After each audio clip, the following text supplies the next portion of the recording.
To baseball. You love talking about baseball. You love yelling at your buddies about baseball because they love baseball, and so do we. That's why SiriusXM has the only channel on the radio dedicated to baseball 24/7. It's MLB Network Radio, SiriusXM Channel 89. News, opinions, passionate baseball talk from former players and GMs, plus interviews with players, managers, and executives, and much, much, much more. If you can hear me right now, you've got MLB Network Radio, SiriusXM Channel 89, and on the SiriusXM app. Hello, Blue Jay fans. I'm Craig Ballard, host of your daily Locked On Blue Jays podcast. Locked On Blue Jays is part of the Locked On Podcast Network, your team every day. Locked On Blue Jays brings you the latest Blue Jays news and analysis and breaks down all of the action. Locked On Blue Jays is everything a Blue Jays fan could want, all in a 30-minute daily podcast. Download Locked On Blue Jays right now on the SXM app, available with all trials and popular plans, or wherever you get your podcasts. Search Locked On Blue Jays. While you're listening to this game on SiriusXM, we're talking about the latest odds and prop bets for this and every game on Sports Grid Radio. The under's minus 125. Heavy juice to the under. Every home run hit and every strikeout thrown can change the line. I can't for the life of me figure out how you can favor a team that never wins, ever. If you're looking for sports talk centered around the latest odds and prop bets for games, races, tournaments, or any sporting event, Sports Grid Radio, SiriusXM, Channel 159. Slams the ball to right field. Way back. Way gone. Is Toronto Blue Jays baseball. Low rounding and heading for second. The throw. In time. On the Sportsnet Radio Network. One more to go in AL East play. The Blue Jays take on a divisional opponent for the final time tonight as they wrap up a series with the Boston Red Sox. Toronto tries to turn its fortune after 5 straight losses, all against division rivals. Hi, everybody. Thanks for tuning in tonight. I'm Ben Schulman alongside former Major Leaguer Chris LaRue. Show Ali is our host and producer, and our technical directors are Tom Young and Andrew Adams. Toronto Blue Jays baseball is brought to you by the local family-owned Crown Rust Control Centers in Castleman and Vanier, Ontario. Protect your vehicle from rust today. Find your local family-owned Crown at crown.com. Canada's #1 rust protection. Kevin Gausman toes the rubbers tonight, hoping to replicate his 5-inning no-hit performance in his last outing. Coincidentally, that was also the last Blue Jays win. Opposite him is the rookie Richard Fitts, who slides into this one with 0 earned runs in his 3 major league starts. Game 3 is coming up next. You're listening to Blue Jays baseball, streaming on the Sportsnet app at sportsnet.ca and across the Sportsnet Radio Network.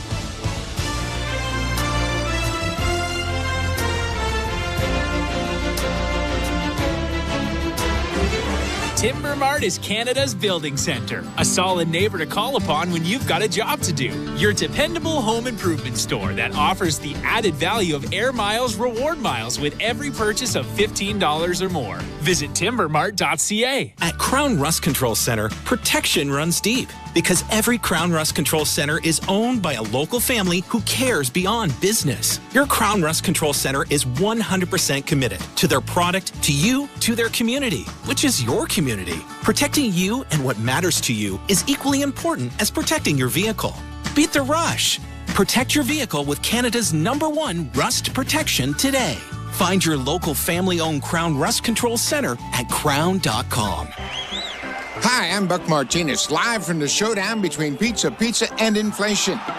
First to the plate, with over 2 million sold, it's Fixed Rate Pizza, a hot and fresh extra-large 4-topping pizza for a fixed price of $17.99 until the end of 2024. Here's the delivery. And inflation strikes out. That's a swing and a drive for Fixed Rate Pizza. Lock in yours today.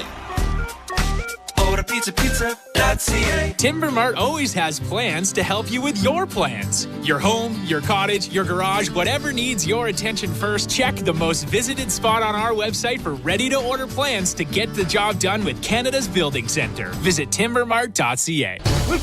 This week on Let's Go with Bill Belichick, Max Crosby, Peter King, and me, Jim Gray. Along with Charles Barkley and Coach Belichick. One of the reasons I admire Coach Belichick, the #1 thing has always got to be the game. So always respect the guys who played the game before you. I try to teach our players that all the time, every chance I get. The history of the game. The game just didn't get great when you walked on the field. Listen to the extended version of Let's Go, now available exclusively on the all-new SiriusXM app. After the game, join us on MLB Network Radio. We're talking baseball with you all season long on SiriusXM Channel 89 and the SiriusXM app. Radio Network. It's been nice to kind of have him be that, get back to that kind of stabilizing guy that he's been since we've acquired him. So hopefully he can finish on a good note and look on to starting the way he finished next year. He's proven that he's one of the best pitchers in the league for the last handful of years, and getting Kev back to kind of the dominant form that he has been would be huge for us. We obviously know that it gets harder to do that as you get older, but they're really motivated to kind of get back to that spot. The final start of Kevin Gausman's season. That's what Blue Jays manager John Schneider was talking about before this one. That's what we'll see coming up in just a couple of minutes at Rogers Center. I'm Ben Schulman alongside Chris LaRue. Game 3 of this series about to go. And while it has not been a dream season or as smooth of a season for Kevin Gausman as the last 2 years, he's been really good in the second half, and we get one more look at Gausman here in a Blue Jay uniform in 2024. Yeah, pre-All-Star game, he had a 4.5 ERA. Post-All-Star game, a 3.04. So a very clear difference as to the success level with Kevin Gausman this season. But the very obvious thing that's happened over the course of the season is the fastball command, the fastball velocity, and the depth on that split finger. When those three things are working together, and they have been over the last 7, 8, 9, 10 starts, he is a very, very good pitcher, and I can't wait to see him coming into camp next season and dominate again. Last time we saw Kevin Gausman, he helped beat the Texas Rangers, although the Blue Jays have lost all 5 of their games since. Let's take a look at the Bet365 standings. At Bet365, you can bet live in-game on game props, totals, and the money line. Download the app and find out why it's never ordinary at Bet365. 19+, play responsibly. Ontario only. The Blue Jays are 73-85, 19.5 back of the division-leading New York Yankees, and 10.5 back of that final wild card spot held onto by the Kansas City Royals and the Detroit Tigers. The Boston Red Sox at 80-78, still clinging to playoff hopes. They entered tonight just on the edge of being eliminated. 3.5 games out of the playoffs with 4 games to go. They do have the tiebreaker on the Royals, but the Red Sox certainly need to win tonight, and they need everything to go their way going forward. For the Red Sox, Alex Cora's team, who gets the starts tonight, Chris? Well, leading off for the Boston Red Sox is Jarren Duran. He's in center field. In right field, batting second is Wilyer Abreu. Batting third is Tristan Casas. He'll play first base tonight. In left field is Canadian Tyler O'Neill. He'll be in the cleanup spot. Batting fifth is Masataka Yoshida. He'll be DHing. Batting sixth is Trevor Story. He's at shortstop. At third base, batting seventh is Nick Sogard. Batting eighth is Connor Wong. He's behind the plate tonight. And batting ninth is Emmanuel Valdez. He'll be at second base. On the mound is Richard Fitz. For the Toronto Blue Jays, Jonathan Clase is leading off. He'll be in center field. In right field is Nathan Lucas. He'll bat second. Batting third is Vladimir Guerrero Jr. He'll be at first base. DHing cleaning up is Alejandro Kirk. Batting fifth is Addison Barger. He'll be at third base. At shortstop, batting sixth is Ernie Clement. Batting seventh is Leo Jimenez. He'll be at second base. In left field is Joey Loperfido. He'll bat eighth. And batting ninth behind the plate is Tyler Heineman. Making his 31st start of the season on the mound for the Blue Jays is Kevin Gausman. Gausman getting loose right now in the Blue Jays City Connect uniform. The 6'2" right-hander, 13-11, a 3.91 ERA with 159 strikeouts and 53 walks in 175 innings. Good to see Gausman back out here to make this start. Wasn't a certainty throughout the last 5 days because after 5 no-hit innings against the Texas Rangers in his last start, Gausman abruptly exited that start with back tightness. Oh, boy, was he ever good in his last start against Texas. No hits through 5 innings. We were kind of questioning why he came out of the game. Of course, maybe 2 or 3 minutes after he left the game, we found out why. It was just a little bit of back tightness. Good to see him back on the mound. Good to see him potentially finishing this season strong. A 3.91 ERA on the season. Who would have thought that coming into the beginning of April? He wasn't himself. The fastball velocity was down. We saw him down to 87, 88 miles an hour. That's just not Kevin Gausman. He loves to work 93 to 96 miles an hour, and he's been that guy for the majority of the second half. Gausman kicking some dirt around as he's finished his warm-up pitches. He gets the ball from the third baseman, Addison Barger, and Jarren Duran steps up to the plate. Blue Jays in the Dark City Connect uniforms with bright blue and red piping throughout the jersey. For the Red Sox, a third straight day in the road grays. Sun setting just past the left field corner at Rogers Center. Blue Jays and Red Sox in Game 3. Fans still filing in as Gausman steps onto the middle of the rubber. Right-hander bouncing on that front left foot. Stops, kicks, and fires. And the first pitch is a fastball for strike one. Time of the first pitch today is 7:09 Eastern. The roof is open for the first time in the series. 21 degrees and a little bit of clouds throughout the sky. 0-1 pitch. Low with the heater. 1 ball and 1 strike. I have to be honest, I wasn't prepared for the roof to be open. I was almost 100% sure it would be closed. Fail to prepare, Chris, and prepare to fail. 1-1. Called strike, 1-2. Gausman wearing the long sleeves.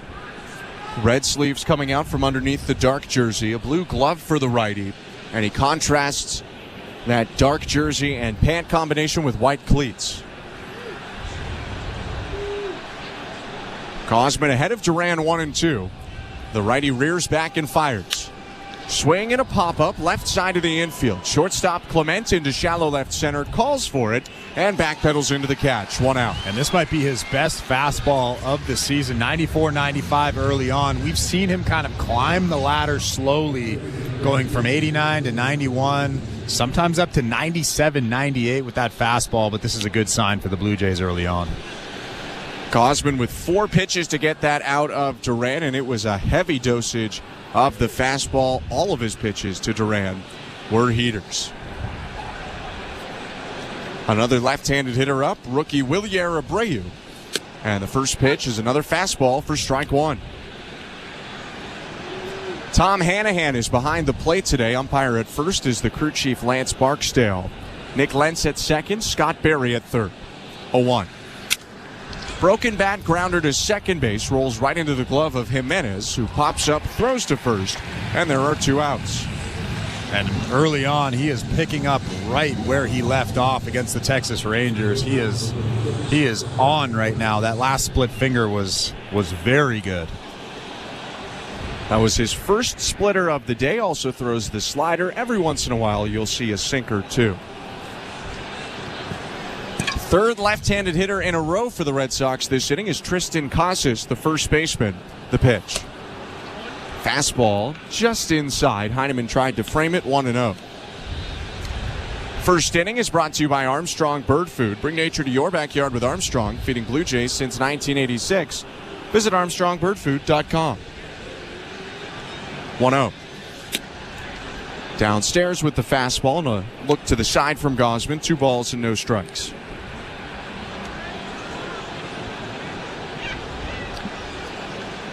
Gausman in his 12th season, around 1,800 career innings, facing a rookie today in Richard Fitz. 2-0. Swing and a massive fly ball down the left field line. It's going to fall into the seats foul. That was hit almost to the height of the Rogers Center roof. 2-1. But how about Richard Fitz? This might be an old-fashioned pitcher's duel tonight. We'll see Fitz in a moment, the 24-year-old who has not allowed an earned run in 3 starts in the major leagues. He has allowed 2 unearned runs, but comes in with an ERA of 000. Fitz waiting in the first base dugout. 2 outs in the top of the first. Nobody on. The 2-1. Fouled off again. 2-2.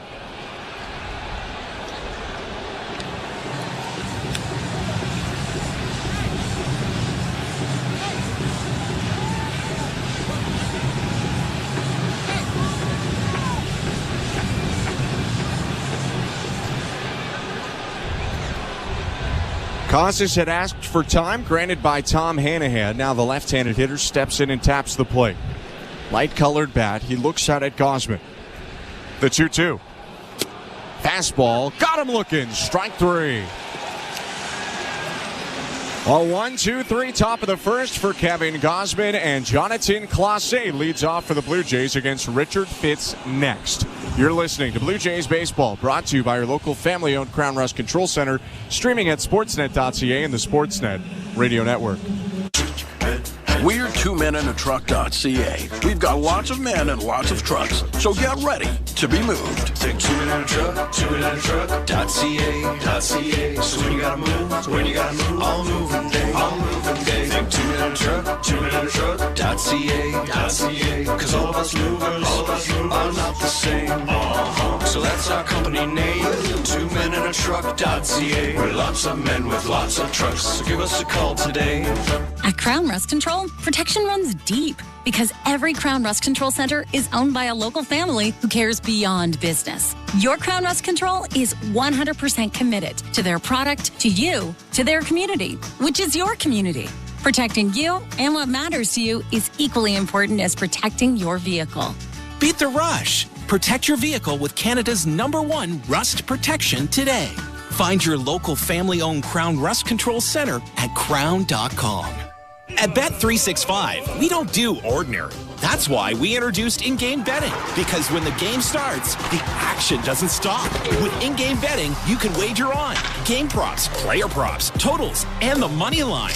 And remember, in-game, you can track your same-day parlay with the option to cash out. Check out in-game betting and find out why. It's never ordinary at Bet365. Must be 19 years or older. Ontario only. Please play responsibly. If you or someone you know has concerns about gambling, visit connexontario.ca. Hey, this is Chris Bassett. You're listening to Toronto Blue Jays Baseball on the Sportsnet Radio Network.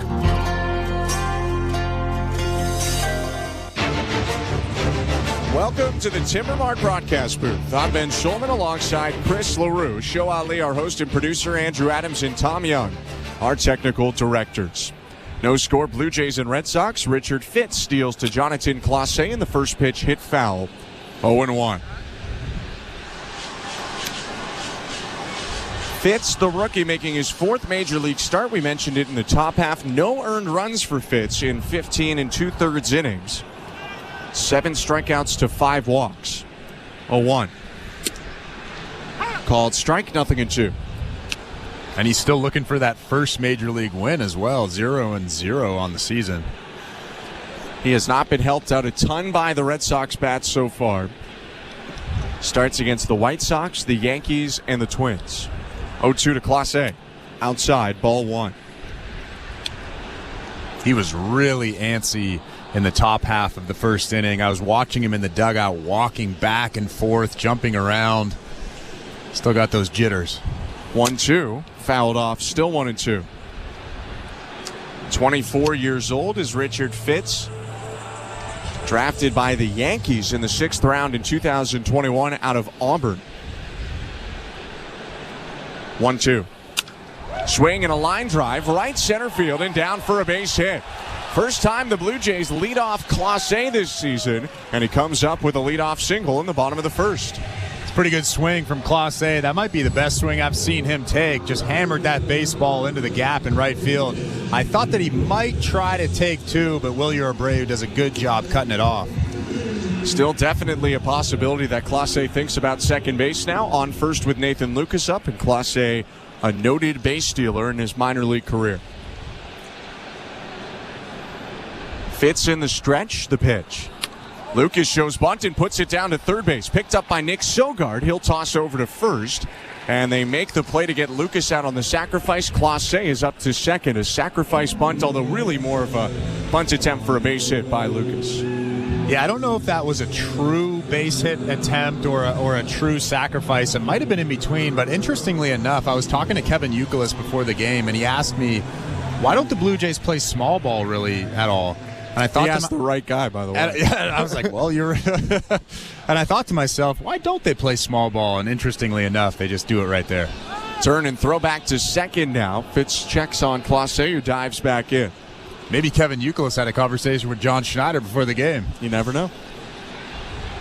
Youkilis, of course, a great Boston Red Sox, and like Richard Fitz, a guy who had dealings with both the Red Sox and the Yankees in his career.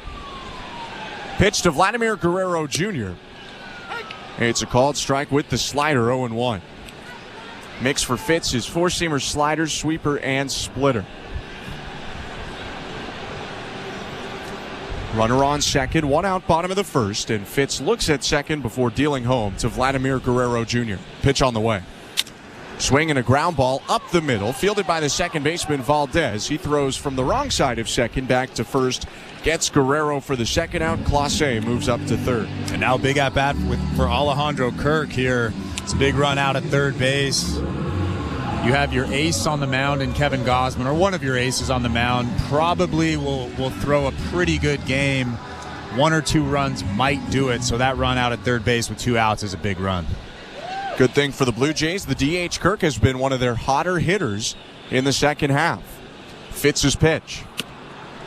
Upstairs, ball 1. Kirk playing in his 101st game of the season. Came up with a double yesterday and a walk. 1-0. Fastball at 95 for a strike. So Richard Fitz was a sixth rounder by the Yankees at Auburn in 2021. Actually wasn't super effective at Auburn, an ERA over 5 in his time with the Tigers.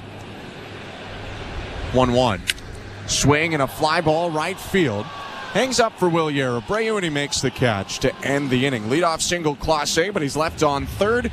And we go to the second with the Red Sox and Blue Jays scoreless. You're listening to Blue Jays Baseball, brought to you by your local family-owned Crown Rust Control Center, streaming at sportsnet.ca and the Sportsnet Radio Network. NFL fans, Christopher Russo here. On Sirius XM Mad Dog Sports Radio, we give you NFL talk with a bite to it. First, it's our Monday morning quarterback, Adam Shine, 9 Eastern. Let me make sure I'm clear, tough guy. He looks beyond the wins and losses and identifies the trends you need to know. Every week on Mad Dog Unleashed, you're going to hear Super Bowl MVP Phil Simms and insiders Peter Schrager and Mike Lombardi preview the action. We're talking football all week long on Mad Dog Sports Radio, Channel 82, in the car, and the Sirius XM app. Sirius XM has everything a college football fan needs. He's in trouble and down he goes. The ball comes out.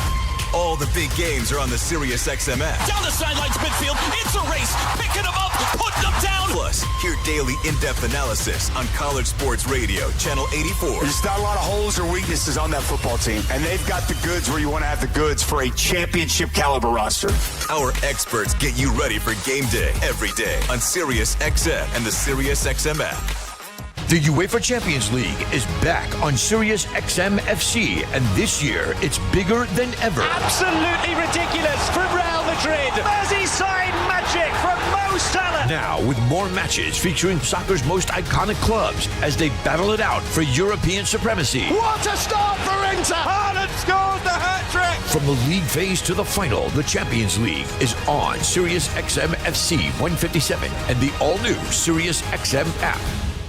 Fantasy football players, from start-sit decisions to waiver wire advice. Win your fantasy football league with Fantasy Sports Radio. Channel 87 and on the Sirius XM app. Sportsnet Radio Network. The second inning is presented by Bet365. Download the Bet365 app for today's baseball odds and find out why it's never ordinary at Bet365. 19 plus, play responsibly. Ontario only. Tyler O'Neill leads off the top of the second inning. Kevin Gausman's pitch is hit back foul, 0-1. Thanks for tuning in tonight on what's become a beautiful night in downtown Toronto. I'm Ben Schulman alongside Chris LaRue. Blue Jays and Red Sox are scoreless. Kevin Gausman with a perfect first. Blue Jays had a hit but left a runner on third, 0-1. Swing and a grounder foul by the Burnaby, BC native O'Neill, 0-2.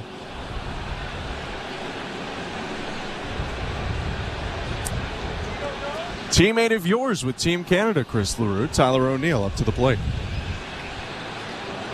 A teammate many times. 0-2. Swing and a miss. Strike three. Gausman gets him on the splitter, and that's back-to-back Ks for the righty. 1 out. We were in Taiwan for the the Premier 12, I think the tournament is called. And Tyler O'Neill hit a fly ball to left field, and he didn't see the left fielder catch it, and he ran around the bases like it was a home run. No. The whole way. That's he was like giving guys high fives in the dugout. And he's not like a big celebration guy in general. Pitch to Masataka Yoshida, called strike with the splitter, 0-1. I've never seen that in my entire life, and I remind him of it every time I see it. That's terrible. I don't think I'd ever get over that if I did that. 1 out, top of the second, base is empty, and the 0-1. Low, 1 ball and 1 strike. And the best part about it, Tim Leeper was our third base coach, and he had his fist up as Tyler O'Neill was rounding third base. His fist was up, letting Tyler O'Neill know that it was an out. He did not fist bump and he pounded him. 1-1 pitch, hit on the ground, bounces off the mound, and rolls to the shortstop, Clement. He pops up, throws to first, and just gets Yoshida in time for the second out. So you've known Tyler O'Neill since he was a pretty young guy. Yeah, since he was about 18, 19, somewhere around there. Was he always that big? Always. He might have been bigger back then. That's insane. Yeah. He's one of the nicer guys I've ever met in baseball, but like you said, very subdued, very quiet. It looks like the wrong guy to mess with. Never seen him fight. I don't think never anyone seen wants him to. Never seen him get angry. Trevor Story up to the plate, 2 outs in the first pitch. Here's a breaking ball off the plate. That's the slider flipped in for the first time by Gausman. It's 1-0. Story, the shortstop, long beard for the Red Sox. Bats from the right side. 1-0. In the dirt, 2 balls and no strikes. Trying to go with the slider again. And we've seen this so many times, not only from Kevin Gausman, but from other Blue Jays pitchers. You get 2 quick outs, and then you fall behind that next hitter 2-0. Gausman's pitch. Fouled off, went back to the fastball, which has been working really well for him so far. It's 2-1. Yeah, that one was a good one. Just a little bit of tailing action to it. It was a 4-seamer at 95 miles an hour. This fastball is really working for him right now. The 2-1. Heater misses inside, although 96 miles an hour. It's 3 balls and 1 strike. How about that? His 31st start of the season, some of his best velocity of the year so far. This is a guy with more innings than anyone on the Blue Jays. 3-1 pitch hit foul, and it's a full count. It's the 3rd straight season that Kevin Gausman makes 31 starts for the Blue Jays. If you're talking about in general, he's made 31 or more starts in the last 4 seasons. And he's done it 6 times overall in his career. Over 1,700 innings. The righty rocks back and delivers. 3-2 pitch hit foul again. Tyler Heineman nodding his head, pointing his glove out to Kevin Gausman, letting him know that was a good pitch. Good fastball right there. It was Heineman who worked with Gausman in his 5 no-hit innings in his last start. 3-2. Just below the zone ball for first base runner for the Red Sox is a 2-out walk to Trevor Story. Gausman did battle back to the full count, but ultimately could not overcome that 2-0 start.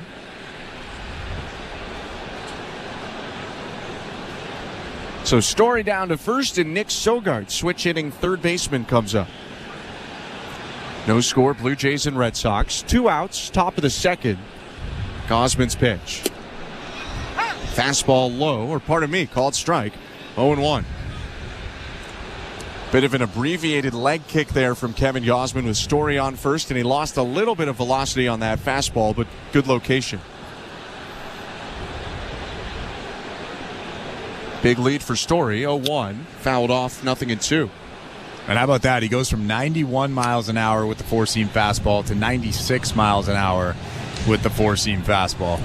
That's probably why he can get away with a pitch that's about as down the middle as it gets, but it got fouled off.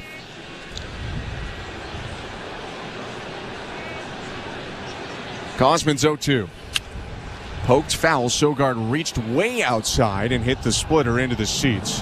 down the left field line. Yeah, Sogard just in protect mode right there, really trying to foul off anything that's even remotely close. That split finger actually wasn't close, but he does a good job just fouling it off and staying alive. A fan must have made a heck of a play down the left field line. There were about 3 sections that got up in applause. 0-2. Swing and a fly ball hit high down the right field line, hooking foul into the seats. And that one unfortunately slips through the hands of a fan trying to make the play. He does get the baseball, but no applause. I don't think one person is applauding him. He didn't make the play. I'm searching for someone right now clapping their hands, and nobody is. It's a results business. He didn't make the play. He doesn't get the claps. Couple foul balls on pitches out of the zone by Sogard. And now the batter's going to ask for time. Tom Hanahan, the home plate ump, steps to the left. Everyone ready to go again. Story leading off first, held on by Guerrero. 2 outs, no score, top of the second. The 0-2. In the dirt with the splitter, ball 1.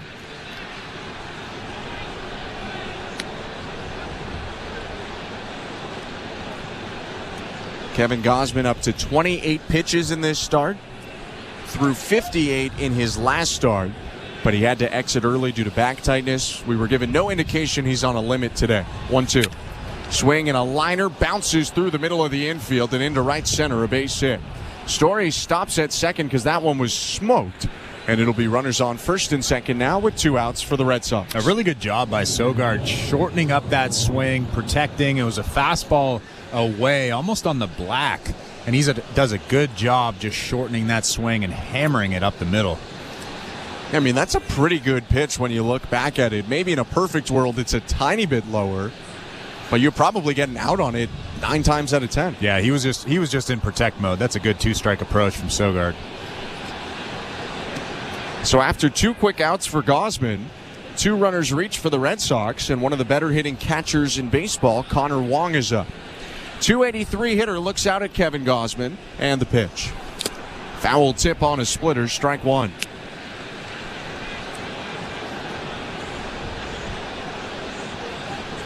$23 doubles and 13 home runs for Wong, who had the day off yesterday as Danny Jansen got the start at catcher. Wong came in as a sub. 0-1 pitch in the dirt, 1 ball, 1 strike. Connor Wong was actually nodding his head after he swung and missed at that first split finger. That was Kevin Gausman's best split finger of the day, a right-on-right split finger. Wong probably doesn't see that pitch every single day. 1-1. Fastball blown by him at 96. A swing and a miss from Wong, and it's 1-2. And now you can really throw whatever you want. He swung and missed on that split finger. He swung and missed on that fastball up. Flip a coin. Gausman looking at second base at Story, the 1-2. Went with the splitter down and in, and Wong laid off. 2 balls, 2 strikes. Speaking of Red Sox catchers, congratulations to Danny Jansen. Yesterday was his 500th Major League game. Pretty fun that he got to do that at Rogers Center where he played so many of his previous games. 2-2. Swing and a miss, strike 3. Got him on the splitter, and Gausman bookends a scoreless inning with strikeouts to send us to the bottom of the second. You're listening to Blue Jays Baseball, brought to you by your family-owned Crown Rust Control Center, streaming at sportsnet.ca and the Sportsnet Radio Network.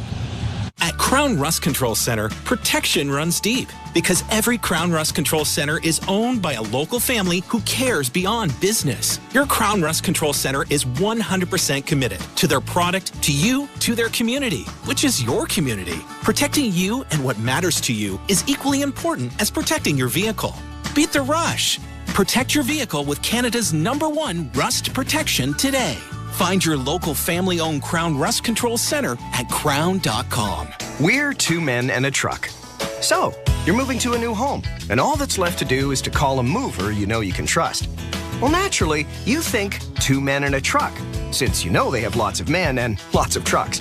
They'll wrap, pack, and move everything you own. With a 96% referral rating and the professionalism you can trust, the choice is simple. For a free in-home estimate, call today. We're 2 men and a truck. 2 men and a truck.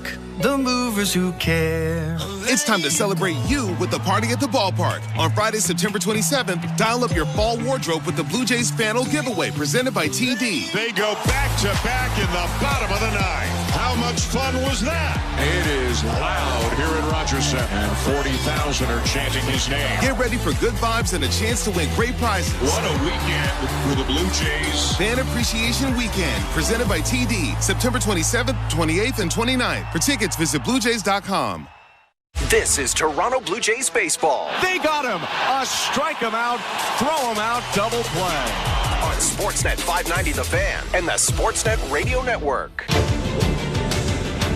Addison Barger waltzes into the lefty batter's boxes. We're ready to go in the bottom of the second inning at Rogers Center. No score, Blue Jays and Red Sox. I'm Ben Schulman.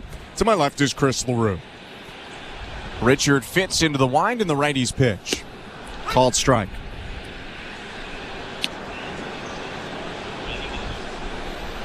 Fitts gave up a leadoff single last inning, ended up stranding Jonathan Clase on third. 0-1. Swing and a miss, 0-2. And he continues that scoreless streak to start his career of 16 2/3 innings now without giving up an earned run. It's pretty incredible, especially for a guy that doesn't have overpowering stuff. Fitts is 0-2. Swing and a ground ball hits softly to second. Circling around it, Valdez picks it up and throws to first. 1 out. And Fitz was a solid prospect, but didn't catch a lot of eyes coming out of Auburn. Mentioned he had a 5 ERA last inning. Wasn't a consistent starter. Last year, though, in the Yankees system, he won the Eastern League Pitcher of the Year at AA Somerset with an 11-5 record and a 3.5 ERA. First pitch to Ernie Clement, called strike. Then the Yankees, looking for outfield, go dealing for Alex Verdugo, and Fitz was one of 3 that went the other way in a rare Yankee-Red Sox trade. 0-1. Swing and a foul back, 0-2. Has pitched all of this season until a couple starts ago at AAA Worcester, and he was having a solid year, but nothing that would make you say 17 innings without an earned run. 0-2. Swing and a high fly ball, medium depth right center. Calling for it, Abreu, the right fielder, makes the catch. 2 outs. Well, I have to be honest with you, Ben. There are no numbers in AAA that would make you expect 17 1/3 innings in the big leagues, no earned runs. Paul Skeens' AAA numbers, maybe? I mean, he's gross, though. Yeah, that's true. The numbers are more 100 and 102 that you're focusing on with him. Fitz does throw hard, 95-ish with the fastball, but doesn't strike many out. His pitch now to Leo Jimenez. Called strike. And in those 17 1/3 innings that he's pitched in the big leagues, only 7 strikeouts. So that'll tell you that he really doesn't have overpowering stuff. 0-1. Swing and a line drive, caught by the leaping shortstop Story to end the inning. A 1-2-3 for Fitz, who's retired the last 6. We go to the third in a scoreless game. You're listening to Blue Jays Baseball, brought to you by your local family-owned Crown Rust Control Center, streaming at sportsnet.ca and the Sportsnet Radio Network. We're 2 men in a truck, the movers who care. You never know when cardiac arrest can happen. That's why each and every one of our trucks carries a life-saving Mikey defibrillator as part of our Mikey on Board program. Whether we're on the highway or in front of your house, we're prepared to help anyone whose heart may skip a beat. The Mikey Network has saved many lives, making Mikeys accessible to the public. And now they're on board our trucks. We're 2 men in a truck. 2 men and a truck, the movers who care. It's time to celebrate you with the Party at the Ballpark. On Friday, September 27th, dial up your fall wardrobe with the Blue Jays Fanal Giveaway presented by TD. They go back-to-back in the bottom of the ninth. How much fun was that? It is loud here at Rogers Center, and 40,000 are chanting his name. Get ready for good vibes and a chance to win great prizes. What a weekend for the Blue Jays. Fan Appreciation Weekend, presented by TD, September 27th, 28th, and 29th. For tickets, visit BlueJays.com. At Bet365, we don't do ordinary. That's why we introduced in-game betting, because when the game starts, the action doesn't stop. With in-game betting, you can wager on game props, player props, totals, and the money line. And remember, in-game, you can track your same-day parlay with the option to cash out. Check out in-game betting and find out why. It's never ordinary at Bet365. Must be 19 years or older. Ontario only. Please play responsibly. If you or someone you know has concerns about gambling, visit connexontario.ca. This is Toronto Blue Jays baseball. Swing and a miss, strike 3. Got him to chase the back foot slider. That's a strikeout for Pop. On Sportsnet 590 The Fan and the Sportsnet Radio Network. Welcome back to Blue Jays baseball. No score, Blue Jays and Red Sox at Rogers Center. Dark skies now over top of Rogers Center. The lights beaming down on the field as Kevin Gausman takes the hill again. Righty's pitch to Emmanuel Valdez is a fastball right down the middle. Strike 1. Do you know if people do the skywalk at night, or is it only during the day? I think it's a daytime thing. Don't quote me, but I think it's a daytime thing. I'm not doing it ever, so I'll never know. 0-1.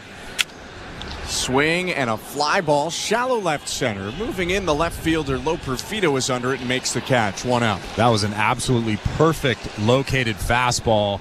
Tyler Heineman had that target at the top of the strike zone, and Kevin Gausman absolutely dotted that thing. Gausman working efficiently today. Did deal with 2 two-out base runners in the second, but he's been all over the zone so far, throwing 26 strikes in 37 pitches. Faces the top of the order again. Jarren Duran is up. The pitch. Low ball 1. How about Richard Fitz? 19 pitches, 17 strikes. And that's how you retire 6 of 7 you faced. It's pretty incredible. I don't know if I've seen that ratio this season. 1-0. Swing and a fly ball off the end of the bat of Duran. It goes out to deep right field. On the warning track, Lucas makes the catch, and had that hit more of the barrel, that splitter, that ball's probably gone, but instead it's contained by the Rogers Center dimensions. 2 down. And Duran was absolutely motoring around the bases. He was almost at second base when Nathan Lucas caught that baseball. I mean, if that hits off the wall, he at least has a triple. Maybe he thinks about an inside the park homer. 2 quick outs. Wilyer Abreu is up. Gausman's pitch. Low ball 1. This third inning is brought to you by the local family-owned Crown Rust Control Centers in Castleman and Vanier, Ontario. Protect your vehicle from rust today. Find your local family-owned Crown at crown.com. Canada's #1 rust protection. 1-0. Swing and a fly ball. Hit foul down the left field line. 1-1. Second time up for Abreu, the right fielder hitting in the 250s this year. 33 doubles, 15 home runs.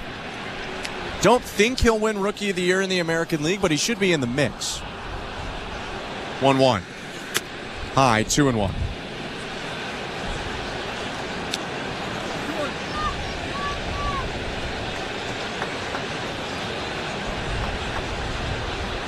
Gausman looking down to the mound, shakes off one sign from Heineman, now nods. Set at the belt, his 2-1.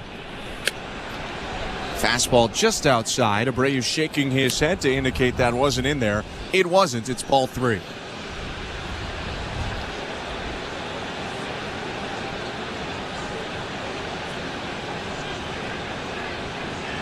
Three ball, 1 strike pitch.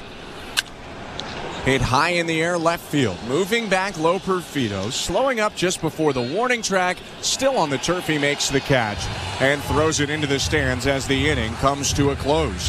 1, 2, 3 for Gausman, all on fly balls. We go to the bottom of the third, 0-0 Blue Jays and Red Sox. You're listening to Blue Jays Baseball, brought to you by your local family-owned Crown Rust Control Center, streaming at sportsnet.ca and the Sportsnet Radio Network. Baseball's postseason race heats up on MLB Network Radio. Grand slam! Every pitch, every swing, and every catch matters.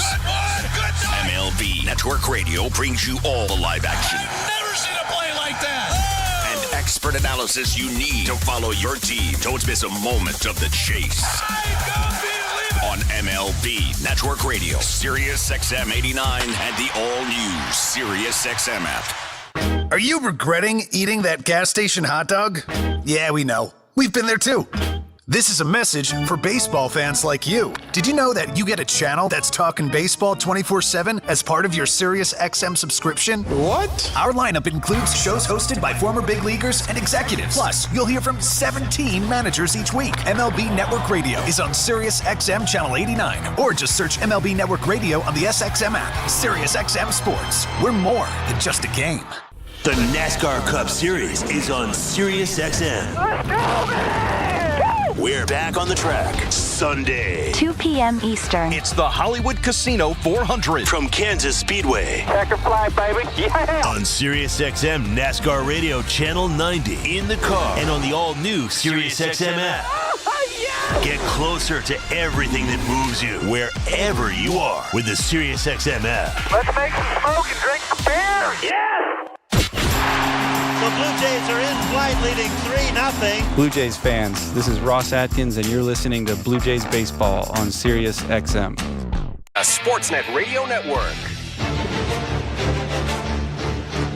Home half of the third, no score, Blue Jays and Red Sox. Richard Fitz, the righty, delivers to Joey Loperfido to start the inning, and the Blue Jays left fielder fouls it back 0-1.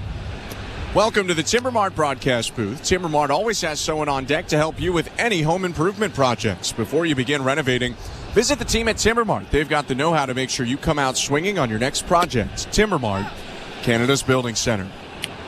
Next pitch is a called strike, 0-2 on Loperfido. In the Timbermart broadcast booth, I'm Ben Schulman. To my left is Chris LaRue.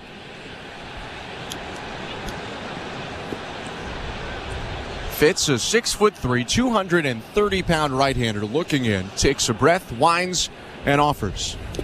In the dirt, ball one.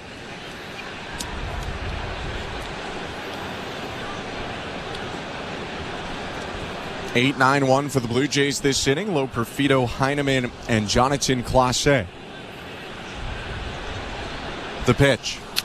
Fouled off the handle, right back into the netting behind home plate. 23 pitches now, 20 strikes. Just an incredible start to this game for Richard Fitz. We knew he was good coming into this ball game, but like I said, I don't think I've seen that ratio this season yet. 1-2. Rare miss up top, 2 balls, 2 strikes. That's the first 2-ball count he's had all day. I mean, frankly, he's only thrown 4 balls, so obviously that's the first 2-ball count he's had all day.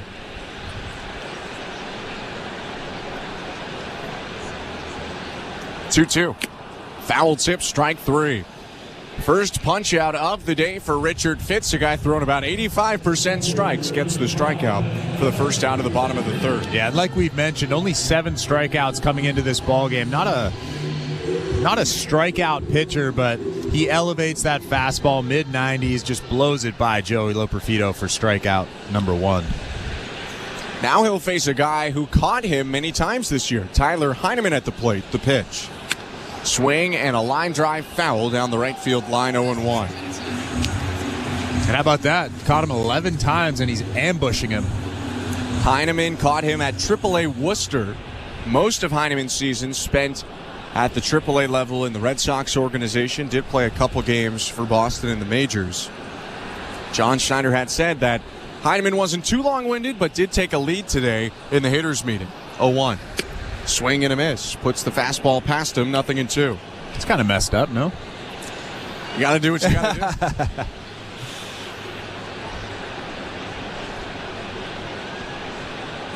Righty's 0-2. Sliced foul into the netting. Heineman reaches down for the splitter and just fights it off. Is that when you say, hey, it's a business? It is a business. I mean, look, he's no longer a Worcester or Boston Red Sox now. 0-2. High, 1 ball and 2 strikes. Because you know what? Danny Jansen did it yesterday, I'm sure. Yeah. And probably today and the day before that. Definitely.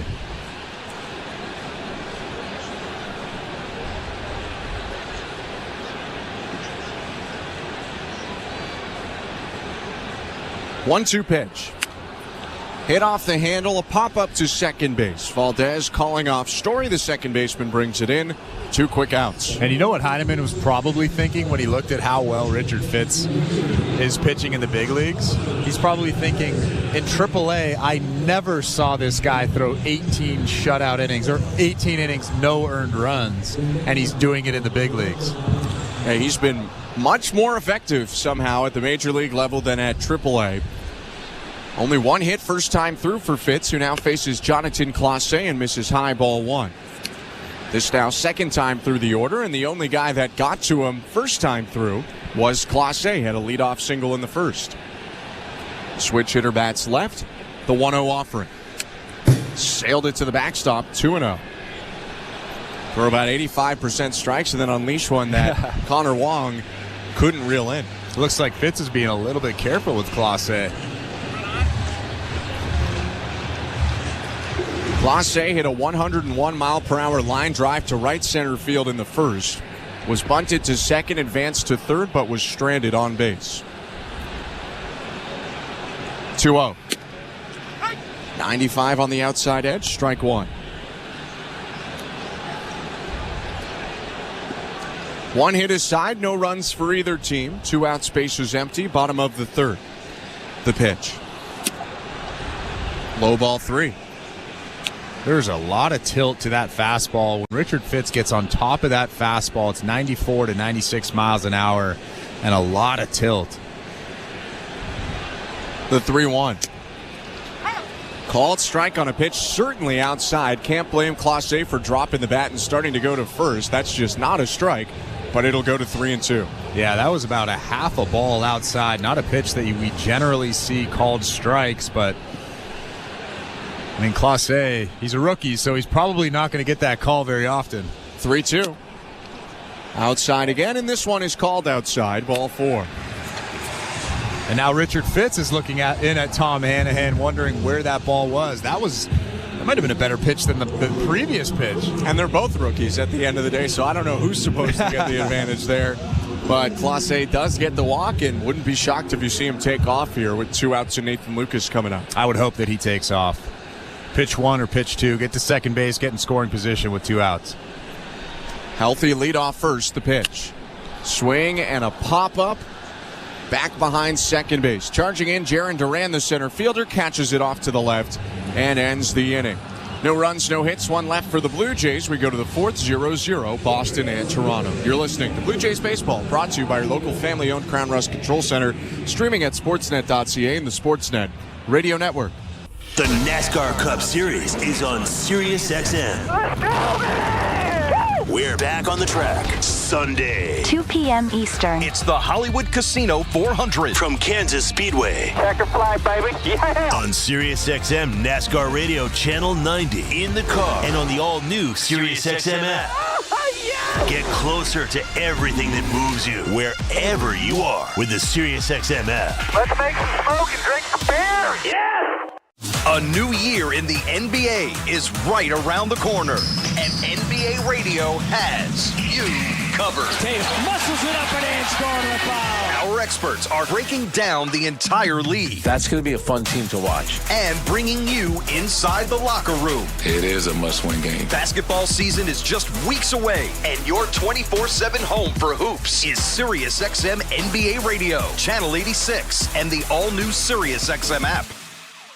Every night after the final out, the Round Trip Roundup brings you the scores, highlights, and analysis from every game across Major League Baseball, all in less than 30 minutes. Swung on and missed, strike 3 and a no-hitter. It's the perfect way to get caught up on all the night's biggest home runs and best performances. In a high drive, deep right center. It's the Round Trip Roundup on MLB Network Radio, every night on SiriusXM Channel 89 and every morning on the SiriusXM app. Hey everyone, it's Justin Turbin at your 24/7 home for hoops all year long is SiriusXM NBA Radio Channel 86 and the SiriusXM app. Just search NBA Radio. And the Sportsnet Radio Network.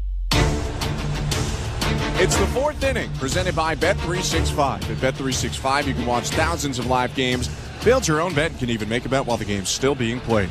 19 plus, play responsibly, Ontario only. Kevin Gausman kicks and fires to Tristan Casas and misses low with the splitter to start the fourth. Ball one. Welcome to the Timber Mart broadcast booth. I'm Ben Schulman. To my left is Chris LaRue. Show Ali, our host and producer today. Andrew Adams and Tom Young, our technical directors. 1-0 pitch, low with the slider. 2 balls, no strikes. Blue Jays and Red Sox are scoreless. Kevin Gausman's given up 1 hit and 1 walk. So has Richard Fitz, the rookie and the veteran, going back and forth through 3 innings. We knew that might happen coming into this ball game. Richard Fitz was really hot coming into the ball game. Kevin Gausman, of course, gave up no hits in 5 innings against Texas in his last ball game. 2-0 pitch is bounced high to first base on 2 hops picked up by Guerrero. He jogs to first and steps on it, 1 out. And they have not disappointed. Kevin Gausman has been very good. Richard Fitz has also been very good. New baseball for Gausman after getting that out against Casas, and here's the Canadian Tyler O'Neill. .242 hitter, 31 homers despite playing in 111 games this year.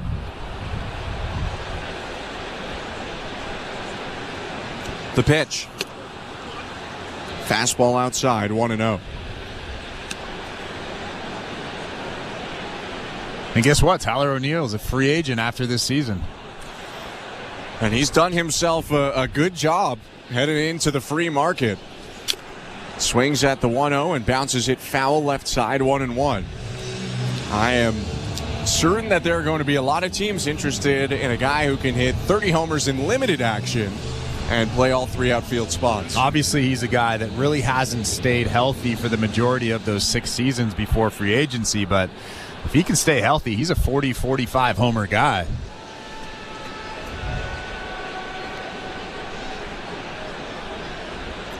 One. Inside, 2-1. And he's Canadian, so why not show him some love? Yeah. From Burnaby, went to high school in Maple Ridge, BC. Played for the Langley Blaze. 2-1. Swing and a grounder foul, 2-2.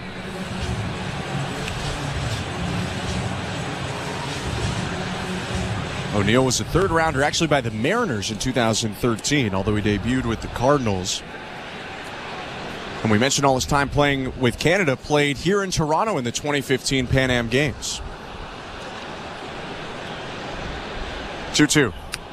Fouled back into the netting.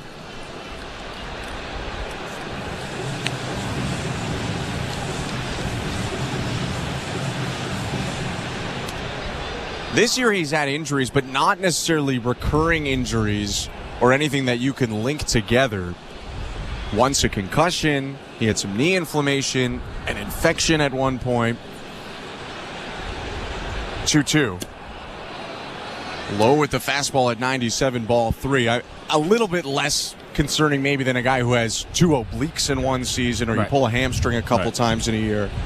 Kind of seems like random, unrelated injuries. Yeah, the concussion and the infection, relatively random. You'd hope that neither one of those things happen again. 3-2 pitch hit on the ground is short, vacuumed up by Clement. His throw to first in time, 2 outs. Really good split finger right there. The previous fastball right before that split finger was 97 miles an hour, right below the strike zone. That split finger looked exactly like that fastball and just dropped below the strike zone. Tyler O'Neill broke his bat on a weak ground ball. Yeah, the bat boy went to check on it, and that one is not coming back. It's going to the auction house. Yes. 2 outs, both on ground outs. And Masataka Yoshida's up with the bases empty. Top of the 4th, the pitch is hit on the ground, foul past the first base coach Andy Fox. 0-1.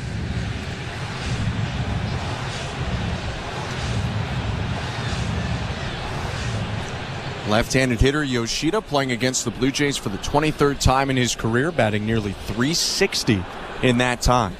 0-1 pitch is lined to left field, a base hit, bouncing into the corner. Yoshida around first. He's chugging for second. It's a 2-out stand-up double as he continues to punish the Blue Jays in his brief Major League career. That was a really good piece of hitting. Addison Barger, Blue Jays third baseman, was playing way off the line, almost where the shortstop would normally play. Yoshida seemed like he knew that was happening, and just went the other way, hammered it down the line for a double. 21st double of the year for Yoshida. Another guy who's missed some time. This is game 107. And Gausman will pitch with a runner in scoring position for the second time today. Stranded runners on first and second in the second inning. Trevor Story was that runner that got stranded on second that frame. Now he deals to Story.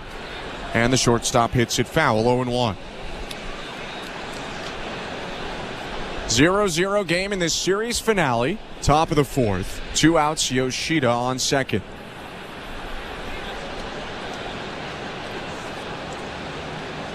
Story walked his other time up today. Here's the 0-1 pitch. Swing and a high fly ball, shallow left field into foul territory. Ernie Clement calls for it, and the shortstop makes the catch to end the inning. No runs on a hit. Yoshida left on second, and no score middle of the fourth at Rogers Center. You're listening to Blue Jays Baseball, brought to you by your local family-owned Crown Rust Control Center, streaming at sportsnet.ca and the Sportsnet Radio Network. Hi, I'm Buck Martinez, live from the showdown between Pizza and inflation. First to the plate, Pizza's big hitter, fixed rate pizza. An extra large 4-topping pizza for a fixed price of $17.99 until the end of 2024. I dare say, folks, inflation stands no chance against this all-star. Here's the delivery. And inflation strikes out. That's a swing and a drive for fixed rate pizza. Lock in yours today. Pizza.ca. Hey, Jays fans, ready to hit a home run with your next roofing project? Step up to the plate with GAF Timberline HDZ shingles, the official roofing shingle of the Toronto Blue Jays. Just like our Jays, GAF Timberline HDZ shingles deliver top performance with unmatched durability and protection. So, when it's time to cover your bases, choose the winning team. Visit your local Home Depot or shop online at homedepot.ca for all your roofing shingles and accessories. GAF, we protect what matters most. At Bet365, we don't do ordinary. That's why we introduced in-game betting. Because when the game starts, the action doesn't stop. With in-game betting, you can wager on game props, player props, totals, and the money line.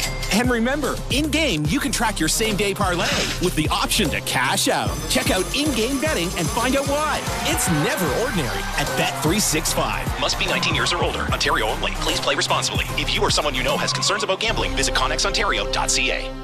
This is Toronto Blue Jays baseball. Francis kicks and delivers. Called strike 3, 95. On Sportsnet 590 The Fan and the Sportsnet Radio Network. Vladimir Guerrero Jr. leading off for the Blue Jays in the bottom of the fourth inning, trying to break this scoreless tie. I'm Ben Schulman alongside Chris LaRue. Richard Fitz's pitch is taken by Guerrero, down and away. Ball 1. A pitcher's duel thus far. Fitz has arguably been even better than Kevin Gausman, although neither have allowed a run. 1-0 pitch, fouled back, 1-1. Fitz, the rookie righty, has walked Jonathan Clase and given up a single to Jonathan Clase, and he's perfect against the rest of the Blue Jay order. 1-1. Guerrero takes a fastball for a strike, 1-2. And how about that, coming in to a big power hitter like Vladimir Guerrero Jr., just coming in with a 94-mile-an-hour fastball. Pretty good pitch right there. Next offering. Swing and a fly ball right center field. Duran tracking back at the warning track. Leaps at the wall, and it's off the top of the wall. Guerrero chugging for second. Throw bounces in, not in time. It's a leadoff double for Vladdy, his 44th of the year. And they tried to come inside again. Connor Wong was set up and in. And Fitz missed his spot out over the middle of the plate, and Vladimir Guerrero Jr. hammered it to right center. Nearly got out of the yard for home run number 31 on the season. Just hit off the top of the wall right above the Tim Horton sign in right field. And Vlad's on second with the second Blue Jay hit today. Alejandro Kirk is now up. And the pitch from Richard Fitz. High ball 1. Well, I had said Fitz was pitching better than Gausman, although after that double, they've both allowed 2 hits, including a double, and walked 1. So it's been nearly identical.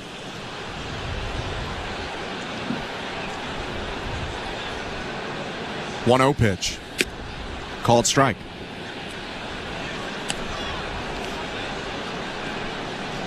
Now Kirk batting for the second time, and he is credited still with a 16-game hit streak. For a second, they had ruled it over, but have ruled it back in place again. Kirk did not have an at-bat in a substitute appearance recently when he walked. Swings at the 1-1, drives it to left center field. That's down in front of the warning track and bouncing into the wall. Guerrero around third, jogs home. Kirk slides into second, an RBI double. Back-to-back doubles for the Blue Jays. They take the lead and tack on the first earned run allowed of Richard Fitz's Major League career. Well, you have to extend that hitting streak as well for Alejandro Kirk. A pretty good swing there on a hanging slider from Fitz. A 1-0 Blue Jays lead early on in this ballgame. 17 games now in a row for Alejandro Kirk with a hit. And the Blue Jays can keep going here. Nobody out, runner on second. Addison Barger is up.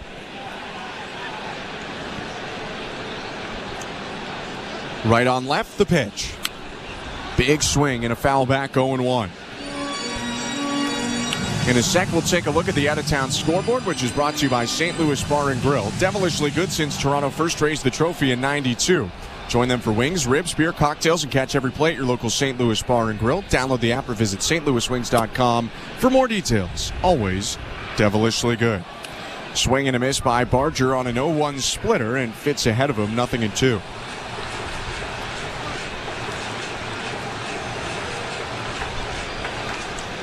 One 0 Blue Jays, bottom of the fourth. Out-of-town scores coming in a sec, but first, Addison Barger trying to double the Blue Jay advantage with Kirk on second.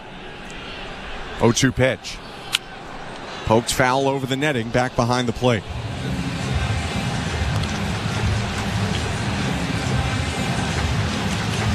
Cleveland Guardians taking on the Cincinnati Reds right now in Cleveland.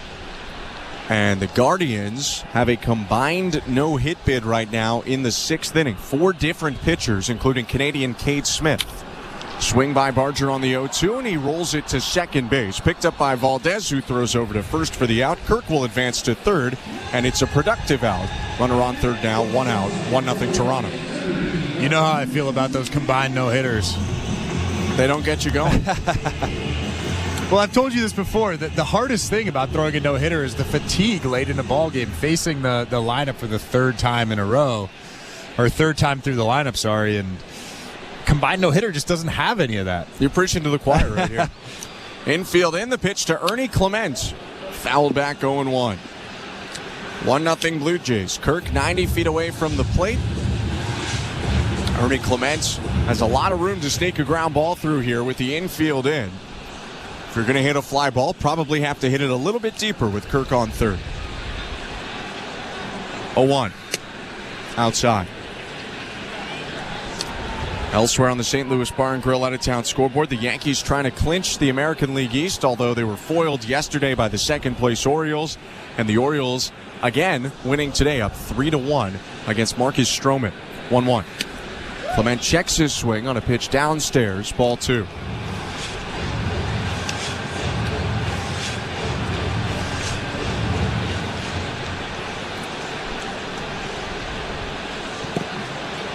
Fitz, the Red Sox righty, nods and comes set at the belt. His 2-1. Clement hits it on the ground through the whole left side, a base hit into left field.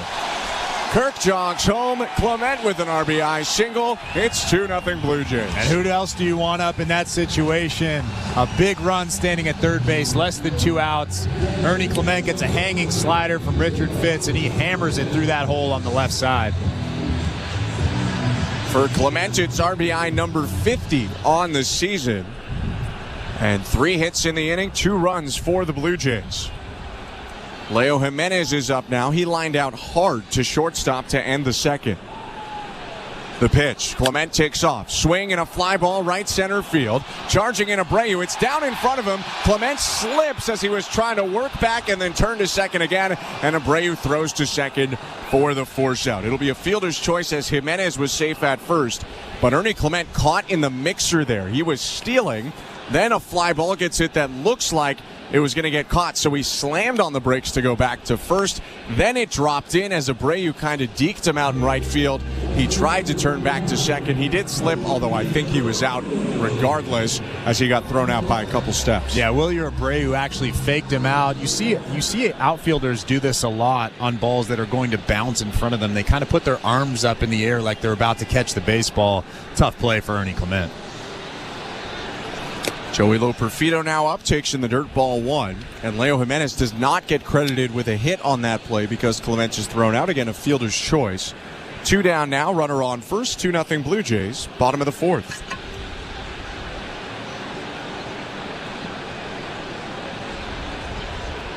Fitz rocks and delivers. Swing and a miss by Loperfido, had a slider down and in, 1-1.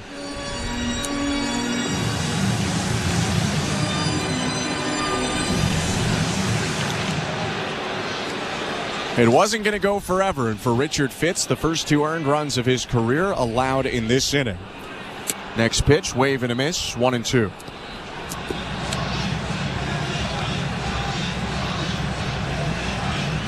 He does still have the comfort of being the second ever major leaguer to go 5 or more innings in his first 3 starts without giving up an earned run since earned runs became a stat in 1912. 1-2. Low, 2-2. Funny enough, he's the second guy to do that. The first guy did it last year, Andrew Abbott of Cincinnati. But Abbott also ended up giving up a run in his 4th start, just like Fitz. 2-2. Up and in, ball 3. Well, I think the most important thing to look back on if you're Richard Fitz, the reason why you've given up 2 runs in this inning is you've thrown 2 hanging sliders. I mean, it's really that simple. You get that slider down, you probably haven't given up 2 runs. 3-2, runner takes off from first, and the pitch is called strike 3.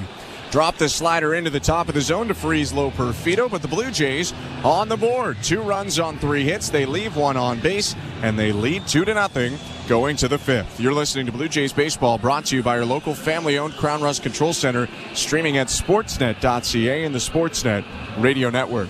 Hi, this is Eddie Vedder. This is Stone Gossard from Pearl Jam. Hey, it's Jeff Ament. Dive deeper into our universe on our exclusive SiriusXM channel. With live tracks, B-sides, 3 complete concerts a day. Unless you're actually here, you might not believe it. And some of our favorite music we've handpicked for you. Here's the good part, 100% commercial free. Pearl Jam Radio. Channel 22. Or listen at home with the SiriusXM app. For the latest updates on Helene, tune to alerts from the Weather Channel. What to expect and who may be impacted. Hi, I'm meteorologist Jim Cantori. When severe weather is impacting any part of the country, alerts from the Weather Channel for live simulcast of the Weather Channel for the latest information to keep you safe and informed. Tune to alerts from the Weather Channel for the latest information on Helene. Whenever active weather is breaking, alerts from the Weather Channel on the SiriusXM app. Just search weather. Starting September 30th, SiriusXM is giving away a pair of tickets to every MLB postseason game through the World Series. Listen to MLB Network Radio for the clues and be the first caller to correctly name the postseason hero, and you'll receive a pair of tickets to an MLB postseason game. MLB Network Radio has your chance to win on SiriusXM 89 and the all-new SiriusXM app. No transportation will be included in connection with these prizes. For full contest information and official rules, visit SiriusXM.com/MLB postseason heroes. No purchase necessary. Open only to current SiriusXM subscribers prior to September 22nd. Must be a U.S. resident over the age of 18. In season or out of season, the #1 place for college sports is SiriusXM College Sports Radio, Channel 84. Sportsnet Radio Network.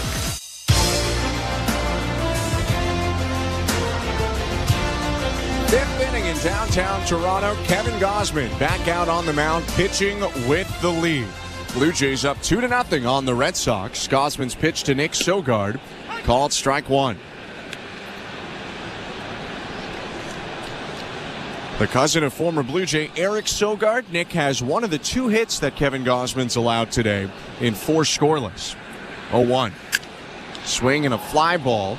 Left center field. Clase shuffling back, makes the catch. 1 out. Welcome to the Timber Mart broadcast booth. I'm Ben Schulman alongside Chris LaRue. Connor Wong now to hit for Boston.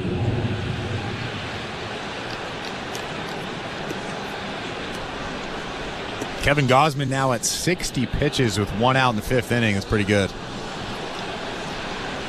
Just the 2 hits and 1 walk for Gausman, who's been all over the strike zone. 40 strikes and 60 pitches. His first pitch to Wong is a slider for strike 1. What were you shooting for out on the mound? 2/3 strikes, something like 65? Yeah, it's 70%? about 65. 70% is good. 65 is solid. Swing and a miss by Wong, 0-2. So when you see a guy like Richard Fitz, 18 for 20 or 19 for 21, that is very, very good. You almost don't even want to be in the zone that much. If you're ahead of guys 0-2, you might want to miss a couple times. A couple pitches in the zone hurt Fitz in the 4th. Gausman's 0-2. Swing and a grounder, backhanded at third by Barger. Long throw, but he rifles to first for the out. 4th hardest average arm strength in all of Major League Baseball. Addison Barger with a heck of a throw, 2 down. Well, when he fielded that ground ball going into foul territory, I got pretty excited because I knew he was going to let one go, and he just threw a missile across the diamond to Vlad. I want to see that guy on a mound, what he would throw in a bullpen.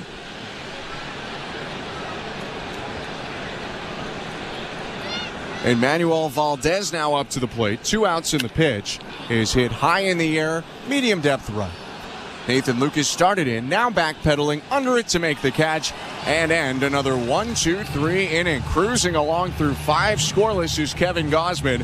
2-0 Blue Jays, middle of the 5th. You're listening to Blue Jays Baseball, brought to you by your local family-owned Crown Rust Control Center, streaming at sportsnet.ca and the Sportsnet Radio Network.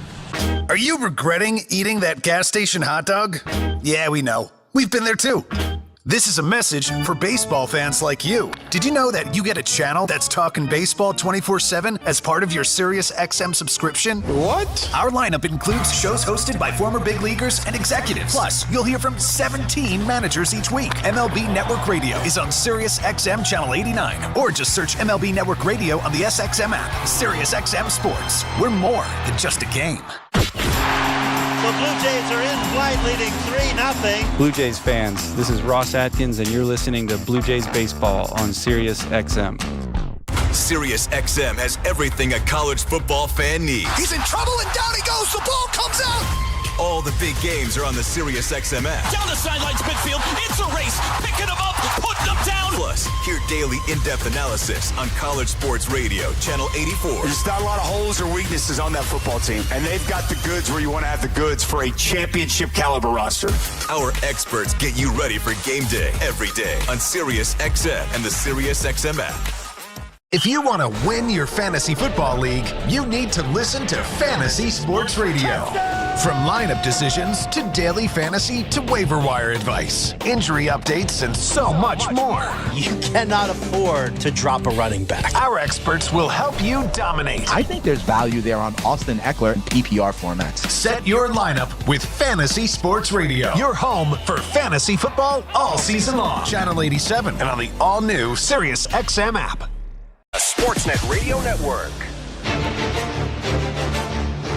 Bottom of the 5th inning, Blue Jays up 2-0 on the Boston Red Sox. Thanks for joining us tonight. Ben Schulman and Chris LaRue with Richard Fitz on the mound for Boston. His pitch to Tyler Heineman is high ball 1. Second time up today for Heineman. Popped up to second base in the 3rd. 1-0. Low 2-0. Heineman is 1 for 8 in limited major league action this year. His one hit for the Blue Jays actually a bunt hit. 2-0. Foul tipped off of the glove of Wong, but he doesn't hold on to it. 2-1.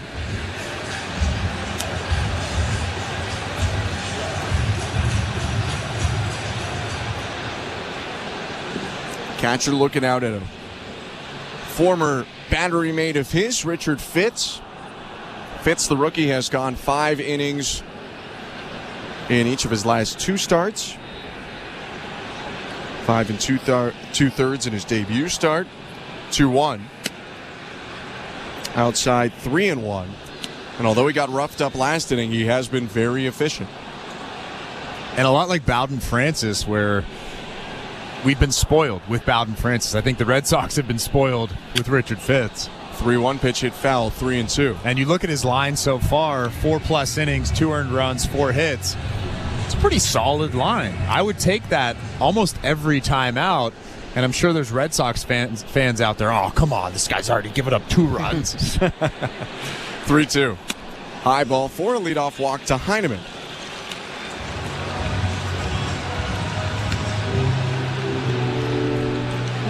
Let's take a look quickly at the St. Louis Bar and Grill out-of-town scoreboard. Detroit Tigers and Kansas City Royals are the two teams tied for the second/third wildcard spot in the American League, and both are winning right now. Kansas City up 3-0 at Washington. Detroit hosting the Tampa Bay Rays, leading 3-1. Nobody out, runner on first, Heineman, and the pitch to Jonathan Clase. He bunts it down the third baseline. It's a good one, but it's going to roll foul. Picked up by Nick Sogard. Strike one. That was a really smart play from Nick Sogard. He knows who's bunting that baseball. He knows that Jonathan Clase has tons of speed, and as soon as he saw that bunt take a left turn, he just let it go. Really smart play.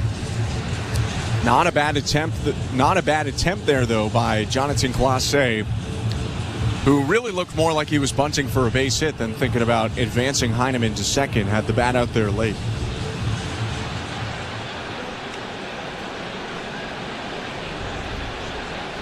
Switch hitter Clase bats from the left side. Sogard, the third baseman, on the infield turf.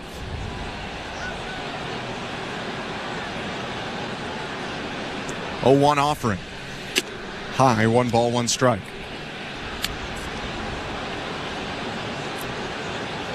One other thing on the St. Louis Bar and Grill out-of-town scoreboard, Marcus Stroman roughed up today by the Orioles. 10 hits, 6 earned runs in 3 1/3 innings. Baltimore is up 7-1 on New York. 1-1. Clase hits it foul to the left, 1-2.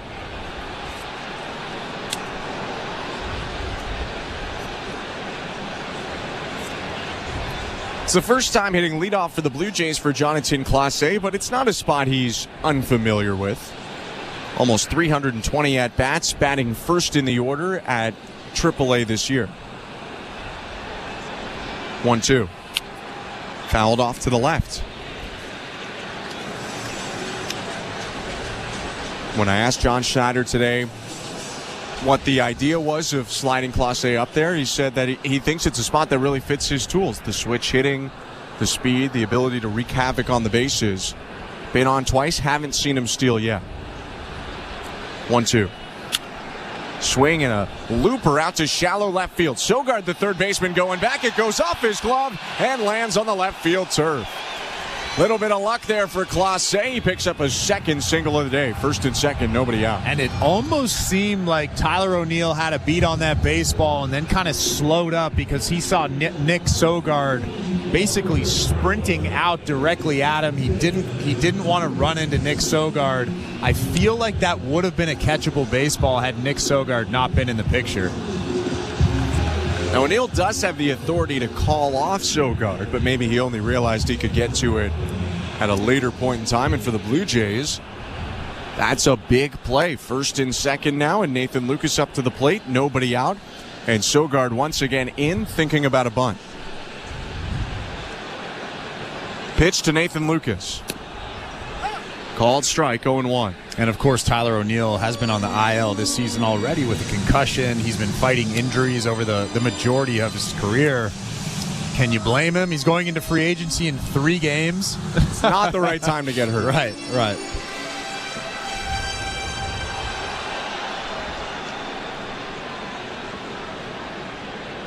0-1. Lucas shows bunt, pulls it back. 1 ball, 1 strike. It's the second time tonight that we've seen him show bunt. First time, obviously, he actually made contact with that baseball. It's a sac bunt in the first sacrifice of his major league career. 1-1. Shows bunt again and puts it down in fair territory at third. Picked up by Sogard. He'll toss over to first for the out. Second and third now for the Blue Jays after a good sac bunt. This injury report is brought to you by Bergmanis Pereira Personal Injury Lawyers. If life has thrown you a curveball and you're striking out with your insurance company, get ahead of the count and call Bergmanis Pereira Personal Injury Lawyers. You focus on getting better, and Bergmanis Pereira will take care of the rest. Visit bplawyers.ca.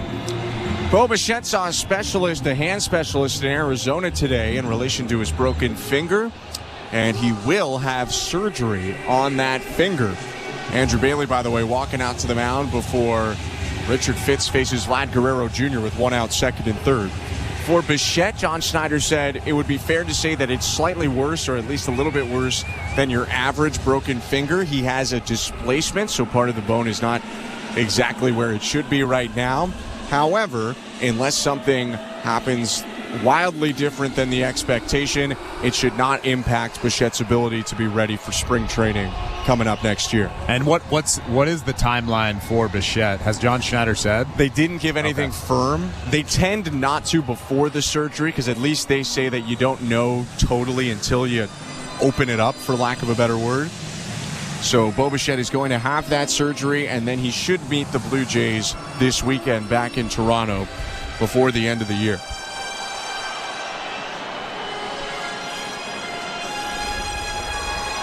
Mound meeting over, infield in for the Red Sox. 2-0 Blue Jays, second and third, one out. Fitz kicks and fires to Vlad Guerrero. Swing and a miss, strike one.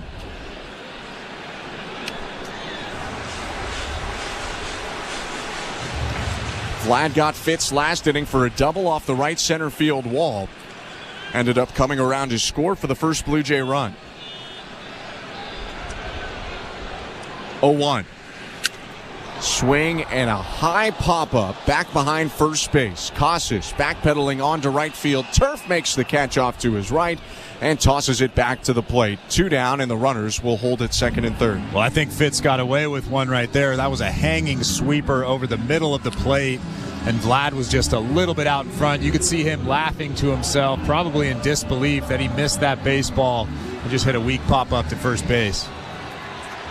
So the baton pass to Alejandro Kirk instead, who doubled in Guerrero for that first Blue Jay run back last inning. Bottom of the fifth, second and third, 2 outs, 2-0 Blue Jays in the pitch.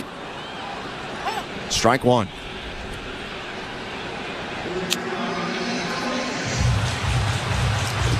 With his double in the fourth, Kirk has now jumped into 8th in extra base hits by a Blue Jay catcher in franchise history. He just passed Buck Martinez.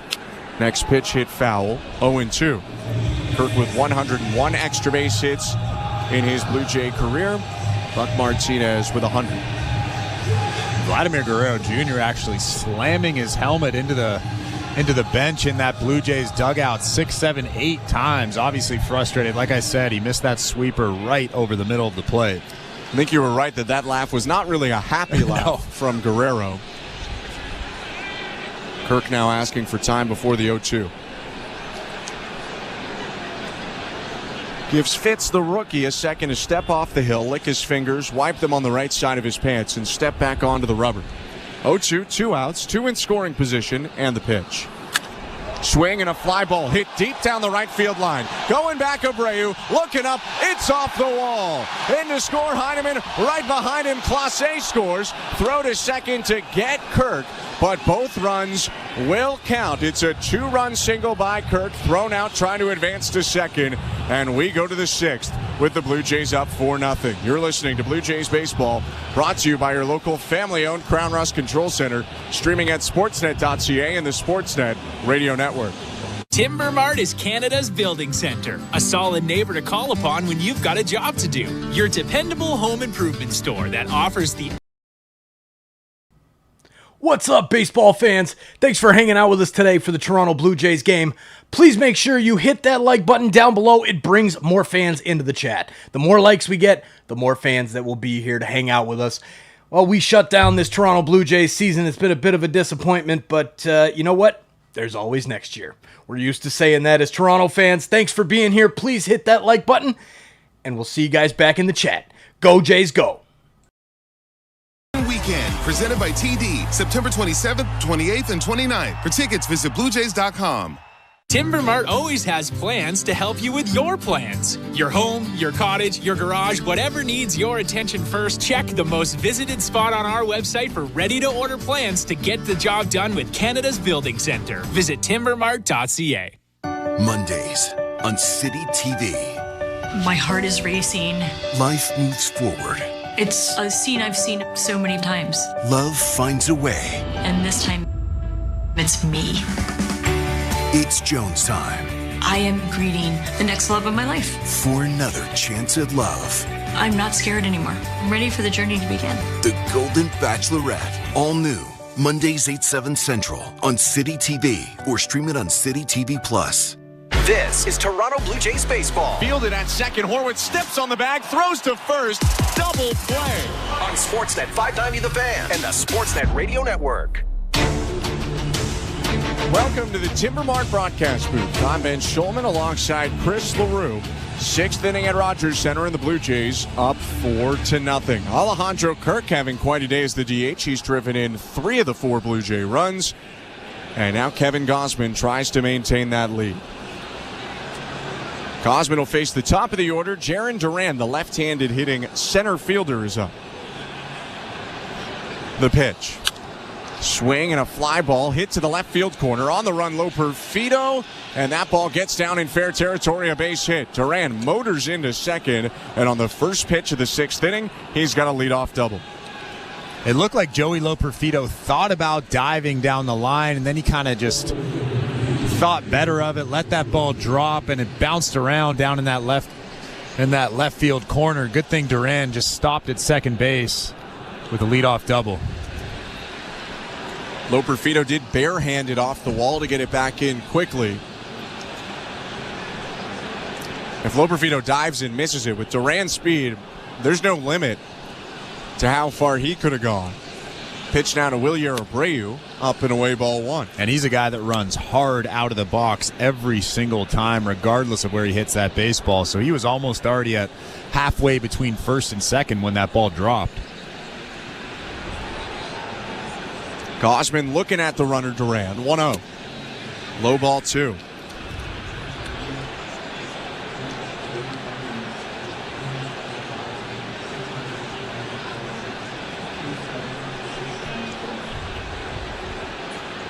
Gausman bouncing on the front left foot, stops and pitches, and the 2-0 misses low. 3-0.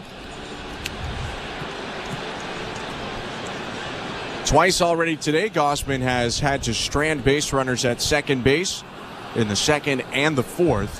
Has another one in scoring position in the 6th. 3-0.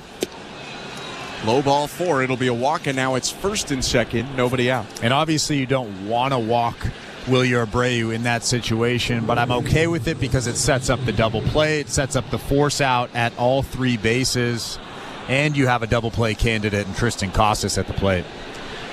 Casas grounded out to first base his last time up, struck out in the 1st inning. He's 0 for 2.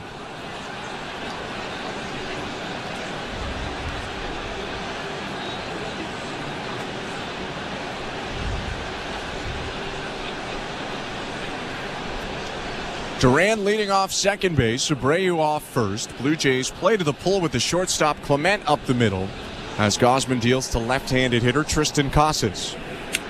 High ball 1.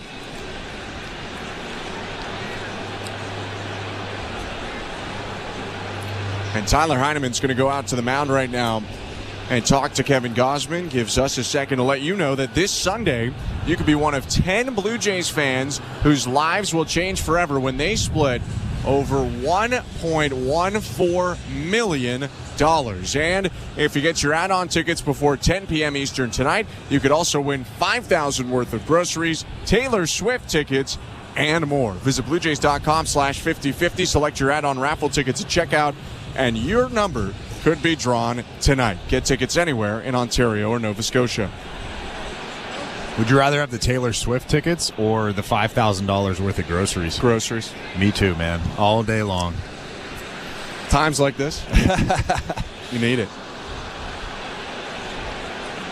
Gausman set, a look at second, and the 1-0 to Casas. Fastball outside, 2-0. 6 straight balls thrown by Kevin Gausman after giving up the leadoff double to Jarren Duran. Yeah, he has lost it all of a sudden. Not a guy who walks many.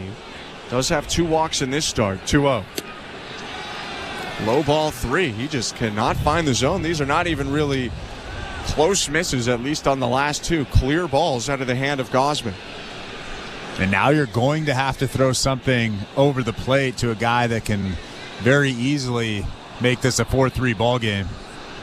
4-0 Toronto right now. 3-0. Called strike. It might have been a hair low, but he gets a break. 3-1.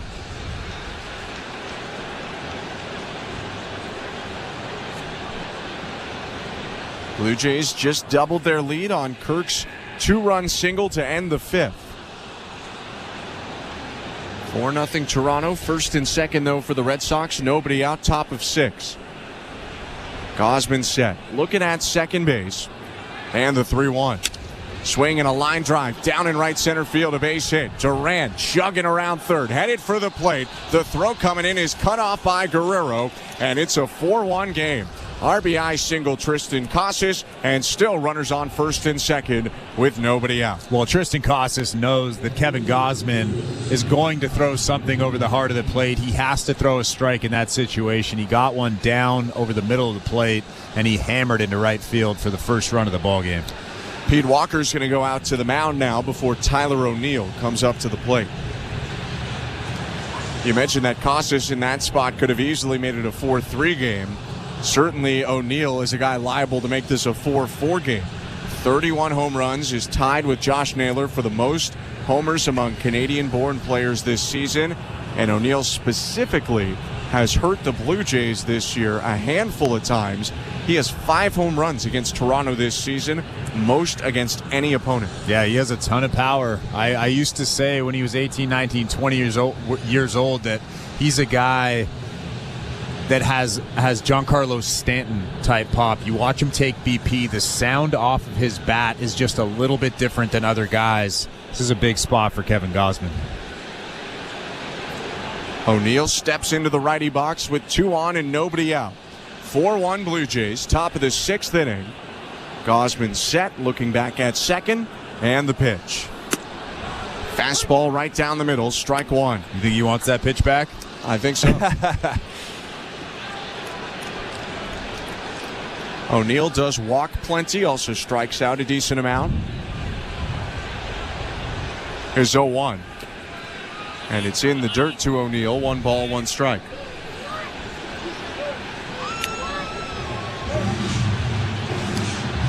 Well, it was cruise control until this inning for Kevin Gausman. He's allowed as many base runners in this frame as he did in the first 5.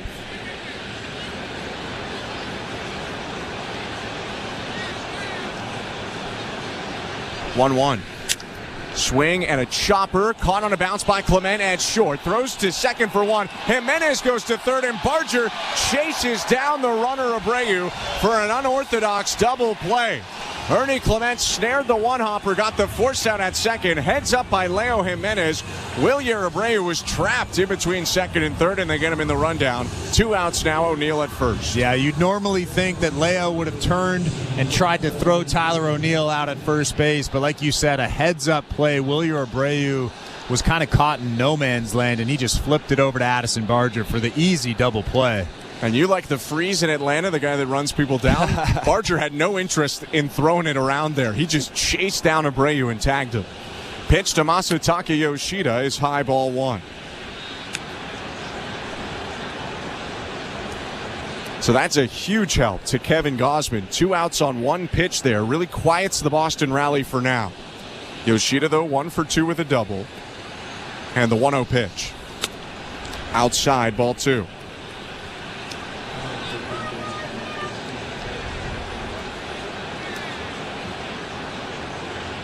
Action in the Blue Jay pen for the first time today. Eric Swanson is getting loose. On the other side, Josh Winkowski has been warming for a while. Next pitch hit foul by Yoshida. 2 balls and 1 strike.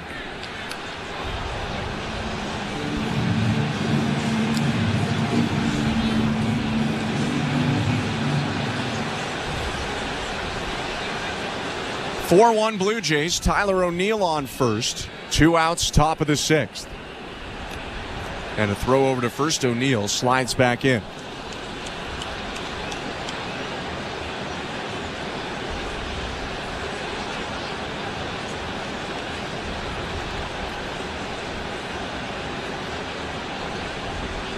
2-1. Hit foul deep down the left field line. That's going to fall into the 200 level, or actually bounce off the 300 level boxes and then popcorn back into the 200 level. 2-2.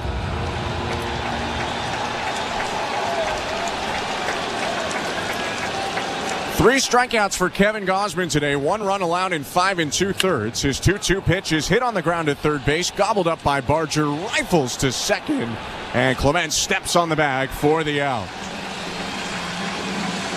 1 run in for the Red Sox in the inning on 2 hits, but some nice plays in the infield have kept it 4-1 for now. However, the Red Sox are going to challenge, so we'll keep it here. It was a bit of an awkward play for the last out. You don't usually see the third baseman throw to the shortstop over at second, and Clement actually did not have his foot on the bag, at least when he first caught it. The question is, did he get on the bag before O'Neill slid in? Call it second base. Yeah, like you said, it was just a little bit of an awkward play. Ernie Clement reached for the bag, didn't quite get it, tried to swipe at it, and he looks safe to me at second base. This inning might continue. Well, it is the shorter throw. Barger definitely had the out over at first base if he wanted it. At the same time, one of the middle infielders, in theory, whether it's a Clement or a Jimenez, should be covering second base on that play. The awkward thing is typically when you hit a ball to the left side of the infield, the second baseman covers. But the Blue Jays, in such a drastic shift, had Clement right behind the back and Jimenez way over toward first base. The call on the field is overturned. The runner is safe. Boston will retain their talent. And so the Blue Jays don't execute on a rather routine play. That'll be a fielder's choice, as Masataka Yoshida is now safe at first. O'Neill is safe at second. And the Red Sox again have 2 on here and will bring the tying run up to the plate. I'm wondering if Ernie Clement was surprised by that throw to second base from Addison Barger. Like you said, normally you see that third baseman just throw directly across the diamond, especially with 2 outs. That guy's going on contact. And O'Neill potentially quicker than Yoshida. So now the pitch to Trevor Story. Fastball by Gausman, low ball 1. Now Kevin Gausman is at 83 pitches, and he'll have to fight to get this third out of the inning. Story with a walk and a pop fly in foul territory today, 0 for 1. Was big in yesterday's game, 2 doubles. Swings at the 1-0 and hits it foul, 1-1.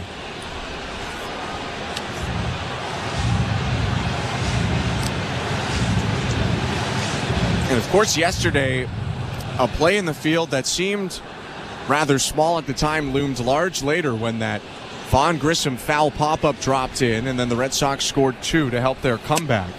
1-1 pitch down and in, 2-1. And while the Blue Jays are certainly searching for and happy with a little more offense in the second half than the first half, they are starting to show some of the signs of a lesser defense than they had from the start of 2023 to midway through this season. 2-1 pitch cut on and missed, 2-2. 96 miles an hour late in this ballgame from Kevin Gausman. That's something that we've seen pretty often. That fastball generally is faster, later, quicker later in starts.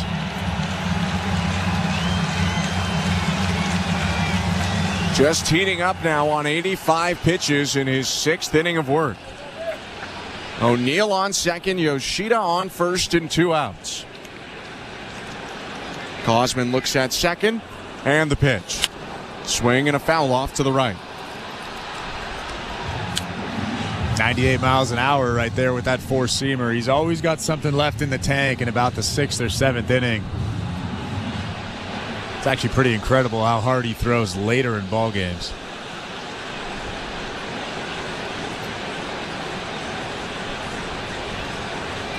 Another 2-2. High at 96, ball 3. Pete Walker went back to the phone a couple pitches ago.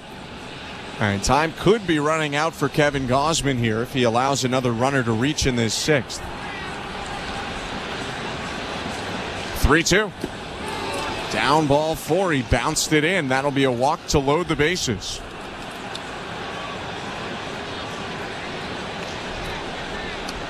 And he's now at 89 pitches, just 55 strikes in this ball game, but You have to go back to Addison Barger throwing to Ernie Clement at second base. Normally you see that third baseman throw across the diamond for the easy out, and that's cost him about 10 pitches in this ballgame. Yeah, I think you look at that play and you wonder why it goes to second and also why someone wasn't covering second anyway. First pitch to Nick Sogard now is hit foul 0-1. Gausman, though, having to turn the page, tries to strand the bases loaded. Blue Jays up 4-1, top of the sixth. 2 down, and Sogard working on a 1-for-2 day. Single to right field, fly out to center.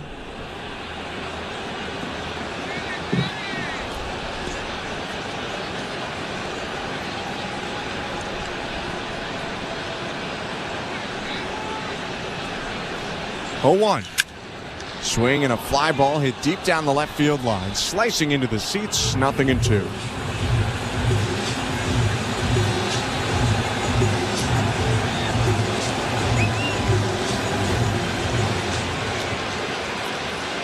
A tap of the plate from Sogard points his bat out at Kevin Gausman. Blue Jays starter extends his arms above his head and now steps onto the rubber. Set at his chest to look at second. And the 2-strike offering. Swing and a foul back behind the plate. Big pitch coming up right here. This could potentially be his last batter of 2024. Bases are loaded. The Blue Jays are up 4-1 in this ball game. Connor Wong is waiting on deck. And time is called at the plate. It was asked for by the batter Sogard, granted by home plate ump Tom Hanahan.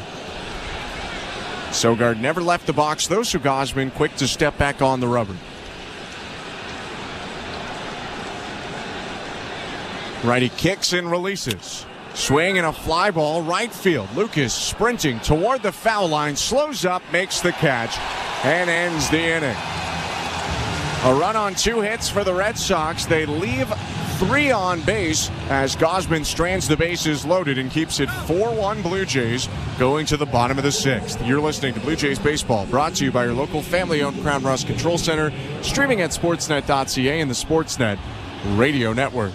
SiriusXM presents a brand new exclusive show with former UN ambassador, governor, and presidential candidate Nikki Haley on Nikki Haley Live. Join me on Nikki Haley Live, a show where we talk about facts, policies that affect your family, stories from the campaign trail, the upcoming election, and maybe a bit about music and sports along the way. Tune in to Nikki Haley Live. Nikki Haley Live, Wednesdays at 8 a.m. East on Triumph, Channel 111, and on the SiriusXM app. The most important person in sports is you, the fan. Let me tell you something. I'm a real fan. And your place for sports talk is Mad Dog Sports Radio, where your voice is heard all day long. I couldn't wait to get into the truck, turn on 82. Sharing the thrill of victory. The joy, the jubilation. I can't stop smiling. And the agony of defeat. When is this franchise going to realize people really care about this? Passionate sports fans call 888-MAD-DOG-6. You gotta love sports. Mad Dog Sports Radio, Channel 82, or anytime on the SiriusXM app. Wake up!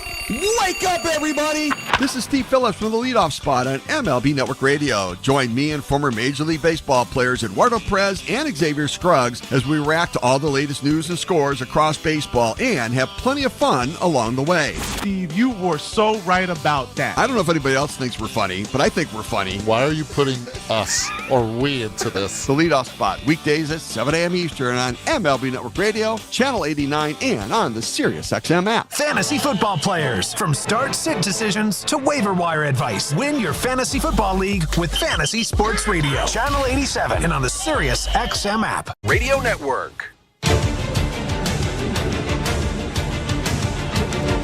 New pitcher for the Red Sox as we go to the bottom of the 6th inning at Rogers Center. Former Blue Jay minor leaguer Josh Winkowski is into the game for Boston with Toronto up 4-1. Thanks for tuning in tonight. I'm Ben Schulman alongside Chris LaRue. The Blue Jays got to the rookie Richard Fitz for 4 runs in 5 innings, and that's why Winkowski is in now to face Addison Barger. Glove overhead, he winds and delivers, and Barger takes strike 1 at the knees.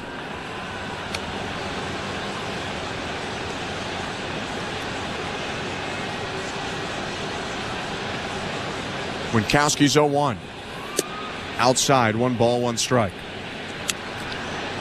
Righty making his 39th appearance of the year. 6 of them have been starts. He's got a 4.05 ERA in over 73 innings. 1-1. Up and in, ball 2. Winkowski was a 15th rounder by the Blue Jays in 2016 out of a Florida high school. Traded to the Mets out of the minor leagues in 2021 for Steven Matz. Mets then flipped him to Boston. The 2-1. Foul tip, 2-2.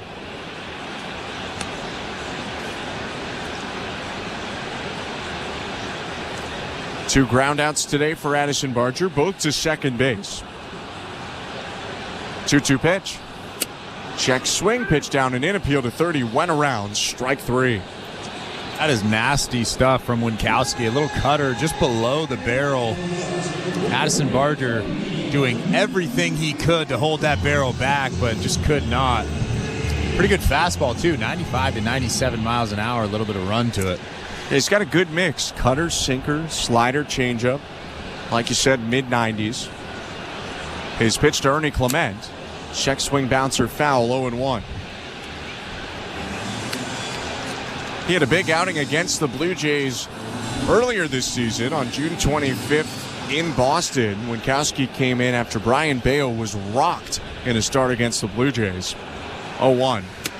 Inside, Clement spins out of the way. Winkowski in that outing went 6 innings against the Blue Jays out of the bullpen. Gave up 2 earned runs.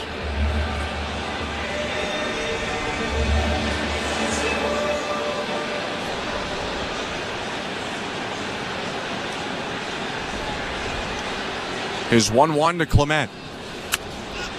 Fouled back, a pitch well above the zone. 1-2.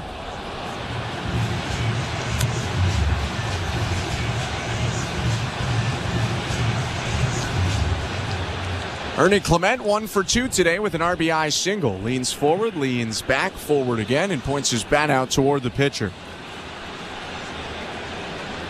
1-2. Swing and a miss, strike 3. Back-to-back punch-outs on the cutter for Winkowski. 2 down. And that's a good one. It looked like a fastball right down the middle and then just darted downwards. They call it a cutter, but it almost has slider action to it. And he still throws it hard at 90 miles an hour. 2 outs. Leo Jimenez trying to put one in play for the Blue Jays. The pitch. Called strike.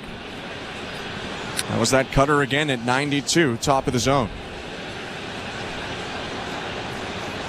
Jimenez is 0 for 2 today. Had a double as a pinch hitter in extra innings yesterday. 0-1. Ugly swing and a miss. 0-2. For Jimenez, that double was the first pinch hit of his career. Also his first extra base hit since September 3rd. 2 outs and the base is empty. 4-1 Blue Jays, home half of the 6th. Wave starting down the third baseline, the 0-2. Up and in, ball 1.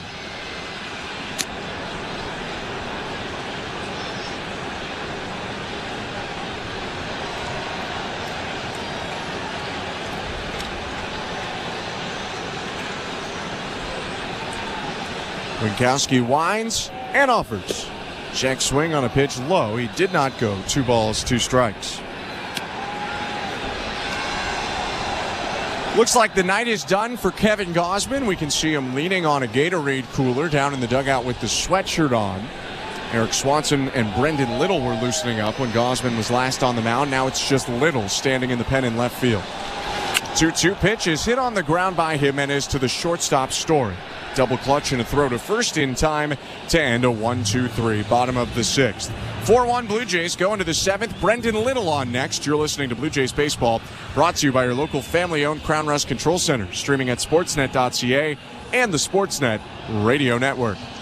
It's time to celebrate you with the party at the ballpark. On Friday, September 27th, dial up your fall wardrobe with the Blue Jays Fanal giveaway presented by TD. They go back-to-back in the bottom of the 9th. How much fun was that? It is loud here at Rogers Center, and 40,000 are chanting his name. Get ready for good vibes and a chance to win great prizes. What a weekend for the Blue Jays. Fan Appreciation Weekend, presented by TD, September 27th, 28th, and 29th. For tickets, visit BlueJays.com.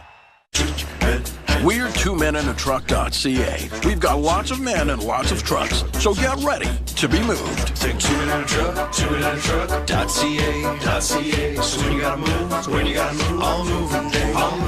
Think 2menintruck.ca. Cause all of us movers are not the same. So that's our company name, 2menintruck.ca. We're lots of men with lots of trucks, so give us a call today. At Crown Rust Control, protection runs deep because every Crown Rust Control Center is owned by a local family who cares beyond business. Your Crown Rust Control is 100% committed to their product, to you, to their community, which is your community. Protecting you and what matters to you is equally important as protecting your vehicle. Beat the rush. Protect your vehicle with Canada's #1 rust protection today. Find your local family-owned Crown Rust Control Center at crown.com. This is Toronto Blue Jays baseball. Strike three. Kevin Gausman strikes out the side. On Sportsnet 590 The Fan and the Sportsnet Radio Network.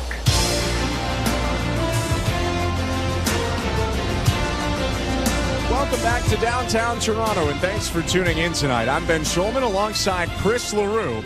Blue Jays and Red Sox wrapping up their 3-game series. 3 innings to go in Toronto. We start the top of the 7th with the Blue Jays up 4-1, and a new pitcher on the mound. Lefty Brendan Little is the first arm out of John Schneider's pen, making his 48th appearance of the year, and earned run average just below 3.5. Little starts with Connor Wong, the catcher, left on right. The sinker hits the outside edge. Strike one. Brendan Little's been really good this season. Over the last 30 games or so, he has an ERA of just 2.67. Of course, he has the good fastball and then the knuckle curve. Next pitch is that knuckle curve. Just didn't break enough to get back over the plate. It misses outside. Ball one. Blue Jays entered the 7th with a 3-run lead yesterday and ended up losing in extras. 1-1 pitch is hit on a bounce through the whole left side into left field, a base hit. Both Barger and Clement dove for it, but a leadoff single for Wong. And after what happened yesterday, an ominous start to this 7th. Yeah, just a little bit of a hanging breaking ball there. You probably want to get that down below the strike zone. Connor Wong was out in front, hit it off the end of the bat, but got it just enough to sneak it through that hole. Like you said, Ernie Clement and Addison Barger both diving for that baseball. So a base hit for Wong, his first of the night. 5th Red Sox hit. And a base runner now for the pinch hitter, Vaughn Grissom. Was going to be a left-on-left matchup with Emmanuel Valdez, but Alex Cora plucks Grissom off the bench. And he swings at the first pitch, bounces it back to the mound. Little turns, throws to second for one, back to first. Double play. 1-6-3. The Blue Jays turn it. Ernie Clement with an especially big part of that play as the throw from Little tailed to his right. He lunged to catch it, stayed on the bag, and threw to first in time. 2 down. It's actually very hard for a pitcher to make that throw because you catch the baseball and then you're throwing uphill or sideways off that mound. And I've seen a lot of pitchers over the years make a bad throw to second base, but luckily, like you said, Ernie Clement with a nice play. And let me correct myself. Leo Jimenez covered. Leo Jimenez made the nice play over at second. 2 outs now, and the pitch to Jaron Duran inside ball one. It's tough when you got 2 pretty talented defensive middle infielders up the middle there. 2 quick outs. 4-1 Blue Jays. Top of the 7th. Left on left, the pitch to Duran. Down and away, ball 2. Let's quickly go over to the St. Louis Bar and Grill out-of-town scoreboard. Next team to come to Toronto, the last team to come to Toronto this season, the Miami Marlins, are beating the Minnesota Twins again tonight. They are up 3-2 on the Twins right now in Minnesota, although Minnesota just got a Byron Buxton homer to tie it. Pitch to Jaron Duran is a called strike, 2-1. Twins came into that series thinking they're on the edge or just in the playoffs. They're playing the Marlins. They should be picking up a lot of wins against one of the lesser teams record-wise in baseball. And that has not been the case. 2-1 pitch, chopped on the ground, just past the mound, first base side. Guerrero fields, but by the time they flip back to first, Duran was already way past the bag, and that'll be an infield single for Jarren Duran. Yeah, the only way they were going to get Jarren Duran at first base is if Brendan Little was able to field that ground ball while running to first base. As soon as that ball snuck past Brendan Little's glove, Duran was safe at first base. And it wasn't like Little was really late to break over there. It was just perfectly placed. He flailed his bare hand at it because he couldn't reach with the glove hand. So it's a 2-out base runner, and now another pinch hitter for the Red Sox. Instead of the left-handed hitter Wilyer Abreu, they go to Romy Gonzalez, the right-handed hitter.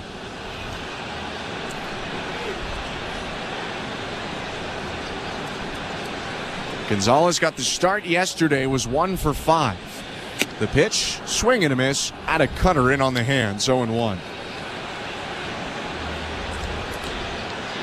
Gonzalez can be a dangerous pinch hitter. His 3 pinch hit home runs lead Major League Baseball. 4-1 Toronto, runner on first, 2 outs, 0-1. Inside.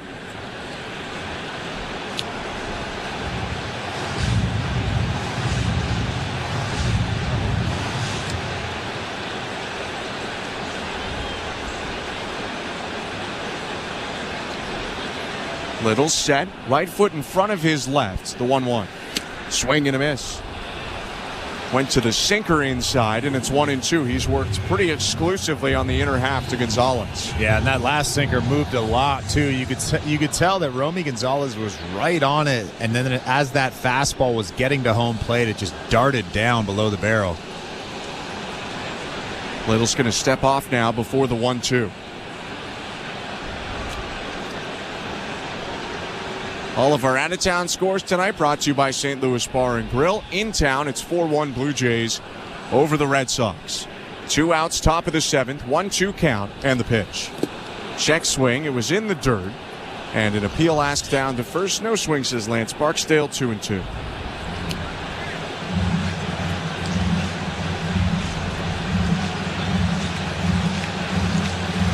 Little to the back of the mound, grabs the rosin bag, dumps it behind him.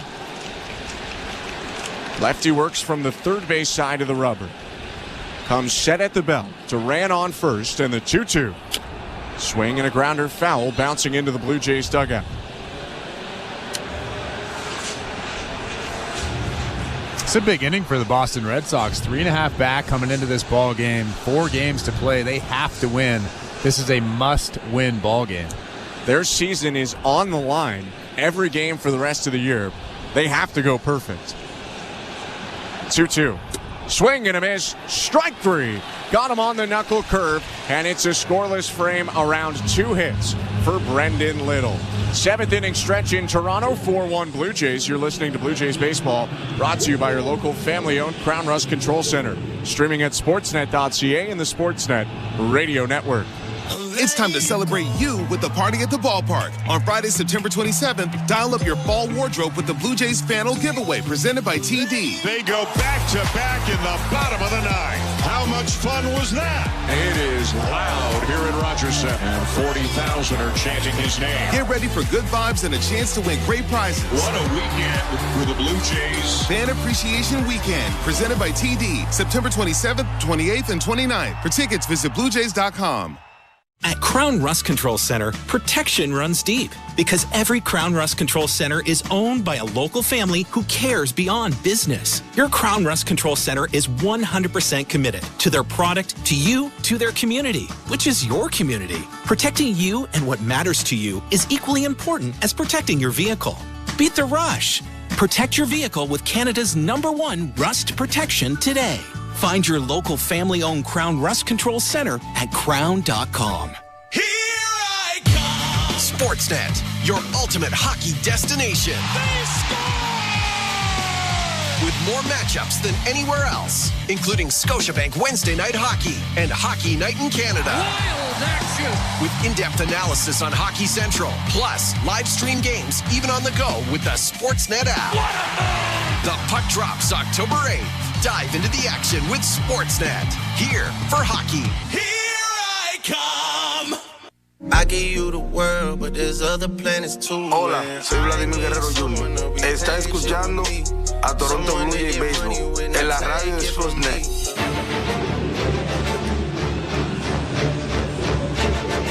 Bottom of the 7th inning at Rogers Center, and the Blue Jays leading the Red Sox 4-1. Thanks for joining us today. I'm Ben Schulman. To my left is Chris LaRue. Josh Winkowski's pitch to Joey Loperfido is swing and a miss. Strike one. Second inning of work for Winkowski. Third time to the plate for Loperfido, the left fielder. 0-1. In the dirt, 1 ball, 1 strike. Word that the Blue Jays are trying to make some tweaks with the swing of Loperfido. He's been hot at times this year, but in a cold spell right now. 2 for his last 25. 1-1. Swing and a bouncer through the whole left side into left field, a base hit. First single for Loperfido since September 10th. Each of his last 2 hits were doubles, and he'll take a hit of any kind. He's on first to lead off the inning. And that was actually a pretty good approach. A changeup down in the zone. He just goes with it, hammers it through that hole on the left side. You can see Connor Wong slamming his glove into the dirt. Probably a little bit disappointed with that result because it actually was an okay pitch. First base runner the Blue Jays have against Winkowski today. Righty's pitch to Tyler Heineman is tagged foul down the right field line. He was all over that cutter, but couldn't keep it straight. 0-1. But going back to Joey Loperfido, I know that he's struggled quite a bit since coming over from the Astros, but you have to love the package. I think that's really what the Blue Jays traded for. They traded for the package. It's not complete yet, but they can kind of mold it and figure out ways to make him. I could see him being a big league all-star for sure. 0-1. High 1-1. Loperfido has that unique speed-power combo that a lot of teams go after. He's on first base right now. Is a little bit of a threat to steal. Swiped his 4th bag of the season yesterday.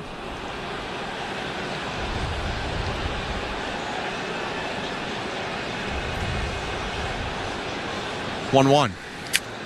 Swing and a pop-up. Third base side foul. That's going to drift out of play into the Blue Jay dugout. 1-2. In 2023 in the minor leagues, Joey Loperfido had 27 steals. 2022, he had 32 steals. So I would say bigger sample size, he probably has 15, 20, 25 stolen bases. He's leading off first, held on by Tristan Casas. 1-2. Fouled back just off to our left toward the Red Sox radio booth. Not quite in the window, though, for Will Fleming or Lou Merlone. Will Fleming isn't athletic enough to be able to snag that baseball. Come on. He's pretty big, though. So I imagine the wingspan is pretty big. I mean, he's got height on you. He is 6'7". We actually had a conversation about it yesterday because I was looking up at him as I was talking to him. Now you know how I feel. 1-2. And again, spoiled by Heineman. 4-1 Blue Jays. Nobody out bottom of the 7th. Take one final peek at the St. Louis Bar and Grill out-of-town scoreboard in a second.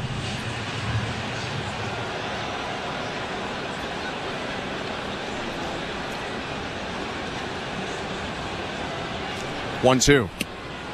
Low, 2 balls, 2 strikes. The Boston Red Sox need almost everything to go right for them to get into the playoffs. That includes winning this game. They also probably aren't happy to see Kansas City leading the Washington Nationals 3-0 right now in the 9th inning. 2-2. Downstairs ball 3. And the Tigers leading the Rays 5-1 in the 8th inning. Both of those teams sharing the 2nd/3rd wildcard spot right now. 3.5 ahead of the Red Sox. All of our out-of-town scores brought to you by St. Louis Bar and Grill. 4-1 Blue Jays. And the 3-2 pitch to Tyler Heineman. Called strike 3. Top of the zone cutter freezes the Blue Jay catcher, who has a couple words with home plate umpire Tom Hanahan before walking back to the dugout. 1 out. Well, I'm not a professional lip reader, but it looked like Tyler Heineman was saying that ball is not up. That ball is up. That ball is up. Obviously, Tom Hanahan thought differently. Looked like a strike to me. Yeah, the strike box would say that it just clipped the top of the zone. Now the lineup flipping over. Jonathan Clase is up, and Winkowski steps off. Would you rather watch the Dodgers-Padres or the Mets-Braves? On the out-of-town, I'm going Mets-Braves right now because playoffs are on the line. Dodgers and Padres both in. First pitch to Jonathan Clase, swing and a miss, strike one. NL West on the line, though. Yeah, but that's not as important. It's not as important. I get it. It's big, but not as big. Jonathan Clase, 2 hits and a walk today. Swings at the 0-1, bounces it foul, 0-2. Clase 5 for 11 in his brief Blue Jay career, although he really seemed to have hurt his left leg on that foul ball. Dropped the bat, and he's tending to his shin right now. It bounced off the ground and ricocheted right up into his left shin. Well, he wears shin protection on that right shin, but nothing on the left shin. You really don't see the ball hit the back leg very often. That one, like you said, ricocheted off the ground and directly into the middle of his shin. That's got to hurt. Hopped around for a sec, but he's back in the box and looking out at the righty Winkowski. 0-2. Upstairs, ball one. And you mentioned the power speed combo with Loperfido. Similar idea with Jonathan Clase, another guy who can play center and left. Clase, a switch hitter, a lot of speed, and has the ability to hit the ball out of the yard. 1-2. Bounce to the plate, and Clase darts out of the way. You could imagine that shin is still barking a little bit as he jolted back to make sure that pitch didn't hit him.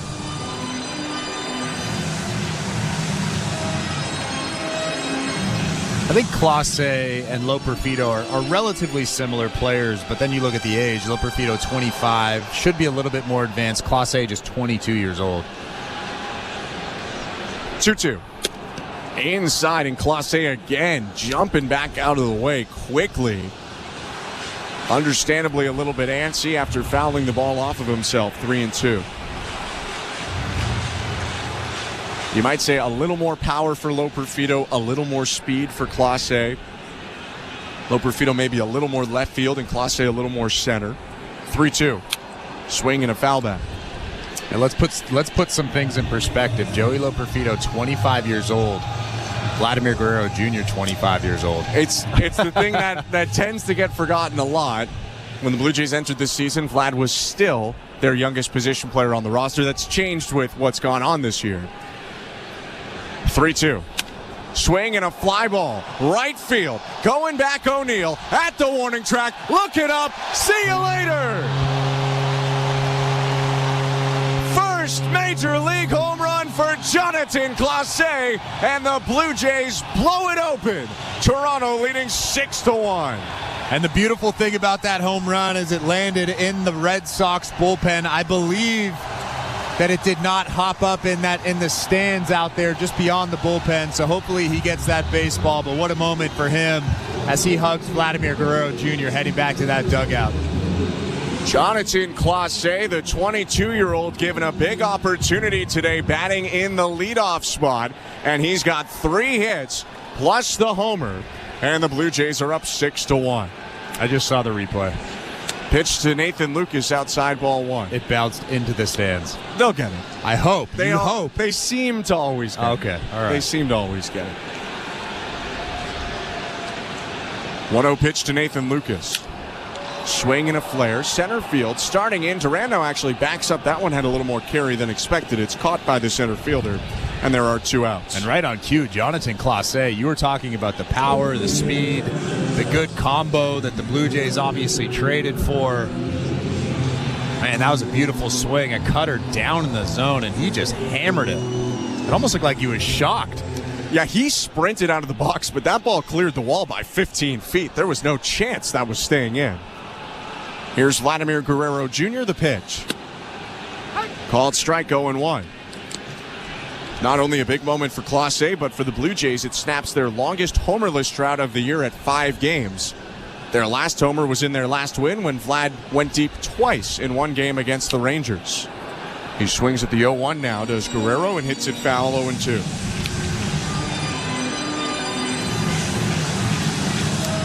It's a small sample for Clase. He's been really productive as a Blue Jay so far. 0-2. Just off the plate outside with the fastball, 1-2.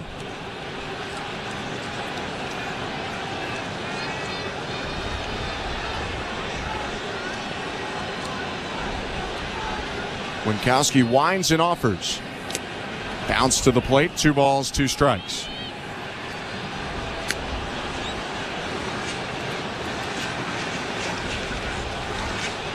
Jonathan Clase, after his first Major League home run, standing beside a guy who hit 424 of them, Edwin Encarnacion. 2-2. Vladdy chops it right into the ground near home plate. Foul, third base side. Still 2-2. What do you think that conversation's going like? Said, all right, 423 more, and then I'll be impressed.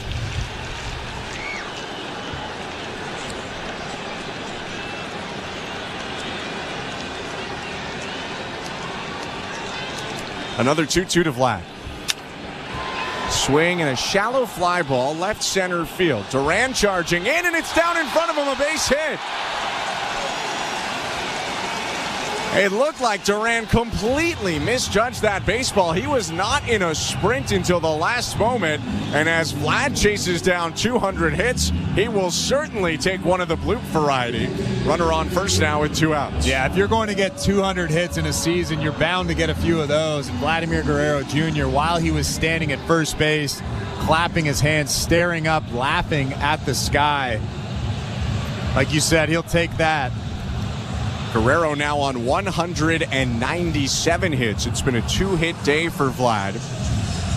He stands alone now with the 7th most hits in a single season by a Blue Jay, passing Carlos Delgado with that next knock, or that last knock.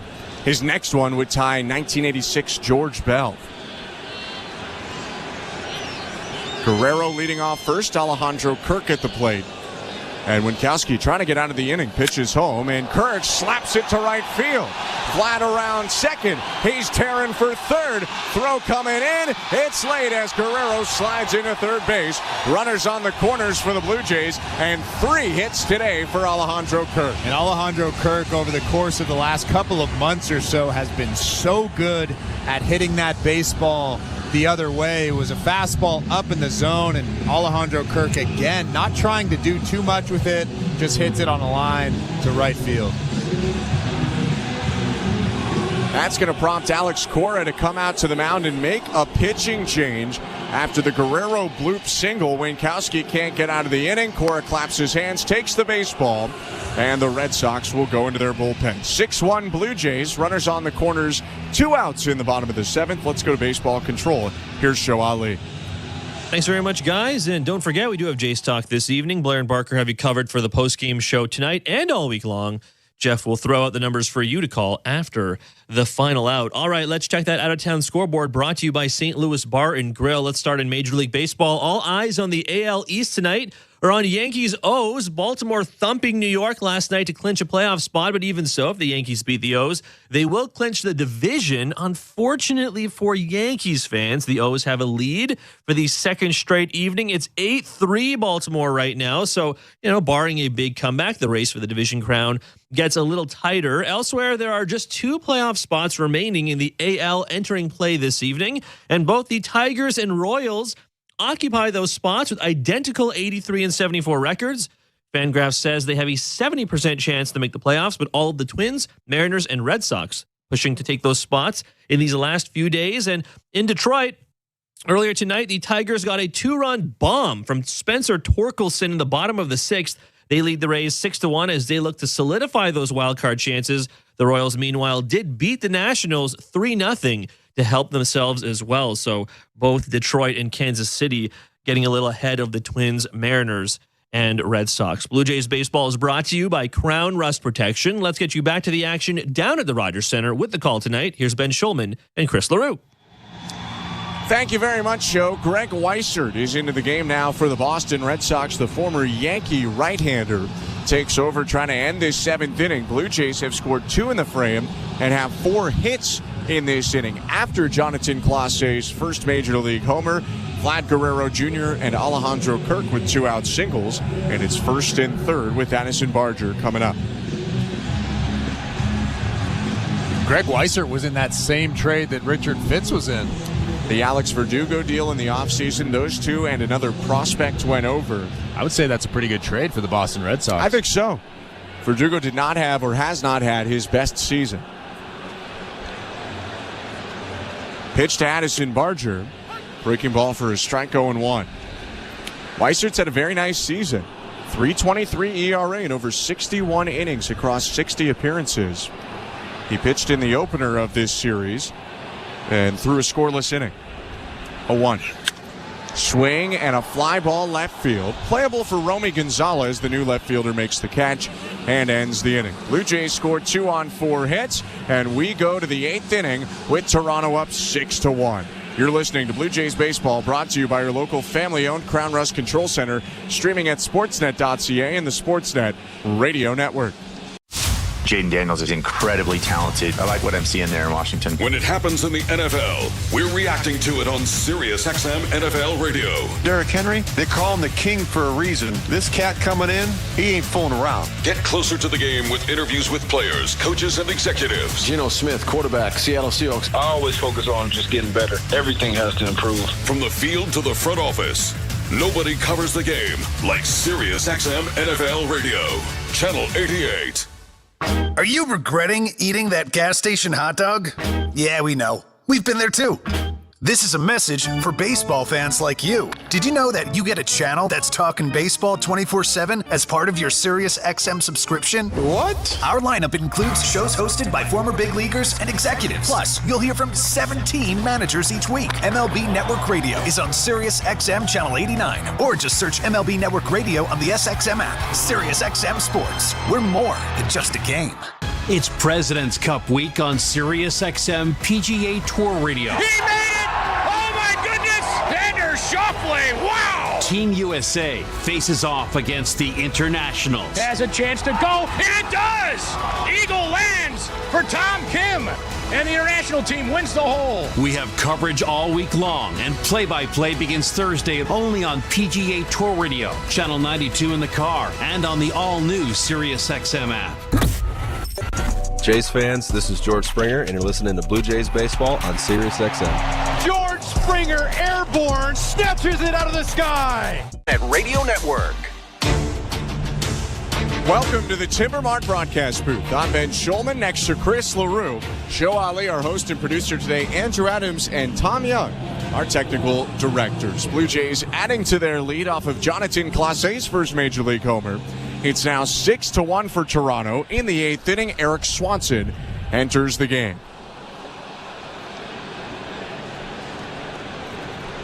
Swanson gets the middle of the Red Sox order, starting with the number 3 hitter Tristan Casas. The pitch. Swing and a foul back, 0-1. It's been a nice second half for Eric Swanson. Overall numbers are a 5.5 or just below 5.5 ERA in 43 appearances. But it's Jekyll and Hyde, first half to second half. Post All-Star break, a 2.86 ERA for Swanson.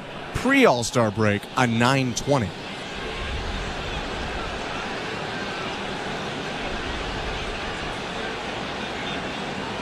His 0-1.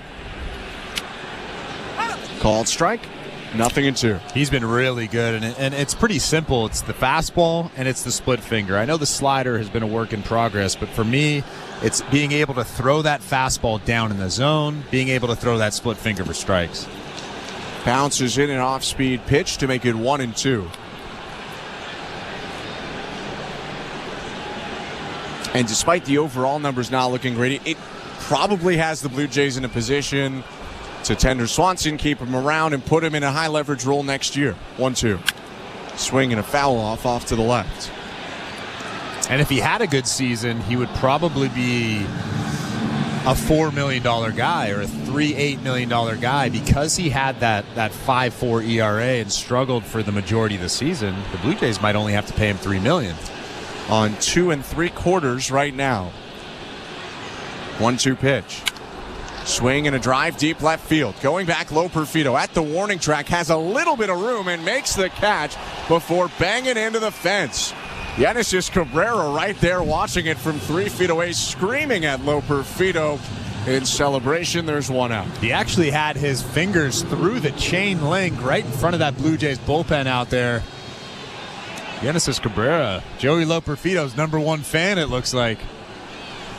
Hey, it's not every day you get to see the big leaguers make a play a foot away from you. And for Cabrera, he gets that kind of fan experience as Tyler O'Neill comes up. First pitch, wave and a miss, strike one. And there's that slider right there, pretty good slider. When it's on for him, it gives a nice compliment to the fastball splitter as something that moves glove side for the righty Swanson. Fastball and splitter are more important, but he can get guys out both sides because of the slider. Right on right, the 0-1. Swing and a grounder, hit foul down the third baseline. 0-2. It's almost like Swanson heard me say it's a work in progress because those last two sliders pretty darn good. Really getting on top of that pitch. Both of them delivered to the bottom or below the zone.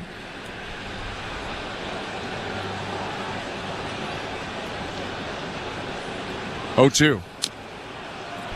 Splitter bounced foul.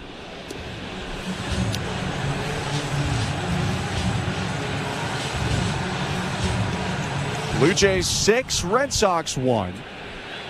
Top of the 8th inning in Toronto. 0-2. Fastball a little bit high. A nod from Heineman. That's where they wanted to go, it appears, but O'Neill didn't chase it. 2 balls, 2 strikes. Or make it 1 ball and 2 strikes, pardon me. Swanson twists and delivers. And another one hit foul on the ground. Left that splitter a little bit up. Got a break there as O'Neill couldn't get underneath it. Instead got on top of that ball and hit it to the left.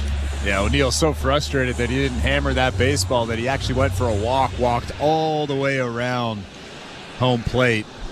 Now he's back in that batter's box ready to go.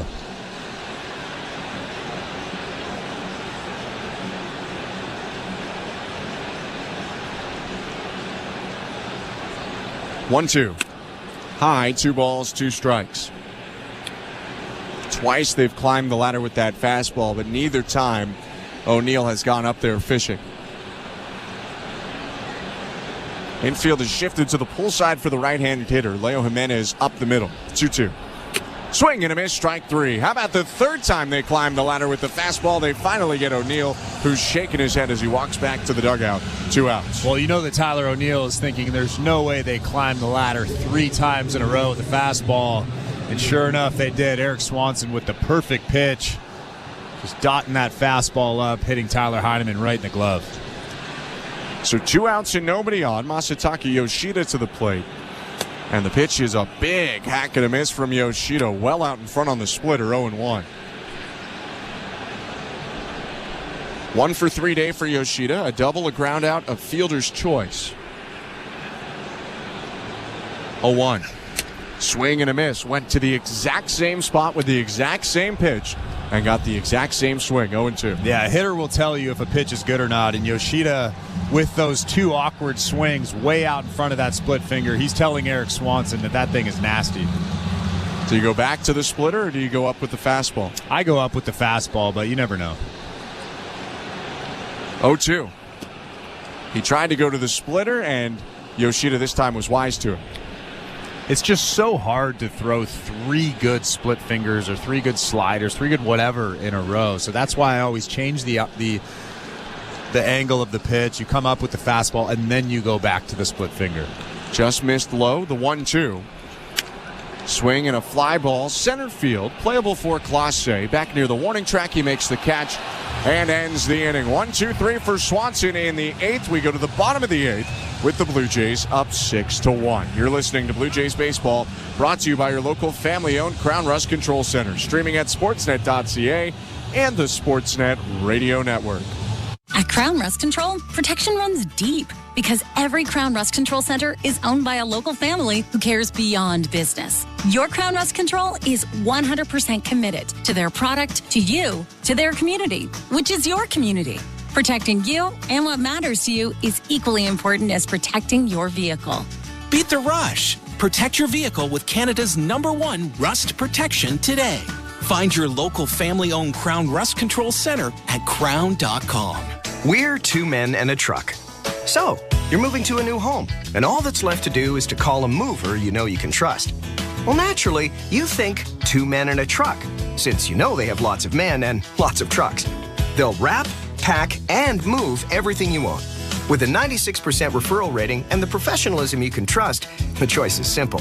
For a free in-home estimate, call today. We're two men and a truck. Two men and a truck, the movers who care. October 3rd on City TV. You're safe. I got you. Law & Order Thursday returns with all new seasons of Law & Order. I love this job, and I love trying cases. And Olivia Benson is back with Law & Order SVU. I've dedicated my life to helping victims. So you're not giving up on us. Giving up? I'm just getting started. Law & Order Thursday premieres October 3rd on City TV or stream it on City TV Plus. This is Toronto Blue Jays baseball. He delivers a 3-2. Swing and a miss, strike 3. On Sportsnet 590 The Fan and the Sportsnet Radio Network.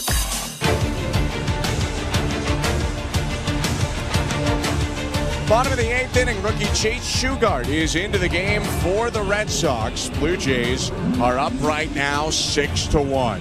I'm Ben Schulman alongside Chris LaRue. Thank you so much for joining us tonight. Blue Jays have had a big offensive day, including the Jonathan Clase 2-run homer last inning. Now they'll see Shugart, rookie reliever, for the second straight day. His pitch to Ernie Clement is bounced to third base and fielded in foul territory by Nick Sogard, 0-1. Shugart came in yesterday and in his 4th ever Major League appearance, picked up his first Major League save. Tough spot for a rookie. He came on with the Red Sox up 2, but 2 on base for the Blue Jays, and Vladimir Guerrero Jr. at the plate broke the bat of Vlad, did walk 2, but ended up getting the out he needed to win the game. 0-1 pitch, called strike, 0-2. Yeah, a little bit shaky at the later parts of that inning from Shugart, but he's got good stuff. Just 6 2/3 innings pitched in his big league career, but he looked like a veteran last night. Swing by Clements on the 0-2, and it's hit foul out of place. Still 0-2. By the way, notable for the Red Sox, Detroit and Kansas City both win today. Kansas City, the team to focus on. They're at 84 wins. Before this game, the most the Red Sox could get to was 84 wins. 0-2 pitch is lined by Clement into left field, a base hit. With the Royals win, if the Red Sox don't find a way to win this game, it's done for them in terms of playoff hopes. They do have the head-to-head tiebreaker on KC, so if they could somehow get to 84 and KC loses every single game, then they're in business. But if they can't come back from down 6-1 here in the bottom of the 8th inning, that's their season. Clements on first, nobody out. Leo Jimenez up. Shugart's pitch. Strike 1.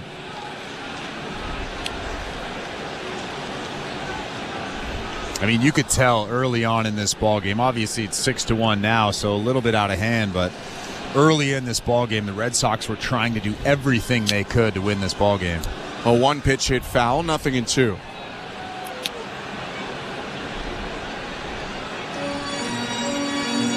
And the Red Sox yesterday, to their credit, staged a pretty unlikely comeback and ended up keeping their postseason hopes alive, turning a 3-0 deficit into a 6-5 extra inning win. 0-2. Swinging a grounder to third, right at Sogard. Throws to second one, over to first. 5-4-3, double play. This copyrighted broadcast is presented by authority of Rogers Blue Jays Baseball Partnership. It may not be reproduced or retransmitted in any form, and the accounts and descriptions of this game may not be disseminated without the express written consent of Rogers Blue Jays Baseball Partnership or the Sportsnet Radio Network. 2 down, nobody on, bottom of the 8th inning. And Joey Loperfido up. The pitch. Down and in, ball 1. Both Chad Green and Dylan Tate are warming up down in that Blue Jays bullpen. I'm not sure why Chad Green is up, but I'm assuming he'll be the one coming in this ball game if it doesn't even get too much more out of hand than it already is. 6-1 Toronto, the 1-0 hit foul, 1-1. Green did pitch yesterday. Threw for the Blue Jays in a tie game in the 9th inning and pitched a scoreless inning.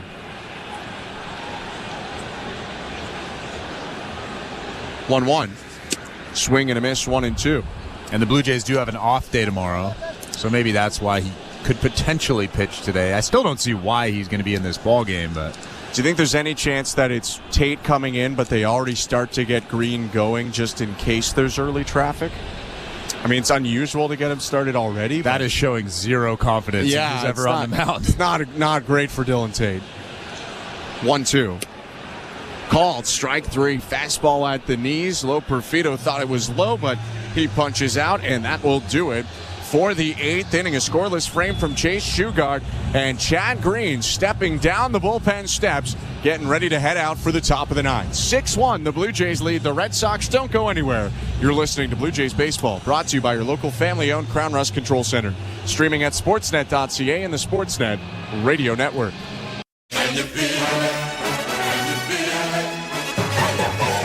I'm Andy Cohen, and I want you to feel the energy of my SiriusXM music channel, the Kiki Lounge. It's the place to come together and hear my personally crafted mix of music. Songs I love to chill with and party to. Find it all in the Kiki Lounge for a limited time on Channel 70. Hey, baseball fans, thank you again for hanging out with us tonight. Are you new here, or are you already an insider? Have you hit that subscribe button yet? If you're new, please hit it and turn on that bell so you don't miss it when we go live for any of our live Toronto sports games. Whether it's the Blue Jays here, we're finishing the season up with them. We're going to be going live for every single MLB playoff game as well as the start of hockey season, basketball season. We've got the Bills live right here on TSI. Argos, thank you for being a Toronto sports fan. Thanks for being a sports fan in general. Now let's get back to the chat. Hope you're having fun. Chat it up. Go Jays, go. Snyder joins MLB Network Radio every other Wednesday at 11 a.m. Eastern. It took a little bit of time for this newer group to mesh a little bit and feel comfortable, but they're playing well. They're hitting the ball hard. We're hitting some more home runs, and it's been really nice to see these young guys come up and mature on the fly a little bit. Managers at the mic on MLB Network Radio, Sirius XM 89 and the Sirius XM app. 24/7, 365 coverage of all things NASCAR. All things NASCAR happens exclusively on Sirius XM NASCAR Radio, Channel 90. Radio Network. 9th inning at Rogers Center, and the Blue Jays trying to put a bow on a win. They're up 6-1 right now on the Red Sox, but need 3 more outs to close this one out. Chad Green is into the game in a non-save situation. I'm Ben Schulman alongside Chris LaRue. Thanks for joining us tonight. Green in the set deals to Trevor Story. Fastball and making the slider high and outside, ball 1. Chad Green pitching in his 53rd game of the year, a 3.27 ERA. 1-0.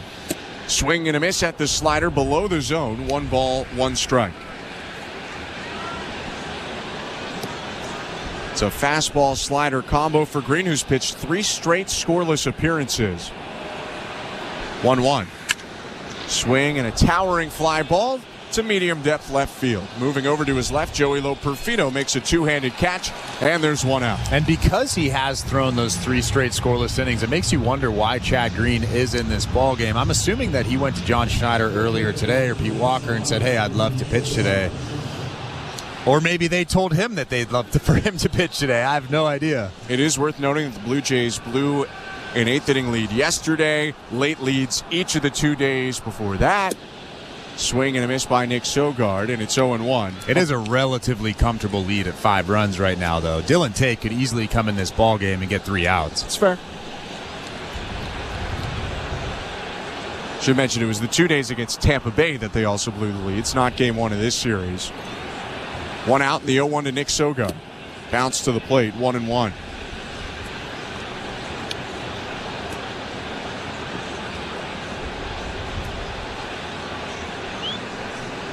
Sogard, a switch hitter, batting left. 1 for 3 today. 1-1. Swing and a liner into center field, down for a base hit.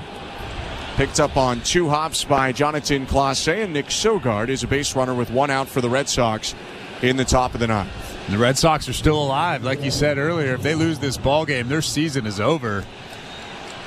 Still alive, 6-1 in this ball game. Runner on first and 1 out. Kansas City Royals won their 84th of the season today. Red Sox, if they win today and the rest of their games, would get to 84. The pitch. Up and into Connor Wong, ball 1. 6-1 Blue Jays in the 9th. 1 out runner on first. Wong 1 for 3.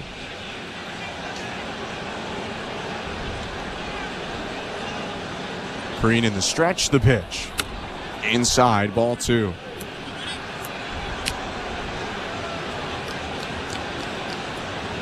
Blue Jays sat Dylan Tate down. This is Chad Green's inning to have.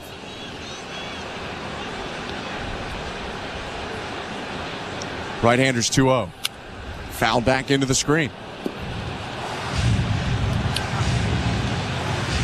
I like that pitch right there. Just a challenge fastball. You're behind in the count, 2-0. You have to throw a strike in that situation. He throws it on the inner third. Kind of eats up Connor Wong. Pretty good pitch. 2-1. Swing and a mile-high pop-up left side of the infield. Ernie Clement, the shortstop, on the dirt, charging in, makes the catch. And the Red Sox are down to their final out. 2 down in the top of the 9th, and the Blue Jays up 6-1 with a runner on first. It's turned out to be a pretty nice night. Absolutely, yeah. It was 21 degrees at first pitch, and it's 20 degrees now. Didn't get much cooler as the game went on. Most of the 27,694 still here as Vaughn Grissom bats the pitch. Down and away, ball 1.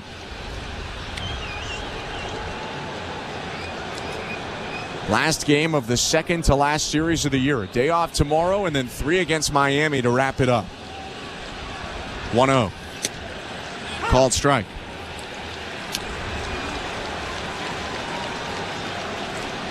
Grissom big for the Red Sox yesterday with 3 hits, including a decisive ones or big ones in the 8th and 10th inning.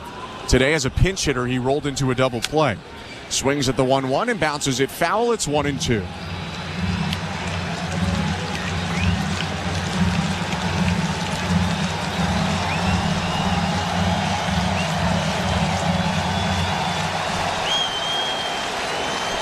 Fans on their feet at Rogers Center. 2 outs and the 1-2 pitch. Bounced and it skips away from Heineman. Jogging up to second goes Sogard. That one clipped the glove of Tyler Heineman, but he couldn't keep it in front of him. And I know a lot of people would say, oh, that's a meaningless run out there. But you know what I think as a pitcher? A little bloop base hit is an earned run now. Yeah, because that's going to go as a wild pitch. Yeah, that'll be a wild pitch. Bounced before he got to Heineman, whether he should have blocked it or not. Runner on second. 2-2 count. The pitch. Foul back into the netting. Big rip by Grissom at that 96-mile-per-hour fastball at the top of the zone.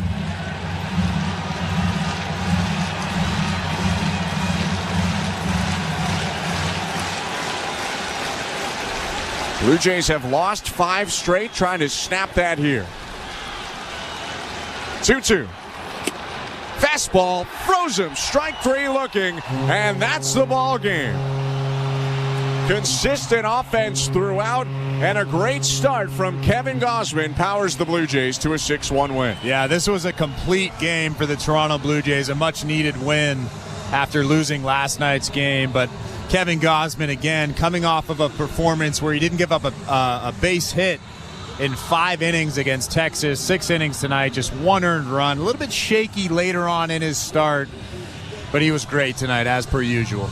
Blue Jays take it 6-1. We're going to take a break, come back, and wrap it up before we get you over to a winning edition of Blue Jays Talk. Don't go anywhere. You're listening to Blue Jays Baseball, brought to you by your local family-owned Crown Rust Control Center, streaming at sportsnet.ca and the Sportsnet Radio Network.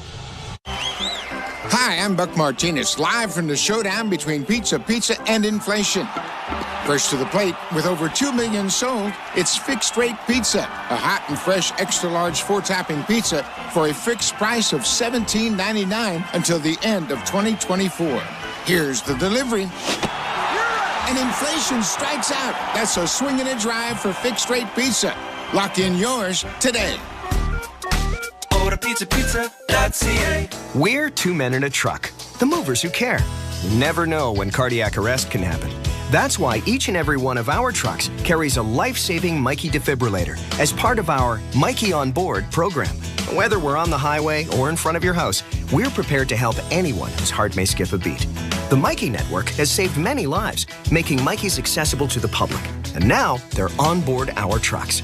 We're two men in a truck. Two men and a truck, the movers who care. It's time to celebrate you with the party at the ballpark. On Friday, September 27th, dial up your fall wardrobe with the Blue Jays Fanal giveaway presented by TD. They go back-to-back in the bottom of the ninth. How much fun was that? It is loud here at Rogers Center, and 40,000 are chanting his name. Get ready for good vibes and a chance to win great prizes. What a weekend for the Blue Jays. Fan Appreciation Weekend, presented by TD, September 27th, 28th, and 29th. For tickets, visit BlueJays.com. At Crown Rust Control Center, protection runs deep because every Crown Rust Control Center is owned by a local family who cares beyond business. Your Crown Rust Control Center is 100% committed to their product, to you, to their community, which is your community. Protecting you and what matters to you is equally important as protecting your vehicle. Beat the rush. Protect your vehicle with Canada's #1 rust protection today. Find your local family-owned Crown Rust Control Center at crown.com. Everywhere you look. Hey, this is Eric Swanson. You're listening to Toronto Blue Jays Baseball on the Sportsnet Radio Network. Big time and in a small town. The Blue Jays 6-1 winners today. They defeat the Boston Red Sox and avoid being swept by Boston, picking up a win in their final AL East matchup of the year. I'm Ben Schulman alongside Chris LaRue. Thanks so much for sticking around with us here at Rogers Center. And Chris, we talked about Kevin Gausman. He went 6 innings today, as you had mentioned before the break, 4 hits, 1 earned run, 2 walks, 3 strikeouts. An impressive end to his season. He finishes the year with a 3.83 earned run average. On the other side, Richard Fitz was the starting pitcher for the Red Sox, the rookie who hadn't allowed an earned run in 3 starts to begin his major league career. He kept that going for 3 innings, but then the Blue Jays bats really started to put it together. Yeah, it was a pretty incredible start to his major league career. We talked about this earlier, a guy that really doesn't have overpowering stuff, 94, 95 with the fastball.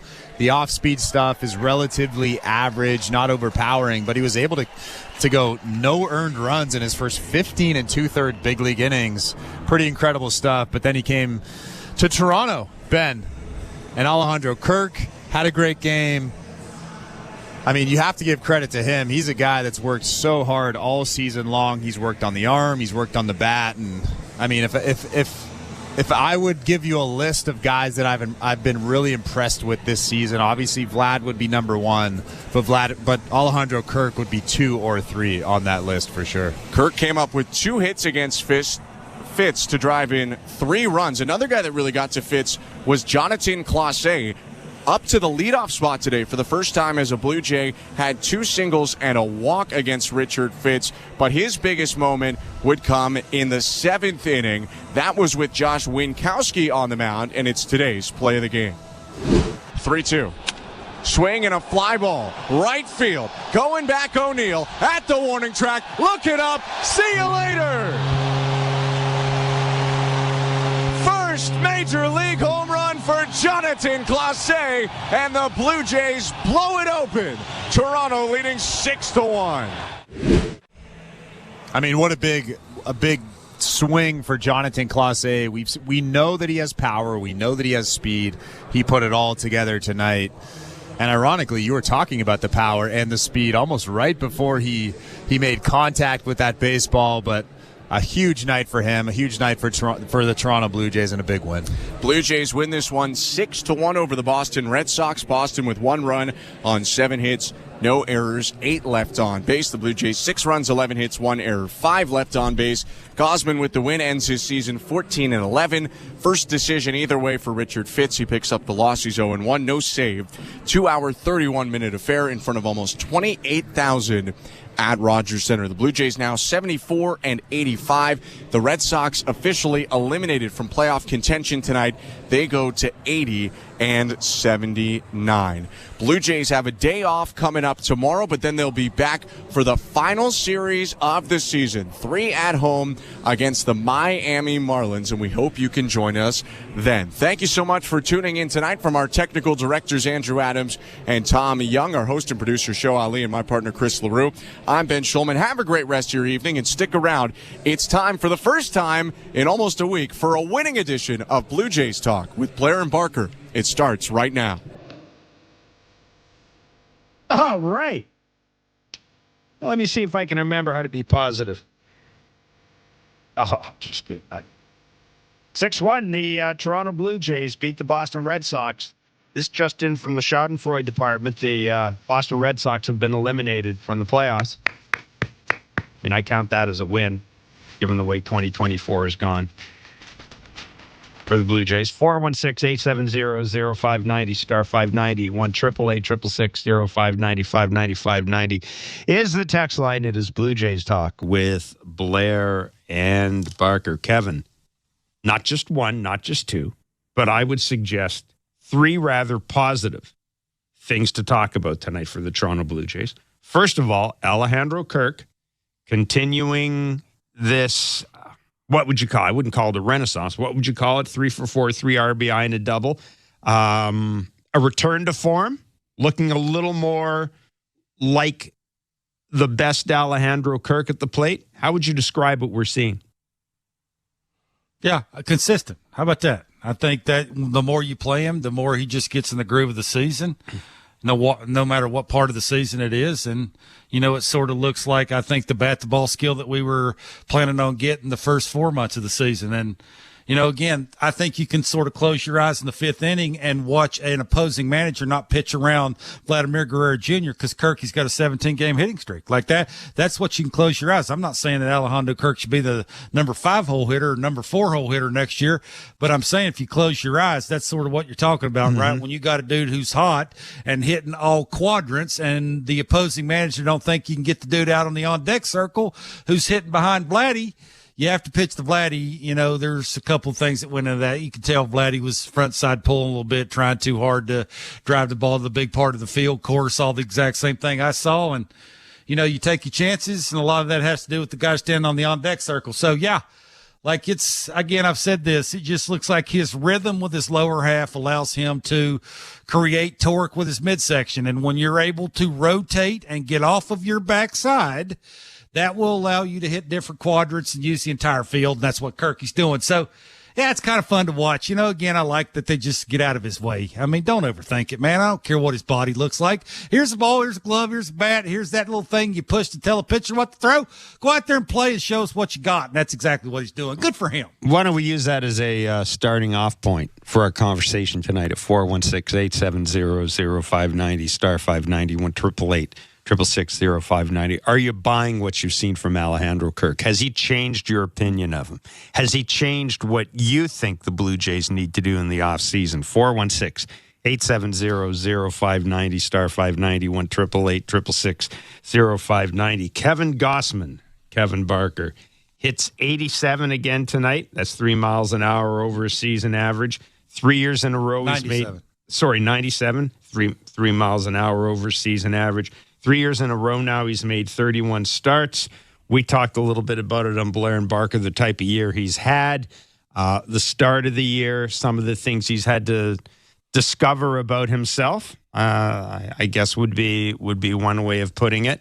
But a good finish to the year for a guy that could very well be the opening day starter next year.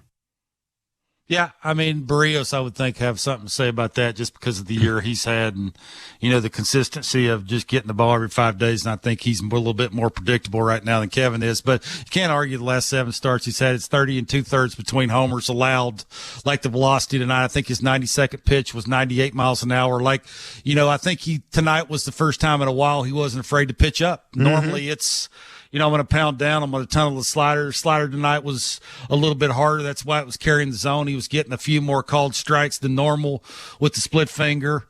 And when you're a hitter, you're seeing that, you're taking it because you're a little in between because you really don't know whether it's the fastball or the split finger. So, you like that. The better the fastball velocity is, the less you'll see of the sliders and the two-seamer. He ain't that dude.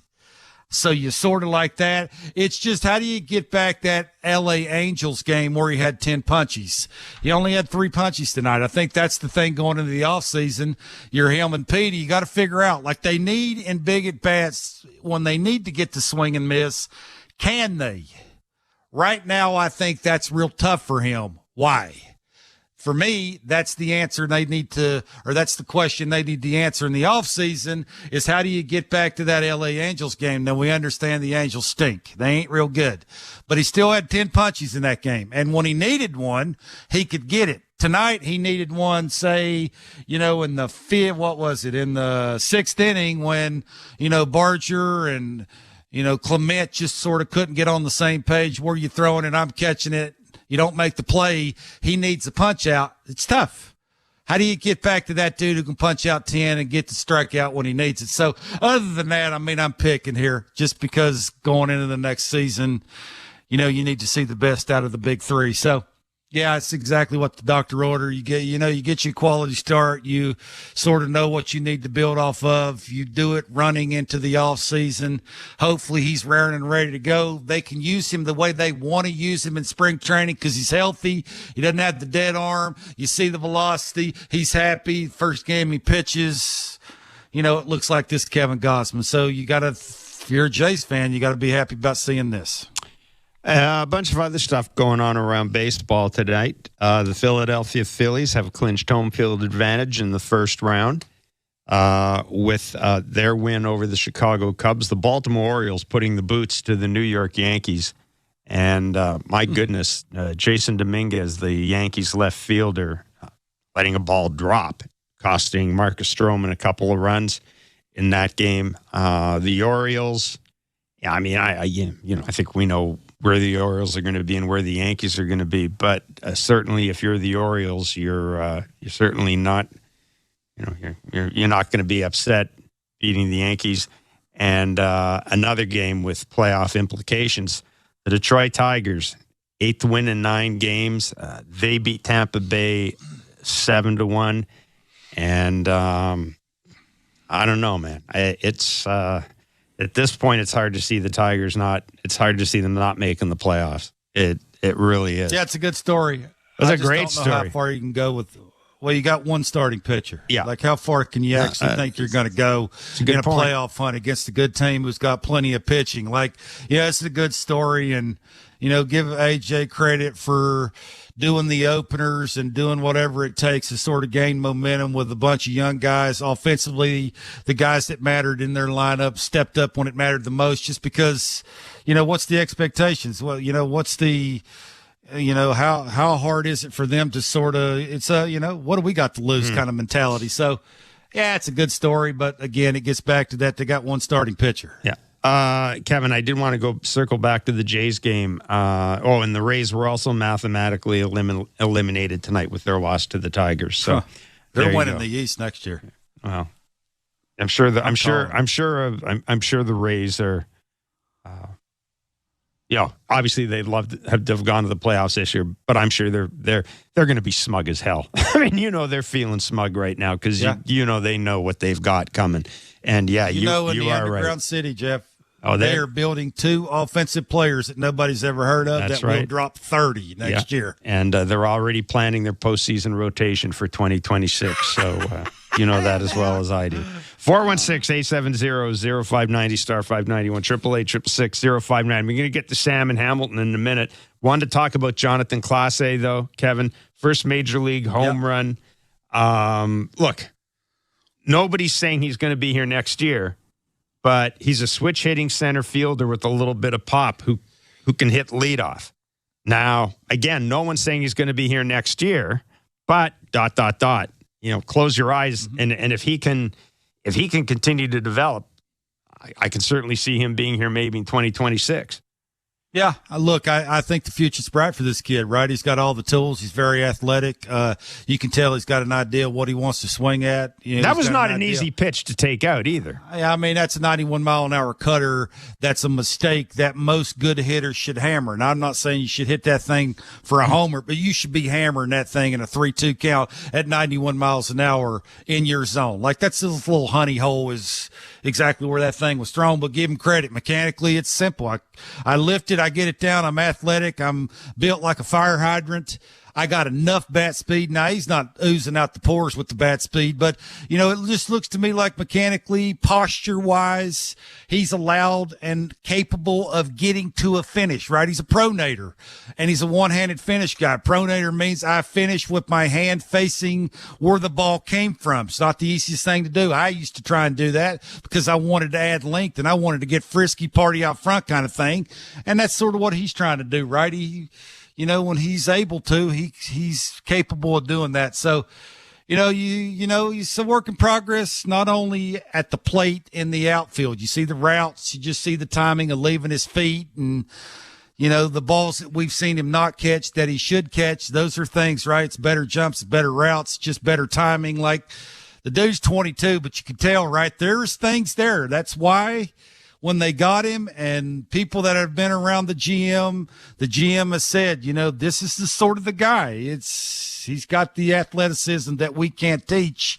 Now it's just refining it, putting him in the right spots and putting him around in front of some people who know how to hit, get him good pitches to hit, and he'll have success doing it. Sam in Hamilton, you're on Blue Jays Talk. What's up, Sam? Hey, guys. First of all, really cool to see Clase hit his first Major League home run. I didn't know. I thought he hit one with Seattle when he was called up earlier.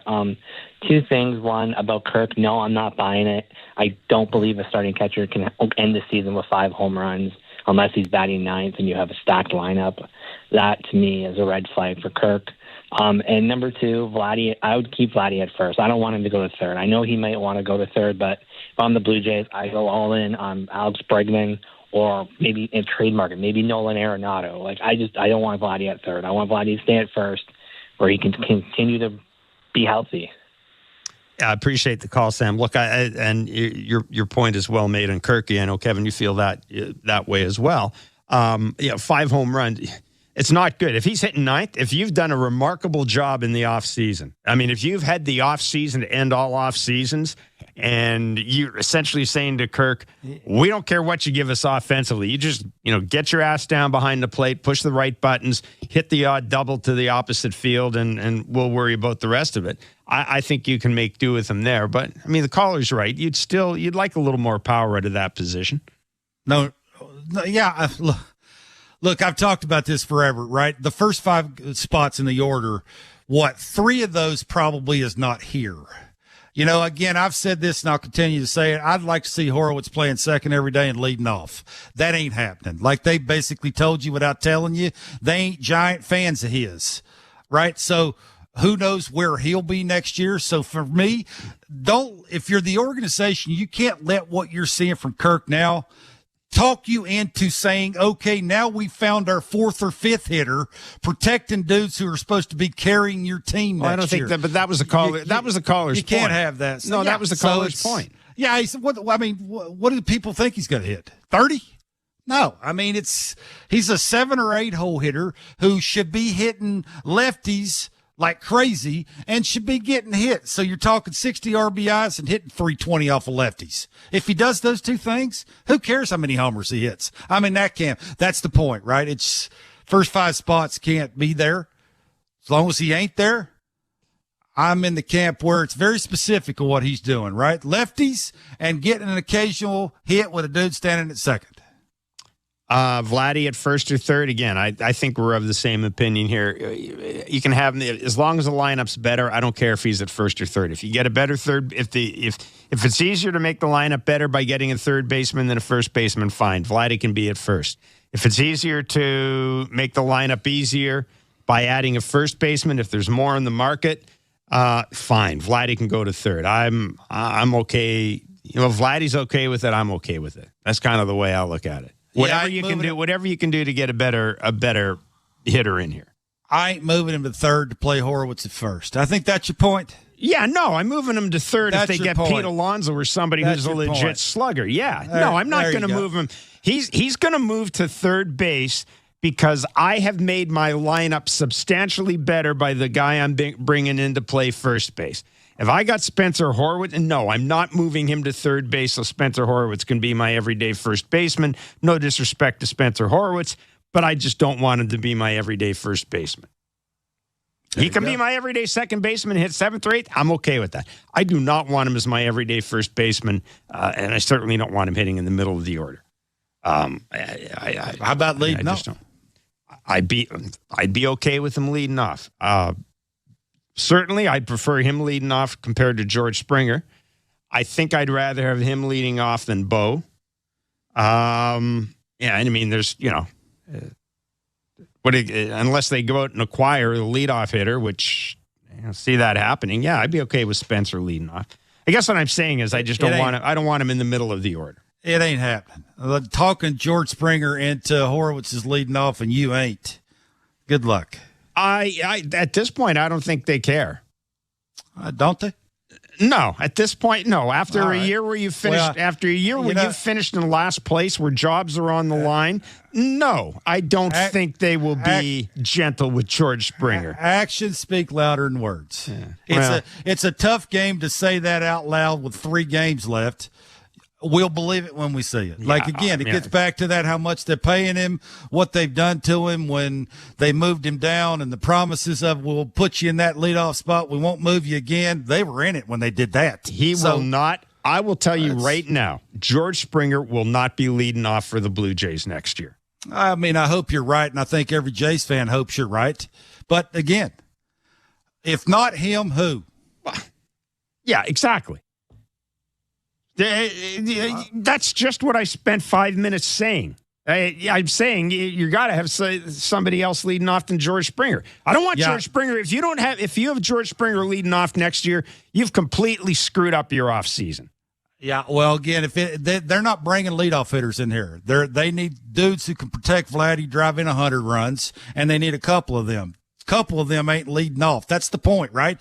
It's how do you figure out how your lineup's going to be constructed and who you want to get the most at bats when it matters the most. Yeah, well, you don't want George Springer getting the most at bats when it matters the most, Kevin. So he's not going to be leading off. Somebody else will be leading off. Spencer Horwitz can lead off. I don't care. Maybe Bo will lead off. Fine. Can't be George Springer. Yeah, I'm not disagreeing with you. But again, it gets back to that relationships. And that's nonsense. What's your other choice? Okay, that's nonsense. Kevin. Yeah. This year changed everything. This year saw a team with the biggest payroll in team history finish last. Not only that, this team has taken a step back every year for the last 3 years. I mean, even this front office is smart enough to see that. Last year was not as good as the year before. This year was certainly not as good as last year. They've had 2 years now where they've taken a step backwards. So, yes, I think the situation is different now.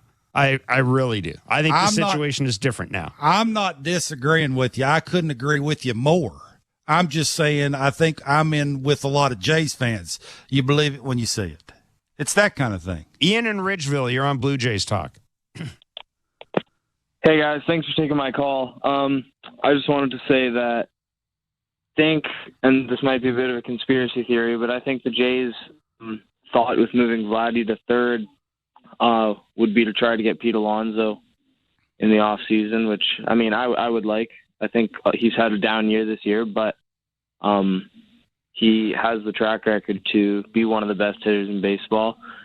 And just in terms of Kirk, nothing has changed my faith in him. I don't think he's the starting catcher for this team. I think he will be the starting catcher next year. I don't think he should be. I haven't looked at the list of free agent catchers or catchers that they could acquire, but I would really think they should try to find a good defensive catcher who has some power as well. Yeah, I mean, I'll hang up. Thanks for taking my call. Appreciate the call. I mean, there's a whole lot of James McCann happening out there in the free agent market, so I'm not entirely certain you're going to be able to upgrade there. I think what you want to do is you want somebody who's better than Tyler Heineman behind him. But I mean, I am with Kevin in this. I'm not I don't want to spend a great deal of time and energy trying to figure out who my backup catcher is. As long as you take care of those first 5 spots in the order, nobody will care who's catching. Yep, exactly. 416-870-0590, star 590, 1-888-666. 0590 590 590 is the text line. The Blue Jays have beaten the Boston Red Sox 6-1. They have snapped a 5-game losing streak. They have tomorrow off, and then they opened the final series of the 2024 championship season against the Miami Marlins at the Rogers Center. We'll step away and come back. It's Blue Jays Talk on the Sportsnet Radio Network. Timber Mart is Canada's building center, a solid neighbor to call upon when you've got a job to do. Your dependable home improvement store that offers the added value of Air Miles reward miles with every purchase of $15 or more. Visit timbermart.ca. We're 2menintruck.ca. We've got lots of men and lots of trucks, so get ready to be moved. Think 2menintruck.ca. So when you gotta move, all moving day. Think 2menintruck.ca. Blue Jays fans, insiders, thank you. Thank you for being here all season long with the Toronto Blue Jays right here on TSI. It's been a lot of fun. Unfortunately, the season hasn't gone the way we wanted it to, but it is what it is. We'll be back next year for sure. I just wanted to say thank you so much for being an insider. Thank you for being here in the chat, cheering on our Blue Jays. Now let's get back to it. We've only got a few games left in the season. Let's enjoy these young kids and see what they've got. Who's going to make the roster for next year? What's this team going to look like for next year? Chat it up. Let's talk about it. See you guys back in the chat. Go Blue Jays, go. Because every Crown Rust Control Center is owned by a local family who cares beyond business. Your Crown Rust Control is 100% committed to their product, to you, to their community, which is your community. Protecting you and what matters to you is equally important as protecting your vehicle. Beat the rush. Protect your vehicle with Canada's #1 rust protection today. Find your local family-owned Crown Rust Control Center at crown.com. Hi, I'm Buck Martinez, live from the showdown between Pizza and inflation. First to the plate, Pizza's big hitter, fixed rate pizza. An extra large 4-topping pizza for a fixed price of $17.99 until the end of 2024. I dare say, folks, inflation stands no chance against this all-star. Here's the delivery. And inflation strikes out. That's a swing and a drive for fixed rate pizza. Lock in yours today. Order pizza.ca. This October on Sportsnet. Did you see that? Be here for a brand new season. For rivalries. Wow. Be here for superstars. Because once the action starts, here we go. The excitement is here to stay. October 8th, the puck drops here. Are you ready? Sportsnet, here for hockey. Timber Mart always has plans to help you with your plans. Your home, your cottage, your garage, whatever needs your attention first, check the most visited spot on our website for ready-to-order plans to get the job done with Canada's building center. Visit timbermart.ca. For this life I cannot change. Hidden hills, deep off in the main. This is George Springer, and you're listening to Toronto Blue Jays baseball on the Sportsnet Radio Network. The rotation in particular, they are a big part of what we're trying to do, and watching them finish strong has been great, and I think that you have to take some positives out of things when things aren't going your way during a season. So I think them finishing the way they did and having a little bit of momentum into the offseason is awesome. We're going to need those guys, and I'm happy for them individually, but I love the way that they've continued to work, continued to grind. When you're a veteran pitcher, it's not the easiest thing to kind of get up and go when you're not fighting for a playoff spot, but they've all done that, and they're all kind of continuing to find ways to get better. So couldn't be happier with the effort they put in, the work, all that kind of stuff, and it's definitely nice to kind of roll into the offseason with those guys doing well. That is John Schneider, the manager of the Toronto Blue Jays, after tonight's 6-1 win over the Boston Red Sox at the Rogers Center. The Jays are 74-85 with the loss. The Red Sox have been eliminated from the postseason. The Rays have been eliminated from the postseason officially as well. The Royals and the Tigers, they just keep on going. They just keep on keeping on. And just getting ready to see the Dodgers and the Padres start their game after the Padres winning last night, clinching a playoff spot last night on a game-ending triple play. And you've got Dylan Cease against Jack Flaherty tonight, which would be a pretty good pitching matchup. And I believe that game is on Sportsnet, if I'm not mistaken. So 416-870-0590, star 591, 888-666-0590, 590 is the text line. Listen, we talked a lot in Blair and Barker about Kevin Gausman, about the adjustments he's made this year, about the type of year he's had. I made the point earlier today, you watch what Kevin Gausman has gone through this year and how he's finished, and I think you begin to understand why this guy has been able to have the career he's had. This is Kevin Gausman in its entirety after tonight's game. Unusual season for you, and now it's kind of in the books. How are you looking back on how things went?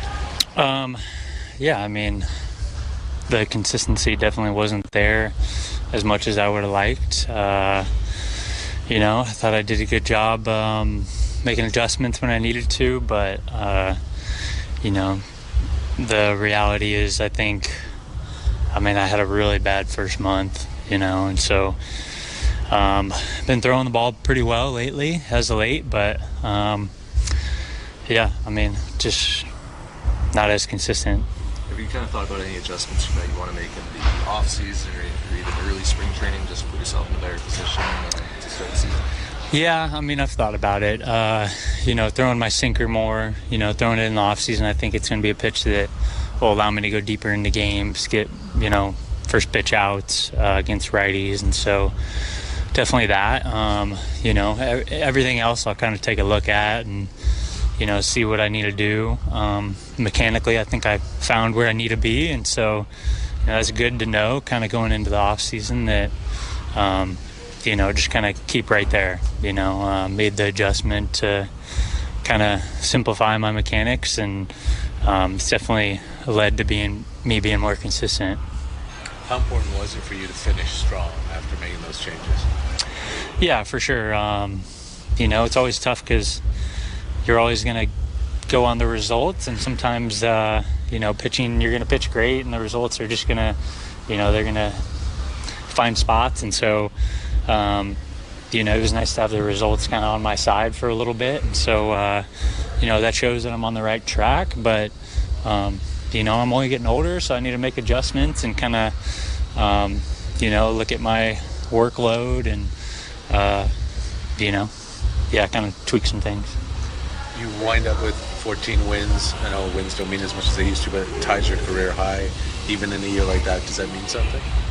Yeah, to me, it means, that I was still resilient. I wasn't just going out there trying to lose games, and so, I felt like I probably could have won a lot more than that, to be honest, but that's the game, and so, it's good. It's always good when you can tie a career high, but I wish I would have been throwing the ball like last year, to be honest. The rotation finishing strong overall, does that kind of give you guys, optimism or momentum heading into next year? Yeah, for sure. Especially with Bowden, I think you've seen his confidence grow. I think he's proven that he's, going to be a starter going forward. And so I always think you learn more in the off season, especially as a young pitcher. So, he'll take some time off, but I think he's really going to come into spring even better than he did this year. And, he's just such a fierce competitor and just pounds the strike zone. So, those things are going to translate well. You mentioned getting a bit older. Are there some pitchers who are in around your workload, your age, you kind of look to and like, oh, this is what this guy does in the offseason, what this guy does between outings might be useful for yourself? That's the $1 million question, right? Some guys are willing to tell you what they're doing, some guys aren't. And so, but, to be honest, I've put myself in a good position over the course of my career, being very consistent and staying healthy, health being the biggest thing. And so to be honest, I look at a lot of other guys, and I try not to do what they're doing. What kind of impression did Clase make on you today?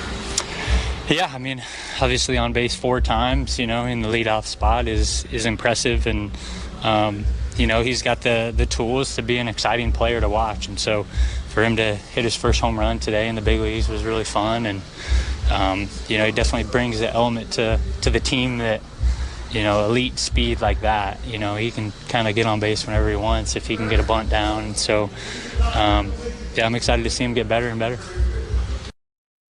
So there you go. That was Kevin Gausman of the Toronto Blue Jays, Kevin Barker, talking about his season, capping it off with a good performance tonight, a 6-1 win over the Boston Red Sox. Interesting hearing him talk about thinking he has to throw his sinker more. He wants to throw it more in the offseason, wants to be able to get a few more first pitch outs against right-handed batters. Says mechanically he's found where he needs to be. Yeah, I guess the interesting question for me is, you found where you need to be. Now you got, 3 months before you pitch in a game again. I mean, I guess you can do it by working in the bullpen and that. But he does sound, he's not satisfied where the team is, but you really get the sense he feels that he's where he needs to be at this stage. Yeah, I think he understands, too, what they're trying to do in the bullpen and how important it is for the starting rotation to go deeper into games, right, to sort of hide what they don't have in the pen and make it a little bit easier that way. Look, I think that's a smart way to think about it, right? He often has said to me and us on our show that he looks at his starts when it comes to exit velocity and taking the sting out of a bat's important. Earlier, do that, and counts will add up to going deeper in games, which will make your team better because of how good you are as a pitcher.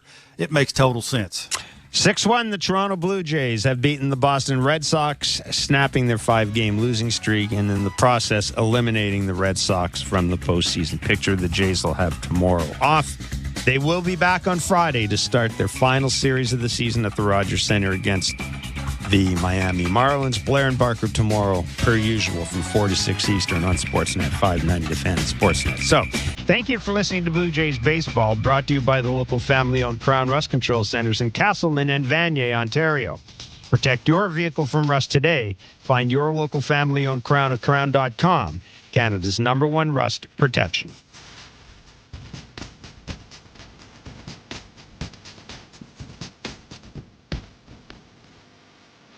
This has been Major League Baseball play-by-play on SiriusXM and the SiriusXM app. Why do I love calling this game? Calling this game. Calling this game. Calling this game. Why do I love calling this game?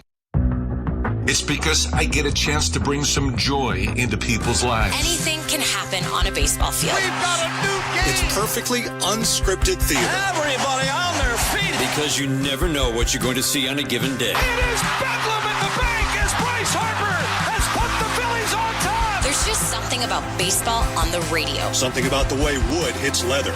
A swing and a drive to deep left center. The way leather hits dirt. And he made the play.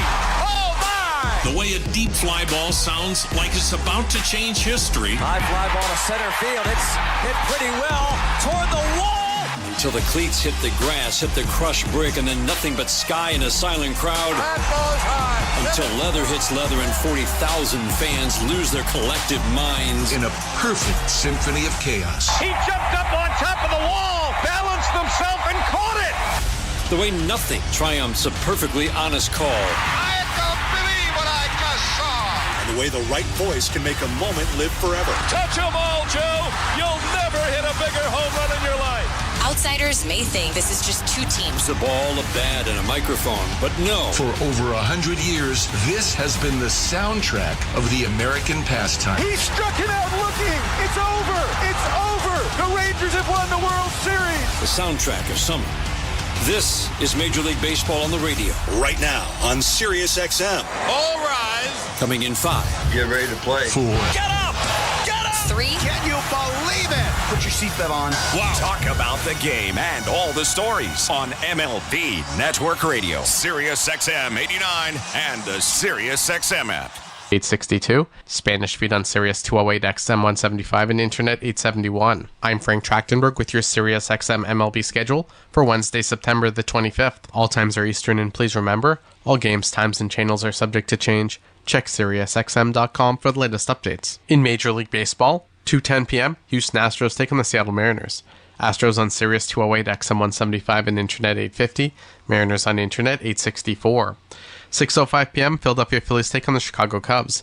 Phillies on Sirius 209 XM 176 and Internet 860. Cubs on Internet 844. 6:40 p.m., Cleveland Guardians take on the Cincinnati Reds. Guardians on Sirius 210 XM 177 and Internet 847. Reds on Internet 846. 6:40 p.m., Detroit Tigers take on the Tampa Bay Rays. Tigers on Sirius 211 XM 178 and Internet 849. Rays on Internet 866. 6:40 p.m., Pittsburgh Pirates take on the Milwaukee Brewers. Pirates on Sirius 106 XM 179 and Internet 861. Brewers on Internet 855. 6:45 p.m., Washington Nationals face the Kansas City Royals. Nationals on Sirius 119 XM 180 and Internet 869. Royals on Internet 851. 7:05 p.m., New York Yankees take on the Baltimore Orioles. Yankees on Sirius 137 XM 181 and Internet 858. Orioles on Internet 842. The PGA Tour comes to life on SiriusXM. It's your destination for everything on the tour. Hear live hole-by-hole coverage and expert analysis. PGA Tour Radio, SiriusXM 92. Baltimore Orioles catcher James McCann stopped by SiriusXM MLB Network Radio on Channel 89 to share what it was like to catch a ball going 95 miles per hour with his face and then continue to play 8 more innings. Honestly, if I'm being honest, I still have about 300 unread text messages from that day. No way. As a matter of fact, he's our minor league catching coordinator, farm director. He's probably gonna get mad I mess up his title, but he was my first spring training with Detroit was his last spring training as a player.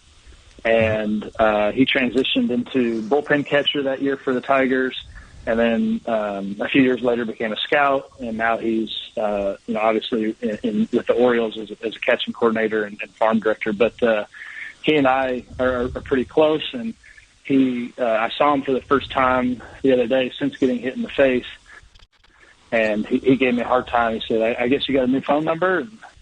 And actually, Alex Avila, same thing. He I guess you got a new phone number? I said, no, why? I hadn't texted him back, but I have about 300 unread text messages from that day. So I don't know who all reached out to me, and I apologize for not getting back. My phone was exploding. SiriusXM has soccer covered end to end. SiriusXM FC. Hear live play-by-play and talk shows hosted by legends of the game. It's SiriusXM FC on Channel 157. I'm Frank Trachtenberg with your SiriusXM MLB schedule for Wednesday, September the 25th. All times are Eastern, and please remember, all games, times, and channels are subject to change. Check SiriusXM.com for the latest updates. In Major League Baseball, 2:10 p.m., Houston Astros take on the Seattle Mariners. Astros on Sirius 208 XM 175 and Internet 850. Mariners on Internet 864. 6:05 p.m., Philadelphia Phillies take on the Chicago Cubs. Phillies on Sirius 209 XM 176 and Internet 860. Cubs on Internet 844. 6:40 p.m., Cleveland Guardians take on the Cincinnati Reds. Guardians on Sirius 210 XM 177 and Internet 847. Reds on Internet 846. 6:40 p.m., Detroit Tigers take on the Tampa Bay Rays. Tigers on Sirius 211 XM 178 and Internet 849. Rays on Internet 866.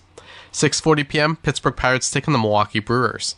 Pirates on Sirius 106 XM 179 and Internet 861. Brewers on Internet 855. 6:45 p.m., Washington Nationals face the Kansas City Royals. Nationals on Sirius 119 XM 180 and Internet 869. Royals on Internet 851. 7:05 p.m., New York Yankees take on the Baltimore Orioles. Yankees on Sirius 137 XM 181 and Internet 858. Orioles on Internet 842. 7:07 p.m., Toronto Blue Jays take on the Boston Red Sox. Blue Jays on Sirius 138 XM 182 and Internet 861. Red Sox on Internet 843. 7:20 p.m., Atlanta Braves face the New York Mets. Braves on Sirius 139, XM 183 and Internet 841. Mets on Internet 857. National feed on Sirius 161, XM 189 and Internet 963. 7:40 p.m. Chicago White Sox face the LA Angels. White Sox on Sirius 158, XM 184 and Internet 845. Angels on Internet 852. 7:40 p.m. Minnesota Twins take on the Miami Marlins. Twins on Sirius 162, XM 185 and Internet 856. Marlins on Internet 854. 8:40 p.m. Colorado Rockies take on the St. Louis Cardinals. Rockies on Sirius 132, XM 186 and Internet 848. Cardinals on Internet 865. 9:40 p.m. Arizona Diamondbacks take on the San Francisco Giants. Diamondbacks on Sirius 85, XM 187 and Internet 840. Giants on Internet 863. 9:40 p.m. Oakland A's taking the Texas Rangers. A's on Sirius 160, XM 188 and Internet 859. Rangers on Internet 867. Spanish feed on Internet 870. 10:10 p.m. LA Dodgers face the San Diego Padres. Dodgers on Sirius XM channels 89, Internet 853. Padres on Internet 862. Spanish feed on Sirius 208, XM 175 and Internet 871. I'm Frank Trachtenberg with your Sirius XM MLB schedule for Wednesday, September the 25th. All times are Eastern, and please remember, all games, times, and channels are subject to change. Check SiriusXM.com for the latest updates. In Major League Baseball, 2:10 p.m., Houston Astros take on the Seattle Mariners. Astros on Sirius 208, XM 175 and Internet 850. Mariners on Internet 864. 6:05 p.m., Philadelphia Phillies take on the Chicago Cubs. Phillies on Sirius 209, XM 176 and Internet 860. Cubs on Internet 844. 6:40 p.m., Cleveland Guardians take on the Cincinnati Reds. Guardians on Sirius 210, XM 177 and Internet 847. Reds on Internet 846. 6:40 p.m., Detroit Tigers take on the Tampa Bay Rays. Tigers on Sirius 211, XM 178 and Internet 849. Rays on Internet 866. 6:40 p.m., Pittsburgh Pirates take on the Milwaukee Brewers. Pirates on Sirius 106, XM 179 and Internet 861. Brewers on Internet 855. 6:45 p.m., Washington Nationals face the Kansas City Royals. Nationals on Sirius 119, XM 180 and Internet 869. Royals on Internet 851. 7:05 p.m. New York Yankees take on the Baltimore Orioles. Yankees on Sirius 137, XM 181 and Internet 858. Orioles on Internet 842. Follow every second of the action on NHL Network Radio. From behind the bench to every play on the ice. If it's hockey, it's on SiriusXM NHL Network Radio. SiriusXM 91. Tyler Kepner dropped by Sirius XM MLB Network Radio to react to Shohei Ohtani becoming the first player in Major League Baseball history to join the 50-50 club, as well as capping it off with an all-time single-game performance, going 6 for 6 with 3 home runs, 2 doubles, 2 stolen bases, 10 RBI, and of course doing it in the game where he made 50-50 happen. Obviously, he's amazing, but what he does with such flair and such a sense of the moment. I mean, he does things not just that we've never seen, but he does them in a way that we can never conceive, right? I mean, think about all the little factors in play yesterday. I mean, he's doing it at Marlins Park, which is the place where he came in out of the bullpen to strike out Mike Trout for the last out to win the WBC for Japan. So that place has some significance to him pitching-wise. He does it on the anniversary of his major elbow surgery, which kept him out of pitching, which I'm sure is a personal, date in his mind. Sure. He does it to clinch his first playoff spot ever. And what's the story about Ohtani? It's always that, he's never been to the playoffs because the Angels weren't any good. Now he's in. And he does it with that. It's the first game in baseball history with 6 hits, 3 home runs, 10 RBIs, and a couple of stolen bases. There's never been a game like that. There's never been a player like that. It's a unique feat for a unique guy. SiriusXM Fantasy Sports Radio is the place for expert advice, strategy, and information from the best fantasy sports analysis to win your league. Plus, hear pick-by-pick coverage of live drafts and interviews with top players, coaches, and team executives on SiriusXM 87. I'm Frank Trachtenberg with your SiriusXM MLB schedule for Wednesday, September the 25th. All times are Eastern, and please remember, all games, times, and channels are subject to change. Check SiriusXM.com for the latest updates. In Major League Baseball, 2:10 p.m., Houston Astros take on the Seattle Mariners. Astros on Sirius 208, XM 175 and Internet 850. Mariners on Internet 864. 6:05 p.m., Philadelphia Phillies take on the Chicago Cubs. Phillies on Sirius 209, XM 176 and Internet 860. Cubs on Internet 844. 6:40 p.m. Cleveland Guardians taking the Cincinnati Reds. Guardians on Sirius 210, XM 177 and Internet 847. Reds on Internet 846. 6:40 p.m. Detroit Tigers taking the Tampa Bay Rays. Tigers on Sirius 211, XM 178 and Internet 849. Rays on Internet 866. 6:40 p.m. Pittsburgh Pirates taking the Milwaukee Brewers. Pirates on Sirius 106, XM 179 and Internet 861. Brewers on Internet 855. 6:45 p.m. Washington Nationals face the Kansas City Royals. Nationals on Sirius 119, XM 180 and Internet 869. Royals on Internet 851. 7:05 p.m. New York Yankees take on the Baltimore Orioles. Yankees on Sirius 137, XM 181 and Internet 858. Orioles on Internet 842. 7:07 p.m. Toronto Blue Jays take on the Boston Red Sox. Blue Jays on Sirius 138, XM 182 and Internet 861. Red Sox on Internet 843. 7:20 p.m. Atlanta Braves face the New York Mets. Braves on Sirius 139, XM 183 and Internet 841. Mets on Internet 857. National Feed on Sirius 161, XM 189 and Internet 963. 7:40 p.m. Chicago White Sox face the LA Angels. White Sox on Sirius 158, XM 184 and Internet 845. Angels on Internet 852. 7:40 p.m. Minnesota Twins taking the Miami Marlins. Twins on Sirius 162, XM 185 and Internet 856. Marlins on Internet 854. 8:40 p.m. Colorado Rockies taking the St. Louis Cardinals. Rockies on Sirius 132, XM 186 and Internet 848. Cardinals on Internet 865. 9:40 p.m. Arizona Diamondbacks taking the San Francisco Giants. Diamondbacks on Sirius 85, XM 187 and Internet 840. Giants on Internet 863. 9:40 p.m. Oakland A's taking the Texas Rangers. A's on Sirius 160, XM 188 and Internet 859. Rangers on Internet 867. Spanish Feed on Internet 870. 10:10 p.m. LA Dodgers face the San Diego Padres.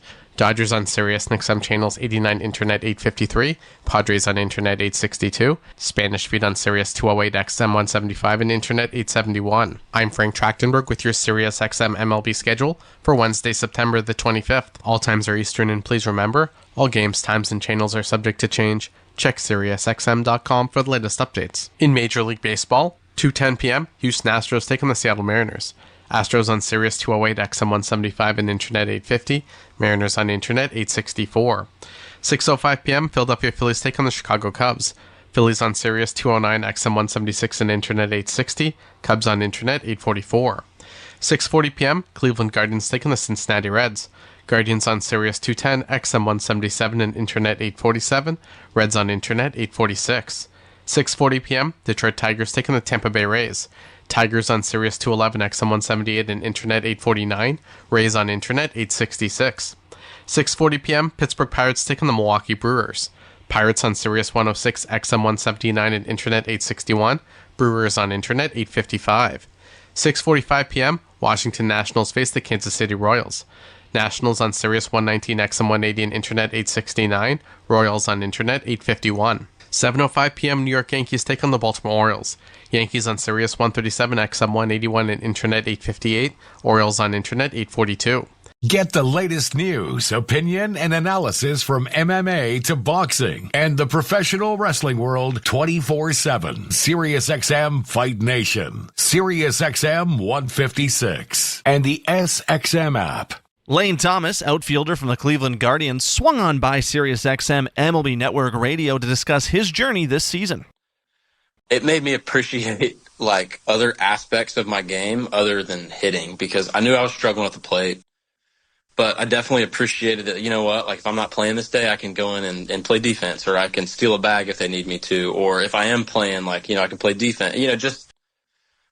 Just kind of taking those roles a little bit more serious, knowing that, at some point the bat's going to come back. So that's kind of how I tried to look at it, and not just go to the field pissed off every day.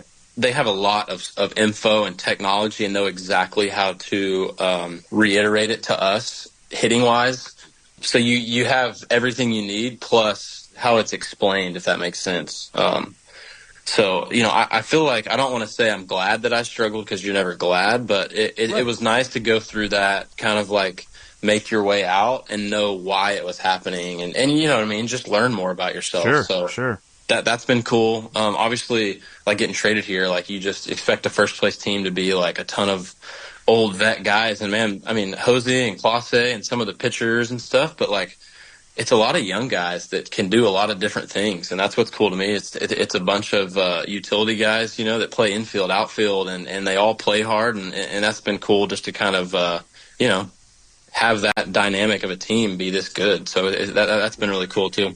Mad Dog Sports Radio has the best sports talk in the business, covering sports with a passion and knowledge you need. Mad Dog Sports Radio, Sirius XM 86, and the SXM app. I'm Frank Trachtenberg with your Sirius XM MLB schedule for Wednesday, September the 25th. All times are Eastern, and please remember, all games, times, and channels are subject to change. Check SiriusXM.com for the latest updates. In Major League Baseball, 2:10 p.m., Houston Astros take on the Seattle Mariners. Astros on Sirius 208, XM 175, and Internet 850. Mariners on Internet 864. 6:05 p.m., Philadelphia Phillies take on the Chicago Cubs. Phillies on Sirius 209, XM 176, and Internet 860. Cubs on Internet 844. 6:40 p.m., Cleveland Guardians take on the Cincinnati Reds. Guardians on Sirius 210, XM 177, and Internet 847. Reds on Internet 846. 6:40 p.m., Detroit Tigers take on the Tampa Bay Rays. Tigers on Sirius 211, XM 178, and Internet 849. Rays on Internet 866. 6:40 p.m., Pittsburgh Pirates take on the Milwaukee Brewers. Pirates on Sirius 106, XM 179, and Internet 861. Brewers on Internet 855. 6:45 p.m., Washington Nationals face the Kansas City Royals. Nationals on Sirius 119, XM 180, and Internet 869. Royals on Internet 851. 7:05 p.m., New York Yankees take on the Baltimore Orioles. Yankees on Sirius 137, XM 181, and Internet 858. Orioles on Internet 842. 7:07 p.m., Toronto Blue Jays take on the Boston Red Sox. Blue Jays on Sirius 138, XM 182, and Internet 861. Red Sox on Internet 843. 7:20 p.m., Atlanta Braves face the New York Mets. Braves on Sirius 139, XM 183, and Internet 841. Mets on Internet 857. National Feed on Sirius 161, XM 189, and Internet 963. 7:40 p.m. Chicago White Sox face the LA Angels. White Sox on Sirius 158, XM 184, and Internet 845. Angels on Internet 852. 7:40 p.m. Minnesota Twins take on the Miami Marlins. Twins on Sirius 162, XM 185, and Internet 856. Marlins on Internet 854. 8:40 p.m., Colorado Rockies take on the St. Louis Cardinals. Rockies on Sirius 132, XM 186, and Internet 848. Cardinals on Internet 865. 9:40 p.m., Arizona Diamondbacks take on the San Francisco Giants. Diamondbacks on Sirius 85, XM 187, and Internet 840. Giants on Internet 863. 9:40 p.m., Oakland A's taking the Texas Rangers.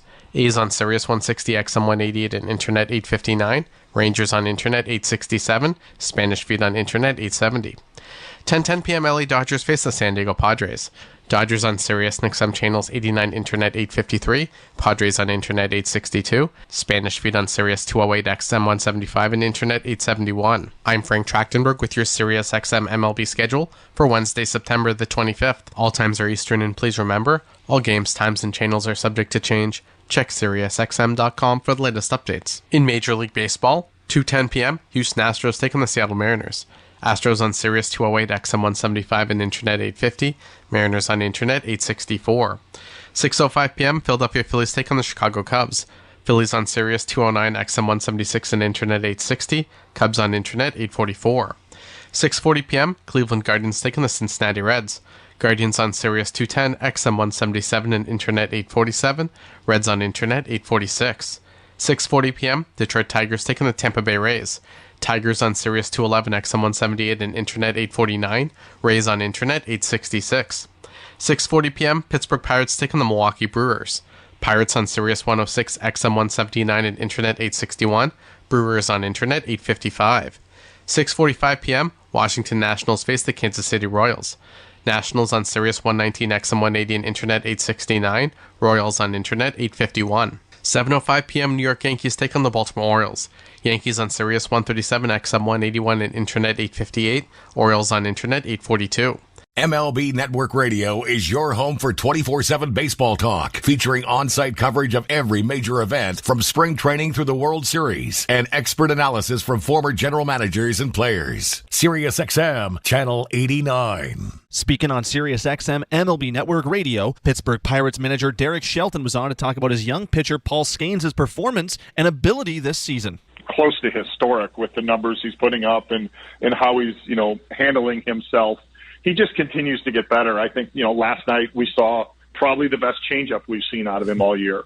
And to say that, going through with all the other weapons he has, but all of a sudden now we're getting the fourth or fifth pitch, and it was really a weapon last night, and he pitched good again. But, to think that he's 19 or 20 starts or whatever he is into his big league career, it's almost a sub-2 ERA. He obviously he's very important to us, and just proud of the way he's handling himself near the end of the season. I think my favorite part of the adjustment he makes is his awareness. You don't see that out of 22-year-old kids. You don't see a 22-year-old kid that's like, today the changeup's going to go, and I'm going to go right on right with it. I'm going to use it right on right. That doesn't happen in the game. Just his awareness. I give him a ton of credit. I give Yasmani Gandol. He's done a nice job. He's called all of his starts this year. He's done a really nice job, I think, in terms of letting Paul know which weapons are there. But the biggest thing in game is his ability to adjust. You just don't see that with a young pitcher. That's something that has to be developed. It's something that at times takes years to develop, and he really is very far along in that regard. On the court and off, your home for the NBA is SiriusXM. Follow all the drama as your favorite team vies for it all. SiriusXM NBA Radio, SiriusXM 86. I'm Frank Trachtenberg with your SiriusXM MLB schedule for Wednesday, September the 25th. All times are Eastern, and please remember, all games, times, and channels are subject to change. Check SiriusXM.com for the latest updates. In Major League Baseball, 2:10 p.m., Houston Astros take on the Seattle Mariners. Astros on Sirius 208, XM 175, and Internet 850. Mariners on Internet 864. 6:05 p.m., Philadelphia Phillies take on the Chicago Cubs. Phillies on Sirius 209, XM 176, and Internet 860. Cubs on Internet 844. 6:40 p.m., Cleveland Guardians take on the Cincinnati Reds. Guardians on Sirius 210, XM 177, and Internet 847. Reds on Internet 846. 6:40 p.m., Detroit Tigers taking the Tampa Bay Rays. Tigers on Sirius 211, XM 178, and Internet 849. Rays on Internet 866. 6:40 p.m., Pittsburgh Pirates taking the Milwaukee Brewers. Pirates on Sirius 106, XM 179, and Internet 861. Brewers on Internet 855.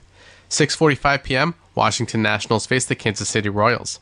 Nationals on Sirius 119, XM 180, and Internet 869. Royals on Internet 851. 7:05 p.m. New York Yankees take on the Baltimore Orioles. Yankees on Sirius 137, XM 181, and Internet 858. Orioles on Internet 842. 7:07 p.m. Toronto Blue Jays take on the Boston Red Sox. Blue Jays on Sirius 138, XM 182, and Internet 861. Red Sox on Internet 843. 7:20 p.m. Atlanta Braves face the New York Mets. Braves on Sirius 139, XM 183, and Internet 841. Mets on Internet 857. National Feed on Sirius 161, XM 189, and Internet 963. 7:40 p.m. Chicago White Sox face the LA Angels. White Sox on Sirius 158, XM 184, and Internet 845. Angels on Internet 852. 7:40 p.m. Minnesota Twins take on the Miami Marlins. Twins on Sirius 162, XM 185, and Internet 856. Marlins on Internet 854. 8:40 p.m., Colorado Rockies take on the St. Louis Cardinals. Rockies on Sirius 132, XM 186, and Internet 848. Cardinals on Internet 865. 9:40 p.m., Arizona Diamondbacks take on the San Francisco Giants. Diamondbacks on Sirius 85, XM 187, and Internet 840. Giants on Internet 863. 9:40 p.m., Oakland A's taking the Texas Rangers. A's on Sirius 160, XM 188, and Internet 859. Rangers on Internet 867. Spanish Feed on Internet 870. 10:10 p.m. LA Dodgers face the San Diego Padres. Dodgers on Sirius and XM channels 89, Internet 853. Padres on Internet 862. Spanish Feed on Sirius 208, XM 175, and Internet 871. I'm Frank Trachtenberg with your Sirius XM MLB schedule for Wednesday, September the 25th. All times are Eastern, and please remember, all games, times, and channels are subject to change. Check SiriusXM.com for the latest updates. In Major League Baseball, 2:10 p.m., Houston Astros take on the Seattle Mariners. Astros on Sirius 208, XM 175 and Internet 850. Mariners on Internet 864. 6:05 p.m. Philadelphia Phillies take on the Chicago Cubs. Phillies on Sirius 209, XM 176 and Internet 860. Cubs on Internet 844. 6:40 p.m. Cleveland Guardians take on the Cincinnati Reds. Guardians on Sirius 210, XM 177 and Internet 847. Reds on Internet 846. 6:40 p.m. Detroit Tigers take on the Tampa Bay Rays. Tigers on Sirius 211, XM 178 and Internet 849. Rays on Internet 866. 6:40 p.m. Pittsburgh Pirates take on the Milwaukee Brewers. Pirates on Sirius 106, XM 179 and Internet 861. Brewers on Internet 855. 6:45 p.m. Washington Nationals face the Kansas City Royals. Nationals on Sirius 119, XM 180 and Internet 869. Royals on Internet 851. 7:05 p.m. New York Yankees take on the Baltimore Orioles. Yankees on Sirius 137, XM 181 and Internet 858. Orioles on Internet 842. SiriusXM NFL Radio Channel 88 brings you expert analysis from former players, coaches, and executives, plus reaction to all the latest news on the only 24/7 station dedicated to the National Football League. Baltimore Orioles catcher James McCann stopped by SiriusXM MLB Network Radio on Channel 89 to share what it was like to catch a ball going 95 miles per hour with his face and then continue to play 8 more innings. Honestly, if I'm being honest, I still have about 300 unread text messages from that day. No way. As a matter of fact, he's our minor league catching coordinator, farm director. He's probably gonna get mad I messed up his title, but he was my first spring training with Detroit was his last spring training as a player.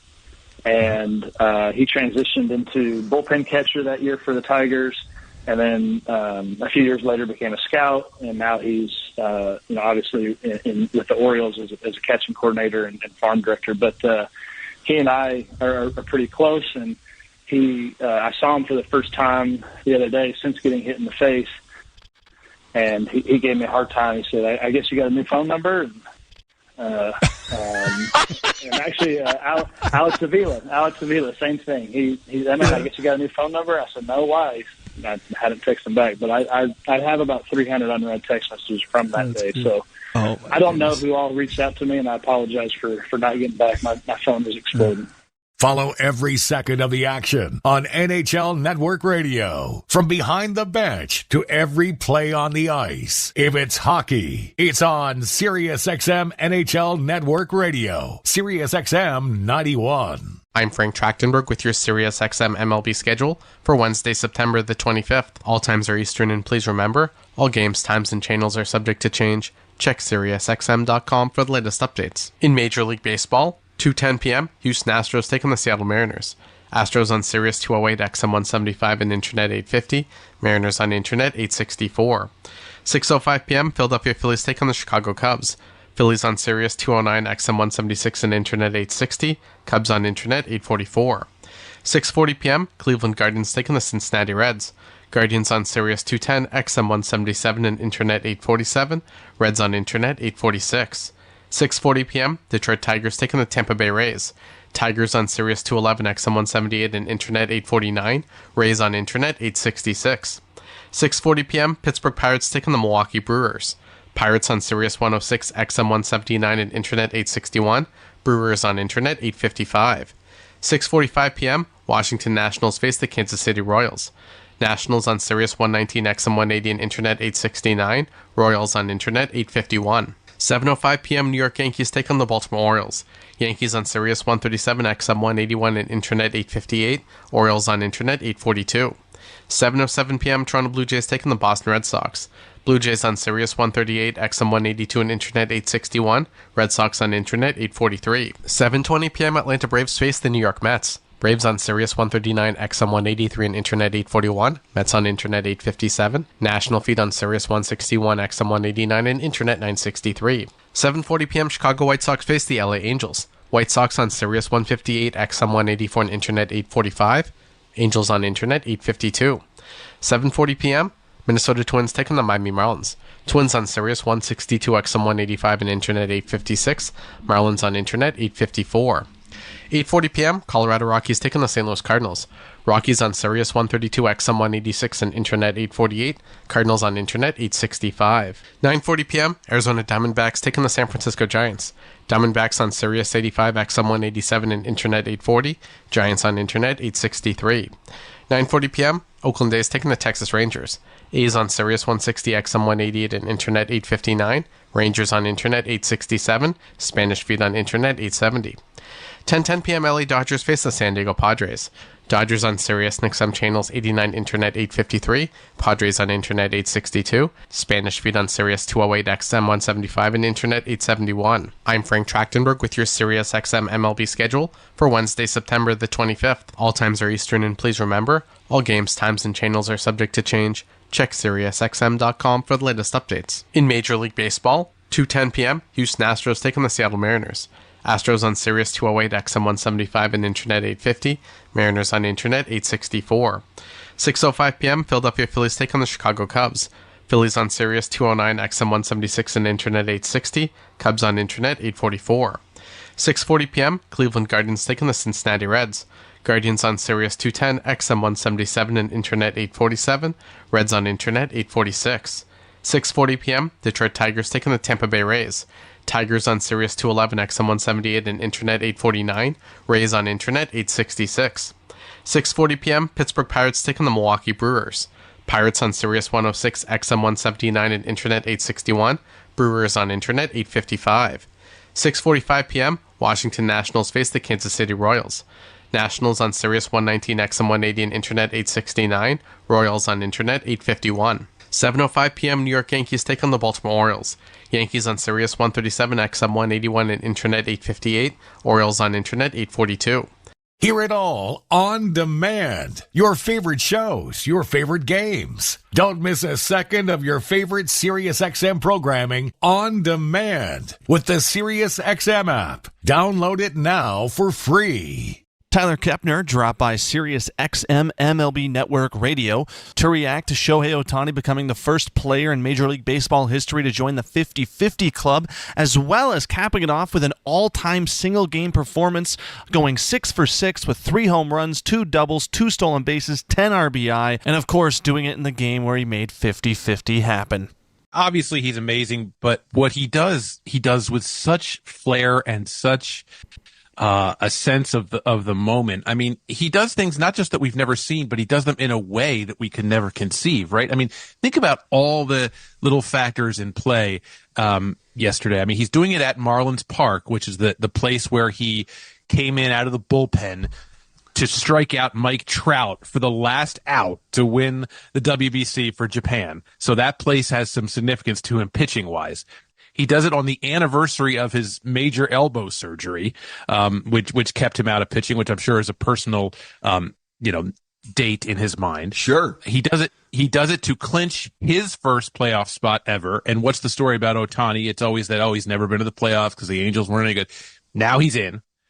And he does it with that. That's the first game in baseball history with 6 hits, 3 home runs, 10 RBIs, and a couple of stolen bases. There's never been a game like that. There's never been a player like that. It's a unique feat for a unique guy. The PGA Tour comes to life on SiriusXM. It's your destination for everything on the tour. Hear live hole-by-hole coverage and expert analysis. PGA Tour Radio, SiriusXM 92. I'm Frank Trachtenberg with your SiriusXM MLB schedule for Wednesday, September the 25th. All times are Eastern, and please remember, all games, times, and channels are subject to change. Check SiriusXM.com for the latest updates. In Major League Baseball, 2:10 p.m., Houston Astros take on the Seattle Mariners. Astros on Sirius 208 XM 175 and Internet 850. Mariners on Internet 864. 6:05 p.m., Philadelphia Phillies take on the Chicago Cubs. Phillies on Sirius 209 XM 176 and Internet 860. Cubs on Internet 844. 6:40 p.m., Cleveland Guardians take on the Cincinnati Reds. Guardians on Sirius 210 XM 177 and Internet 847. Reds on Internet 846. 6:40 p.m., Detroit Tigers take on the Tampa Bay Rays. Tigers on Sirius 211 XM 178 and Internet 849. Rays on Internet 866. 6:40 p.m., Pittsburgh Pirates take on the Milwaukee Brewers. Pirates on Sirius 106, XM 179, and Internet 861. Brewers on Internet 855. 6:45 p.m., Washington Nationals face the Kansas City Royals. Nationals on Sirius 119, XM 180, and Internet 869. Royals on Internet 851. 7:05 p.m., New York Yankees take on the Baltimore Orioles. Yankees on Sirius 137, XM 181, and Internet 858. Orioles on Internet 842. 7:07 p.m., Toronto Blue Jays take on the Boston Red Sox. Blue Jays on Sirius 138, XM 182, and Internet 861. Red Sox on Internet 843. 7:20 p.m., Atlanta Braves face the New York Mets. Braves on Sirius 139, XM 183, and Internet 841. Mets on Internet 857. National Feed on Sirius 161, XM 189, and Internet 963. 7:40 p.m., Chicago White Sox face the LA Angels. White Sox on Sirius 158, XM 184, and Internet 845. Angels on Internet 852. 7:40 p.m., Minnesota Twins take on the Miami Marlins. Twins on Sirius 162, XM 185, and Internet 856. Marlins on Internet 854. 8:40 p.m., Colorado Rockies take on the St. Louis Cardinals. Rockies on Sirius 132, XM 186, and Internet 848. Cardinals on Internet 865. 9:40 p.m., Arizona Diamondbacks take on the San Francisco Giants. Diamondbacks on Sirius 85, XM 187, and Internet 840. Giants on Internet 863. 9:40 p.m., Oakland A's taking the Texas Rangers. A's on Sirius 160, XM 188, and Internet 859. Rangers on Internet 867. Spanish Feed on Internet 870. 10:10 p.m. LA Dodgers face the San Diego Padres. Dodgers on Sirius and XM channels 89, Internet 853. Padres on Internet 862. Spanish